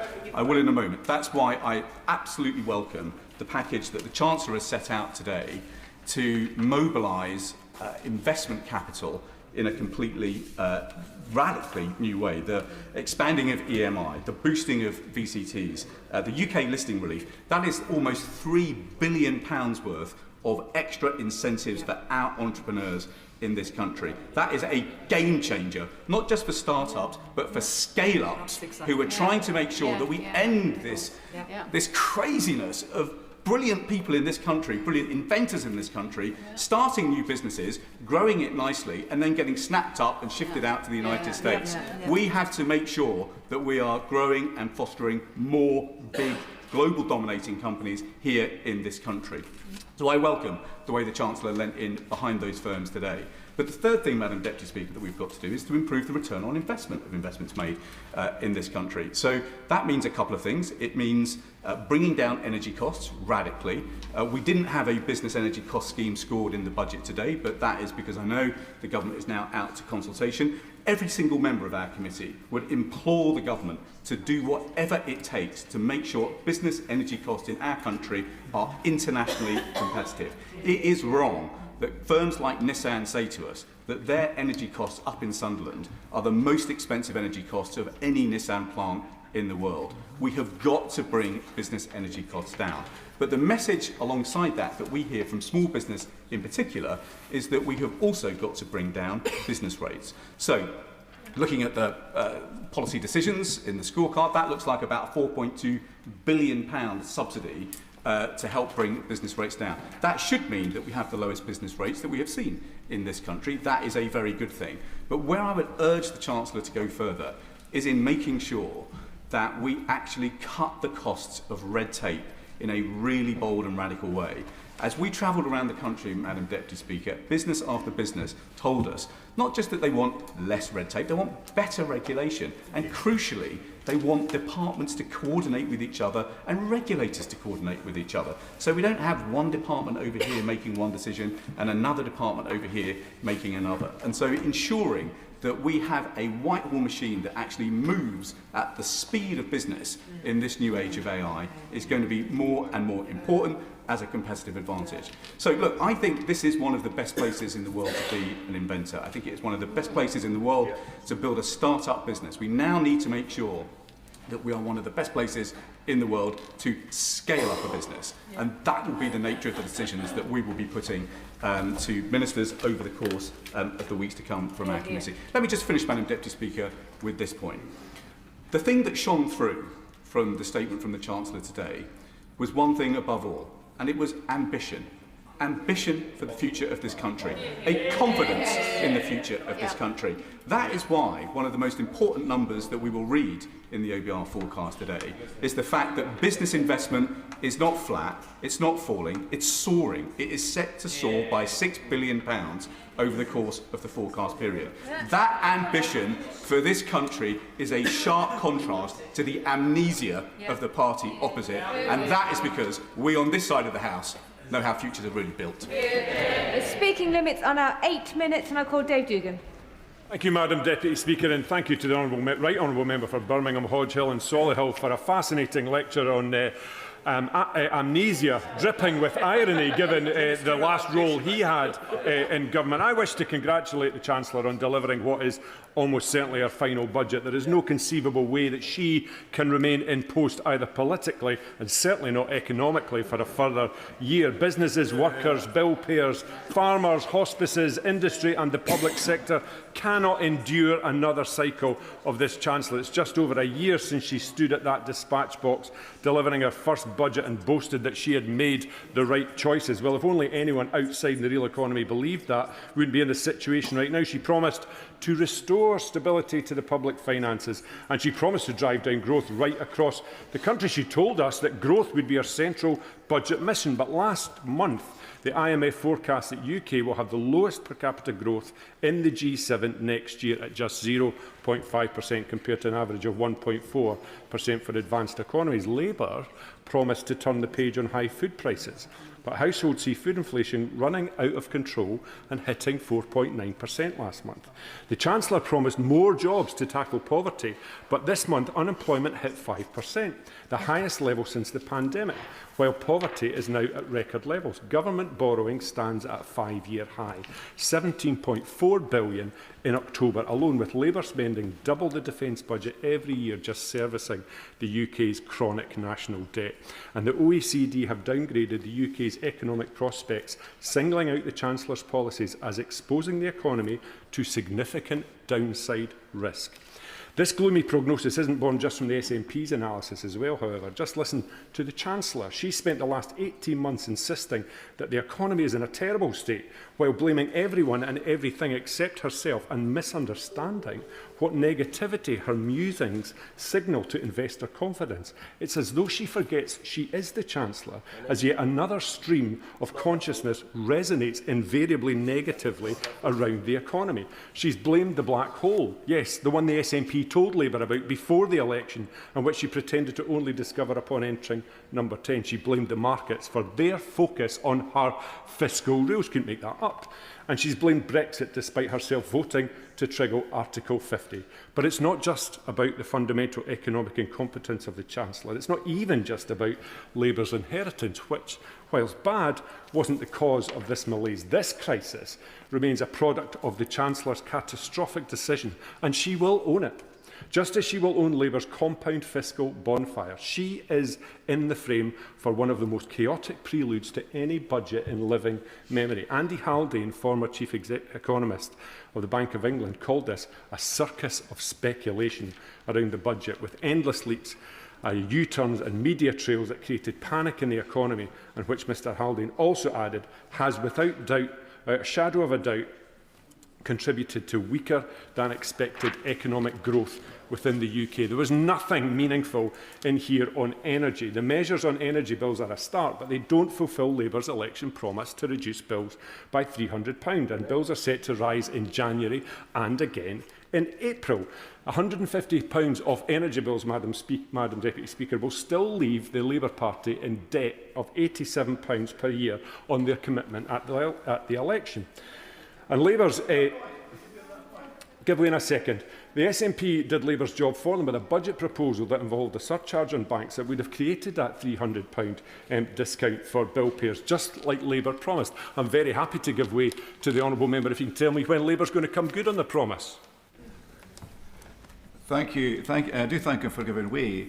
Of course, if he takes the time to read our manifesto, which we were elected on in Scotland, that promise was to be met at the end of this Parliament. So we're actually ahead of schedule. And I'm sure he welcomes that, just like he welcomes the extra 500 million cash terms, extra 500 million in cash, extra 300 million in capital going to Scotland, and a commitment to above inflation budget rises up to 2029. Fantastic, Madam Deputy Speaker, isn't it? Wow, Dave Dugan. I'm sure the public will be delighted to hear Labour's never, never promise on energy bills. And unlike him, I don't exist on my knees waiting to get patted on the head by Labour ministers on the front bench. I'm off my knees, and the consequentials that we get. The consequentials we get in Scotland are a consequence not of largesse by the Labour Party, but of the taxes that Scottish enterprise creates within this so-called United Kingdom. Nothing here, Madam Deputy Speaker, on the energy profits levy, which is putting North Sea oil and gas into an early grave. As things stand, 42% of firms in the North Sea oil and gas sector forecast revenues for 2026 expected to come out from outside the UK's continental shelf. An analysis earlier this month from the Fraser of Islander Institute showed that the industry is undergoing an accelerated decline. In my view, Madam Deputy Speaker, as a direct result of this Labour government who don't understand energy or the economy.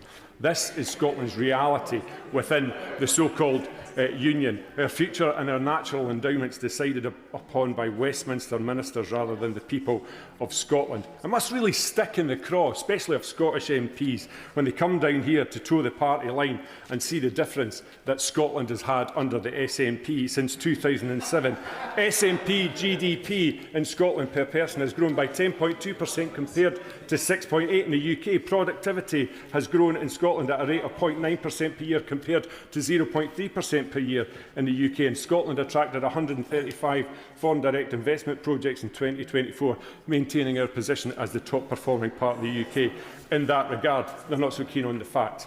And Scottish Labour MPs jump up and down about the new minimum wage, despite the fact that their constituents and mine are already on more than that as a result of the Scottish living wage at £13.45.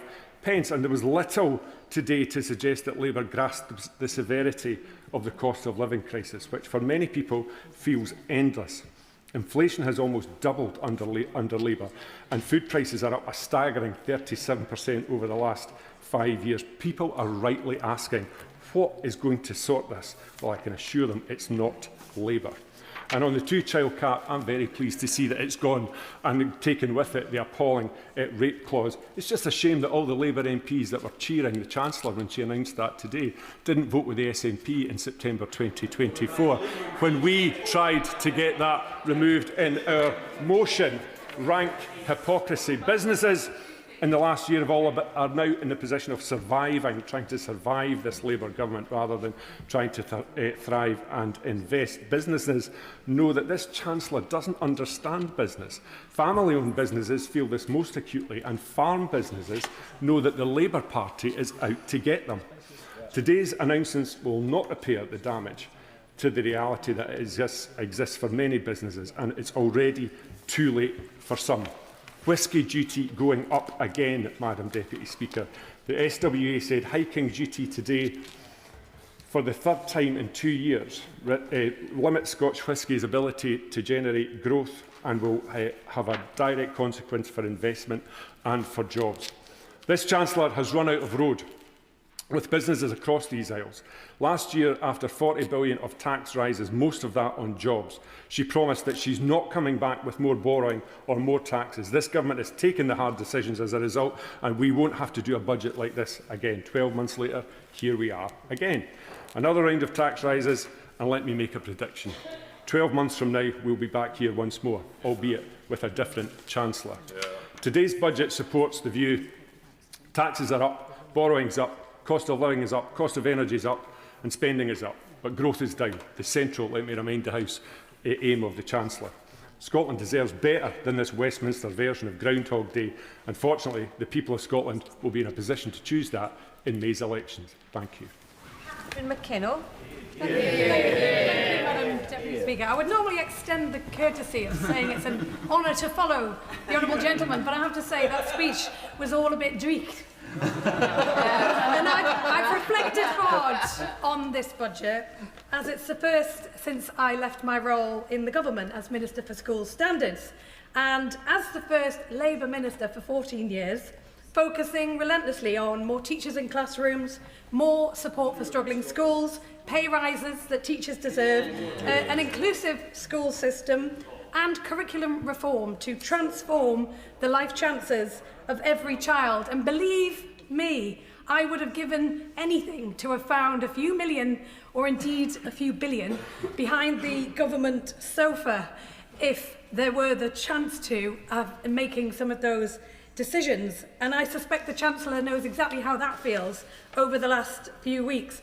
But that is one of the reasons why I've now joined the Public Accounts Committee, scrutinising public spending, drawing on those experiences of making those tough decisions in government about how we spend the public's money. And I've really enjoyed the deep dives we've done, examining how public services are delivered, where schemes fail, making sure lessons are learned, and making sure we spend every pound the best way possible.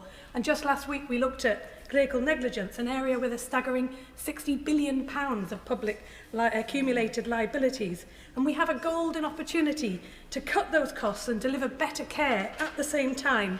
So I would encourage the Chancellor to read our report when it lands, because it might come in handy for next year's budget.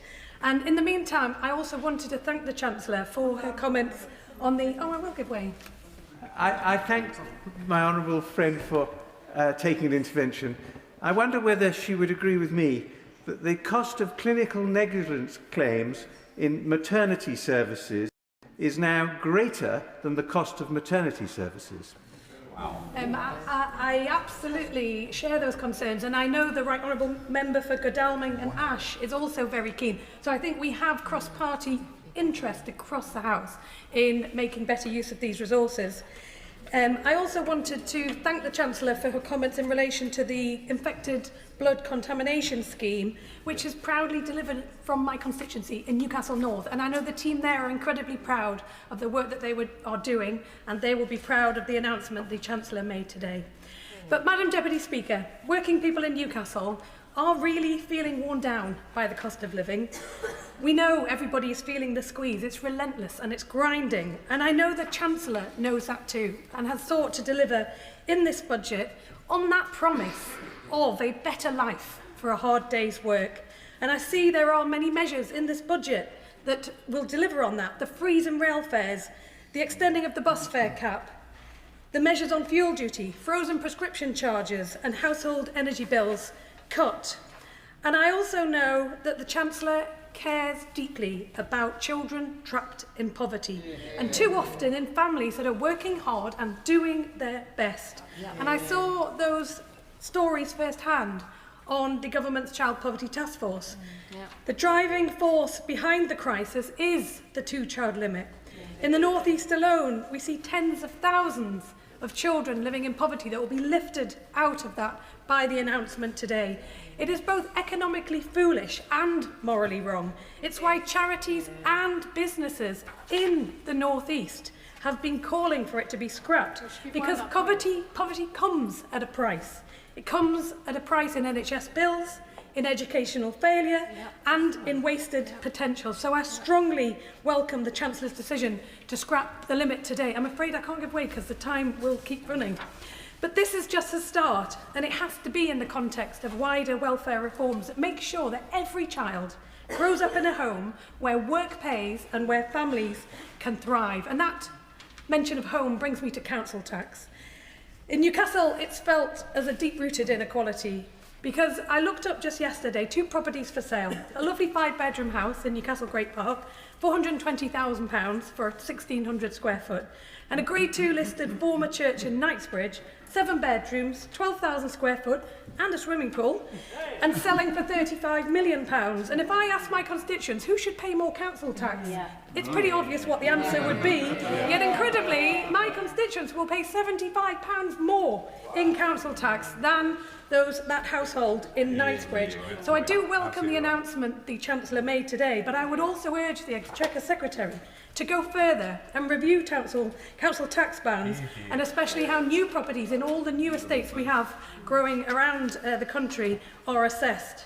And I also want to turn briefly to the new powers for mayors on overnight stay levies.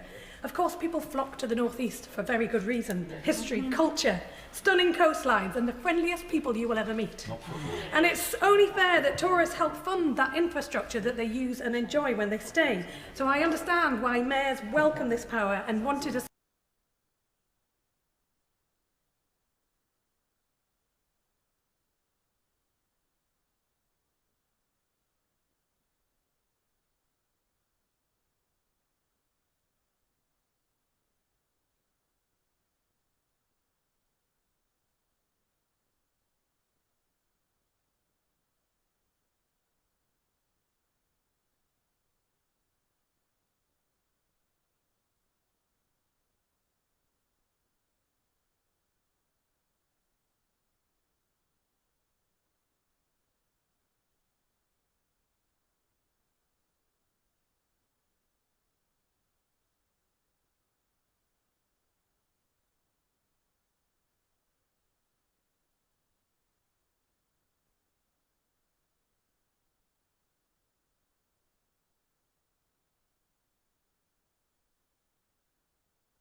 Hi.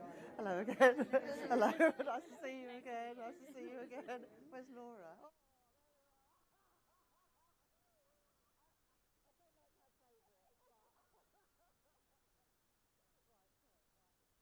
Sorry.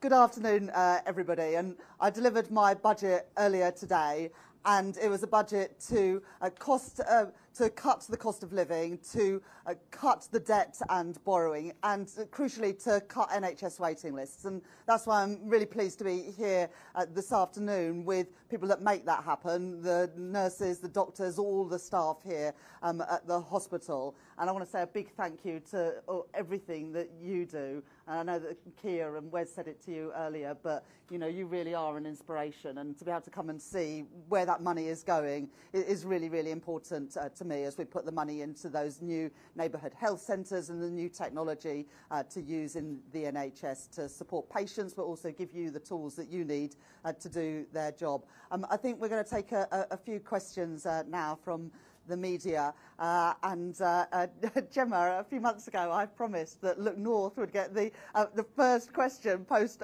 budget, and I'm going to deliver on my word, Gemma, so I'll talk directly to the people of West Yorkshire, but especially Leeds. Yes, well, it's good to see you keep a promise, Chancellor. I was talking to people on the high street in Pudsey yesterday in your constituency, and it won't surprise you, they are really struggling with the cost of living. They see the price of things go up and up and up, and wages haven't kept pace with it. Businesses are still reeling after the measures in last year's budget, and today extending that freeze on income tax thresholds will really hit working people.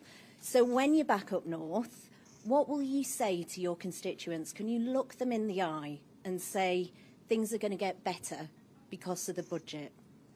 So for people in Leeds, West and Pudsey, and people all around the country, in Yorkshire and beyond, there will be a reduction of £150 in your energy bills from April next year. That is tangible difference, money in the pockets of working people.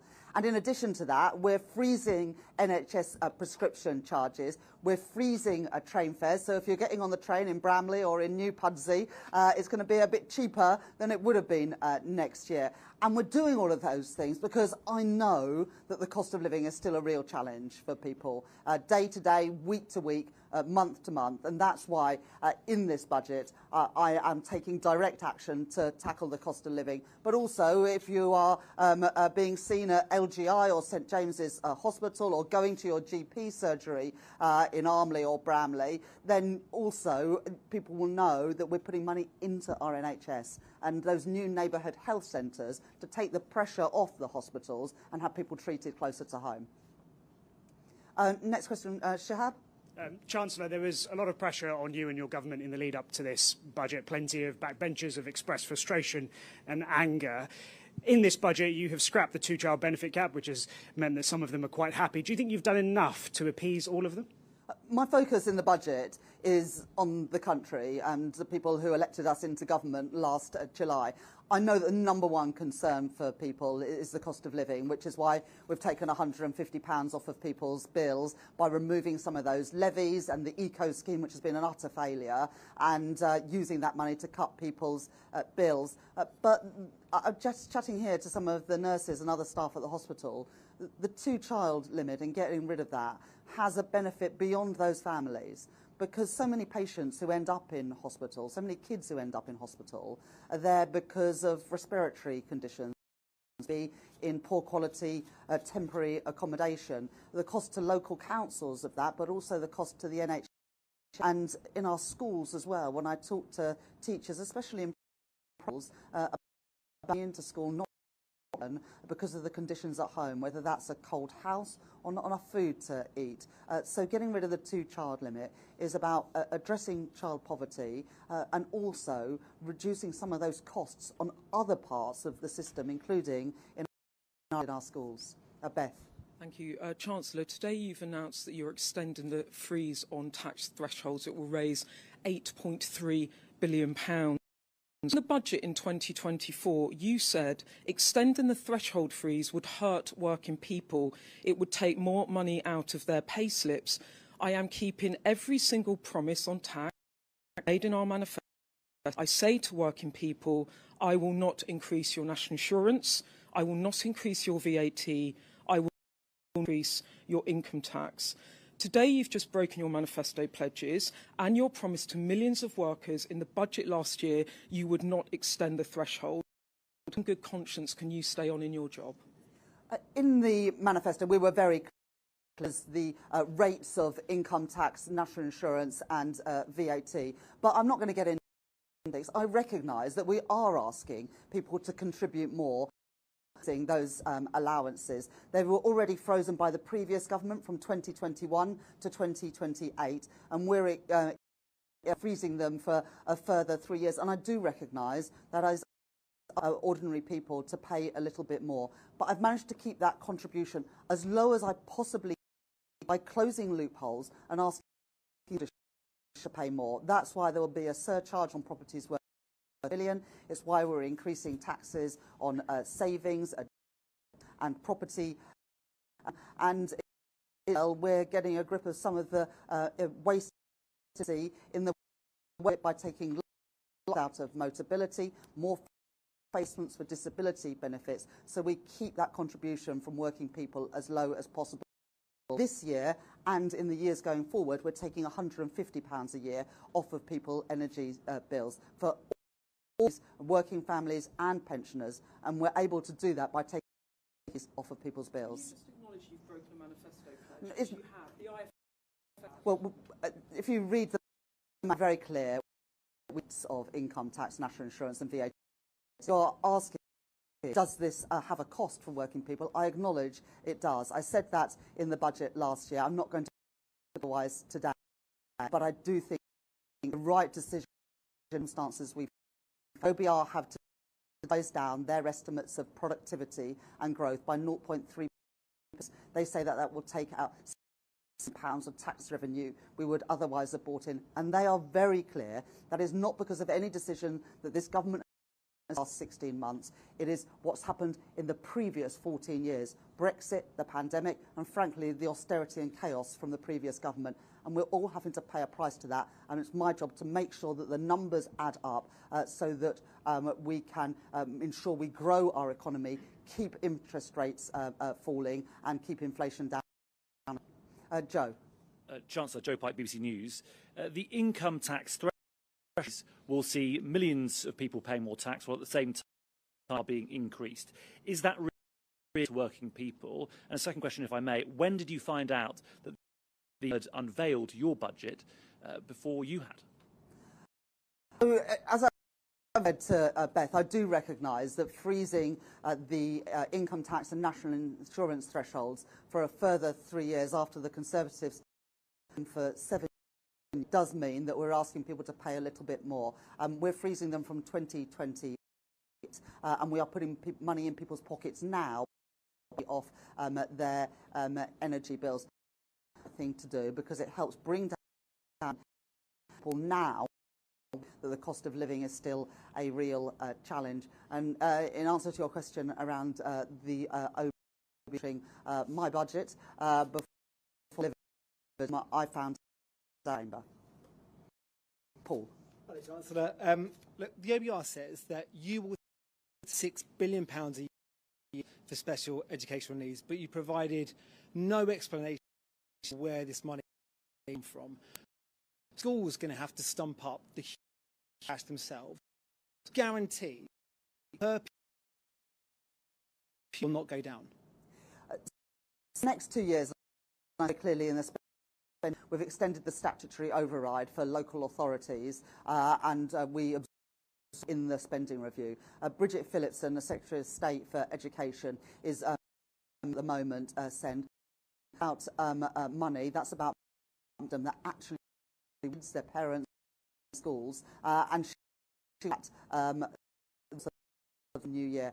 I believe that we should, wherever possible, integrate children into mainstream schools. That's not always, but I would like to see that happening more. But it would be up to Bridget to set out those reforms. But as I say, we have extended the statute for the next, and we put more money into the schools budget just before the summer. Lewis from ITV Digital. Hello, Chancellor. You minimum wage sounds like good news for the employment problem in this country, and you are freezing national insurance thresholds for employers. So isn't that stop businesses and drive up unemployment? Increase the national minimum wage for 8-year-olds from £10.85. We've increased the minimum of the national living wage from £12.20 an hour, giving a paying around 2.5 million of the lowest paid people in our country. And that is the right thing to do, because if you go every day, you should be able to pay the bills and and pay the rent or the mortgage. But we know that that's reality for many people today. Paying minimum wage in the national still not the rates of the real living wage that is calculated independently. Something to increase rate money in people's pockets. The that don't have enough lending on the discretion, whether that's a meal, a night out, a weekend away with the family, the high street and so putting more people economic policy as well do.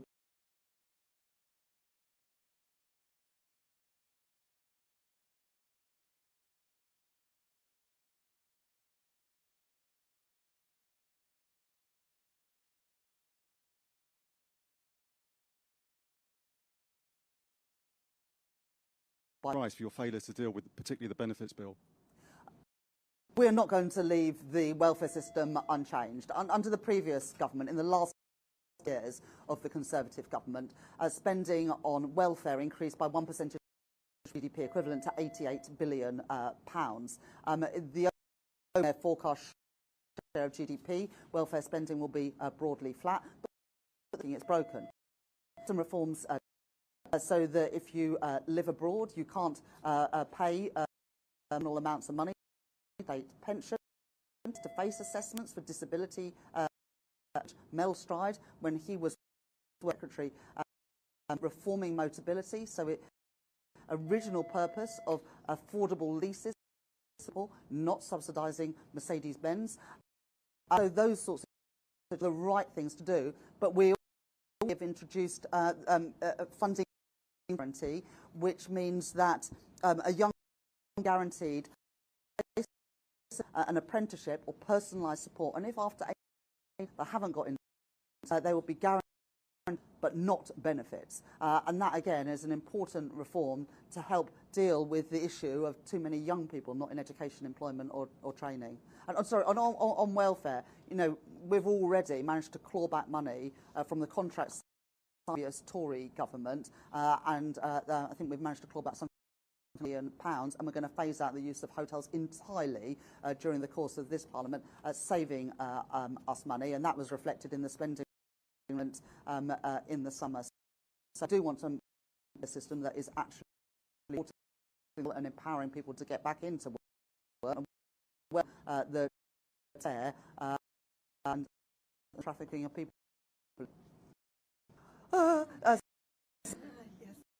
Sophie Huskisson. The union have said that freezing income tax thresholds is the opposite in work markets. Do you admit that you could have been brave for wealthiest in Britain? So, as I've said, I realise that we are asking everyone to make a contribution for the security of our country and the brightness of its future. I said that in the speech today, and I also said in the speech today that I'm not going to pretend that that is not asking for a contribution. The Tories, when they were in office, froze the thresholds. Here, I'm being honest that that is from 2028, freezing thresholds for a bit longer, and that a cost. But we're putting money now in the pocket. It's pounds off their bills, money off of rail fares, of frozen prescription charges, as well as fully funding the childcare offer of 30 hours of free for more free for half of parents are on universal all these things in the ordinary working piece, the increases in the national minimum wage and the national set out today. But look, you can see the distribution analysis tables in the budget documentation that came out today. This is the budget. The biggest winners are those on the lowest incomes and those who were asking with the broadest shoulders. Those is £2 million. The landlord who pays less tax than their tenant. Those are the right things to do, and they're progressive reforms. The contribution from working as low as possible. Dan? Hello, Chancellor. Tax rises that more than half of the income to the Treasury from the tax rises you've announced today actually takes effect, sort of comes in after the election in sort of 2031. It's crazy that they happen, and given time in politics, still be Chancellor then. I don't think any that late actually. So 20 onwards, the council tax surcharge comes in a couple of years' time, as does the other changes. So these are all this Parliament. When you're making tax reform, it's often not possible to change those rates overnight, and of course the thresholds are because the Tories froze them. But we're also making savings right now through getting rid of things like police and crime commissioners, reducing the cost of local government with fewer councillors, as well as selling land that the government no longer has a need for. So there are savings we're making right now, as well as asking public services to make efficiency savings worth a further 0.5% from 28-29. So these are, and what you see actually in the forecast is the deficit coming down every single year, because I think it is important that we are consolidating. We're not going to be spending more than we can afford, and the IMF, I believe, have confirmed that we have the fastest rate of consolidation finances of any country in the G7. I can do one more. She's the real boss. Yeah. Anna Mihailova, Times Radio. A year ago, after a big budget, you said not becoming buses. You've just announced £2 billion worth of tax rises, dragging hundreds of thousands of great income tax, nearly 1 million people into higher rate tax. Can you reassure people you will not be? Well, look, last year I had to fill the £22 billion in the public finances left by the Conservatives. What we didn't know then, as well as that public finances, that productivity growth was weaker than the Office of Budget Responsibility then forecast. They've been really clear in their available before the budget that productivity forecast is 0.3 percentage points lower a year. Growth to the same amount reduces tax revenues by £60 million, and we can beat those forecasts. We've beat them this year. The OBR said the economy was going to grow by 1% this year. We've grown it by 1.5%.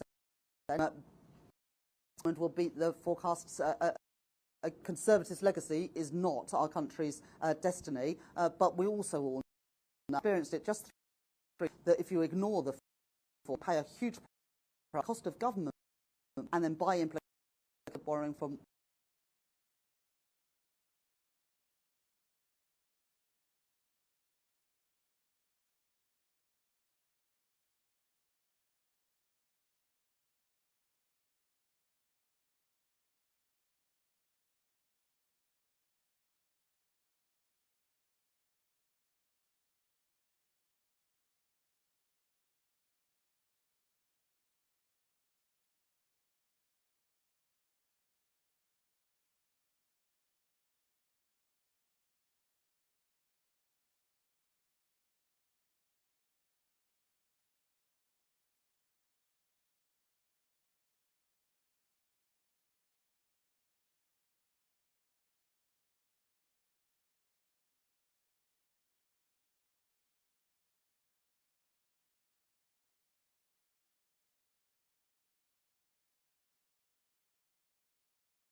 Well, Richard Hughes and the OBR have confirmed that they are have launched an investigation into what happened. It obviously was a serious breach.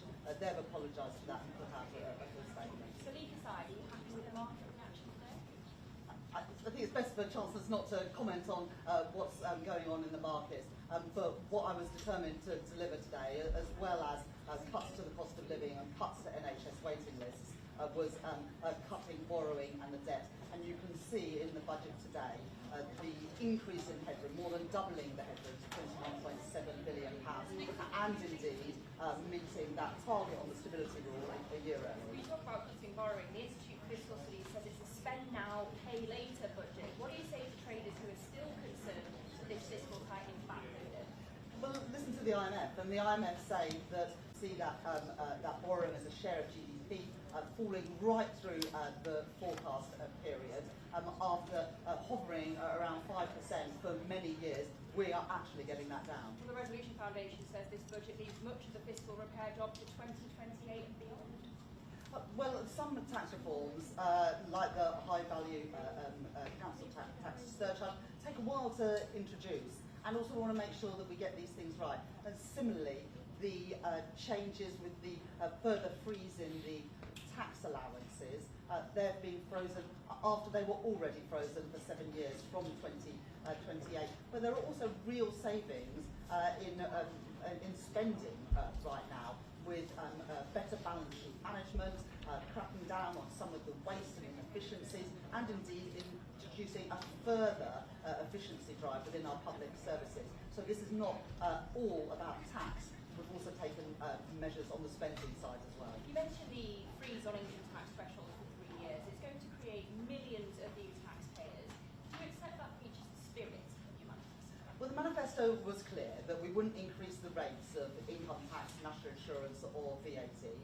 But I do recognise, and I said this clearly in the House of Commons today, that freezing the thresholds for a further 3 years after they were already frozen for 7 years under the previous government does mean that I'm asking ordinary people to contribute more. I think that is a fair thing to do in the wake of the productivity downgrade from the Office of Budget Responsibility, which will see £16 billion less come in terms of tax revenue. But I've kept that cost on ordinary working people as low as possible by closing loopholes in the tax system and by introducing some taxes, for example, on EV charging, which the previous government ducked, even though it's been a ticking time bomb for some time. But do you accept the OBR's conclusion that this stealth tax rise is going to reduce economic output because of the financial incentive against working in order to fund spending on health? I think the OBR have been pretty clear that no measures in this budget impact their growth forecast. Indeed, they point to things like the India deal, the planning and infrastructure bill, as being positive for the economy. And indeed, our changes to universal credit will result in an additional 15,000 people in the workforce in the next few years. Well, overall, the OBR says none of your policy measures boost growth. What does that say about the government's growth ambition?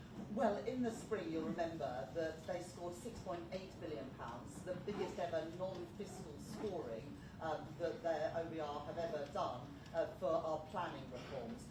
Just a couple of days ago, the planning and infrastructure bill was in the House of Lords. That is now almost complete, just one more return to the House of Commons, and then that bill will get and the OBR haven't scored the India deal, the EU deal, or the US deal. And that's why I'm confident we can beat these forecasts on growth. We've beaten them this year with 1.5% growth now forecast, not the 1% they forecast in the spring. And I'm confident that we can beat those forecasts again. So finally, Chancellor, you've effectively just broken your promise made after the last budget not to raise taxes again. Will you now rule out more tax rises, whether directly or by stealth, this Parliament? So last year I had to close the black hole in the public finances left by the Conservatives. In the budget last year, I lived within the forecast set by the OBR. They have now changed their forecasts around productivity, and they are very clear that's nothing to do with the policy of this government, but that does mean they forecast lower tax revenue coming in. And I was always clear that I would never play fast and loose with the public finances, because it's ordinary working people and businesses that pay the price when that happens. So these are the fair and necessary choices in the circumstances that I face. But what I'm now determined to do, more than ever, is to grow our economy so that we have the revenue, both to keep taxes down and also to fund our public services. And that is what this government's plan for growth is all about. Whether it's pensions reform, planning reform, the changes today to help make Britain the best place to start up, to scale up and to stay, with the changes to stamp duty for shares for companies newly listing in the UK. I'm determined that we get the growth that our economy has been sorely lacking for too long, and we do that through the forms that we've set out. No confirmation of no new tax rises? Well, no Chancellor can write future budgets. I took the fair and necessary choices today, but my focus has been and always will be on growing our economy so that we can keep taxes down and have the money we need to invest in our public services. All right, Rachel Reeves, we really appreciate your time. Thank you.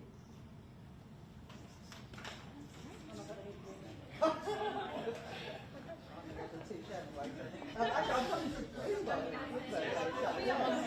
Yes. Thank you. I'm really pleased that we sit down. You're the only one on board.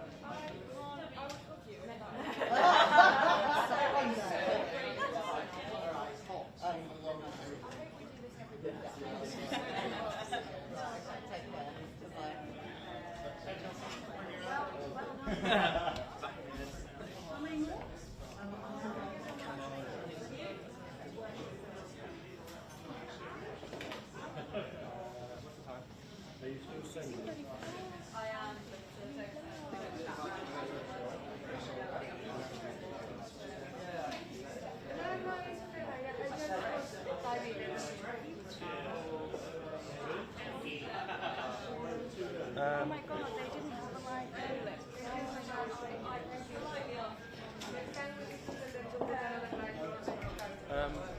Because they weren't saying without light. I was opening the Irish Sorry.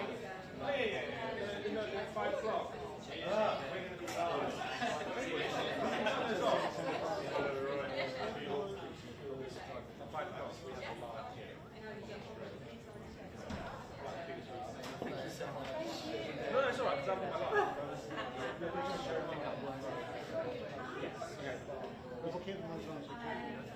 No, you can turn them off. If that part.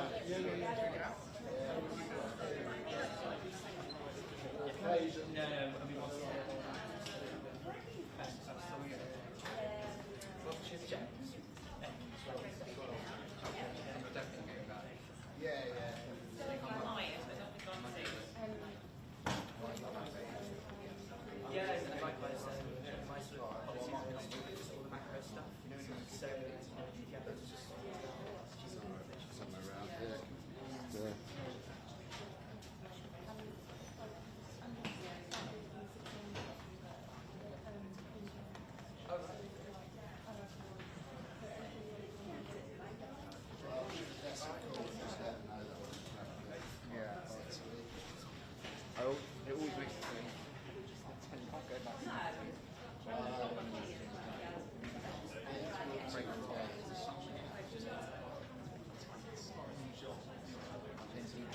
Yeah.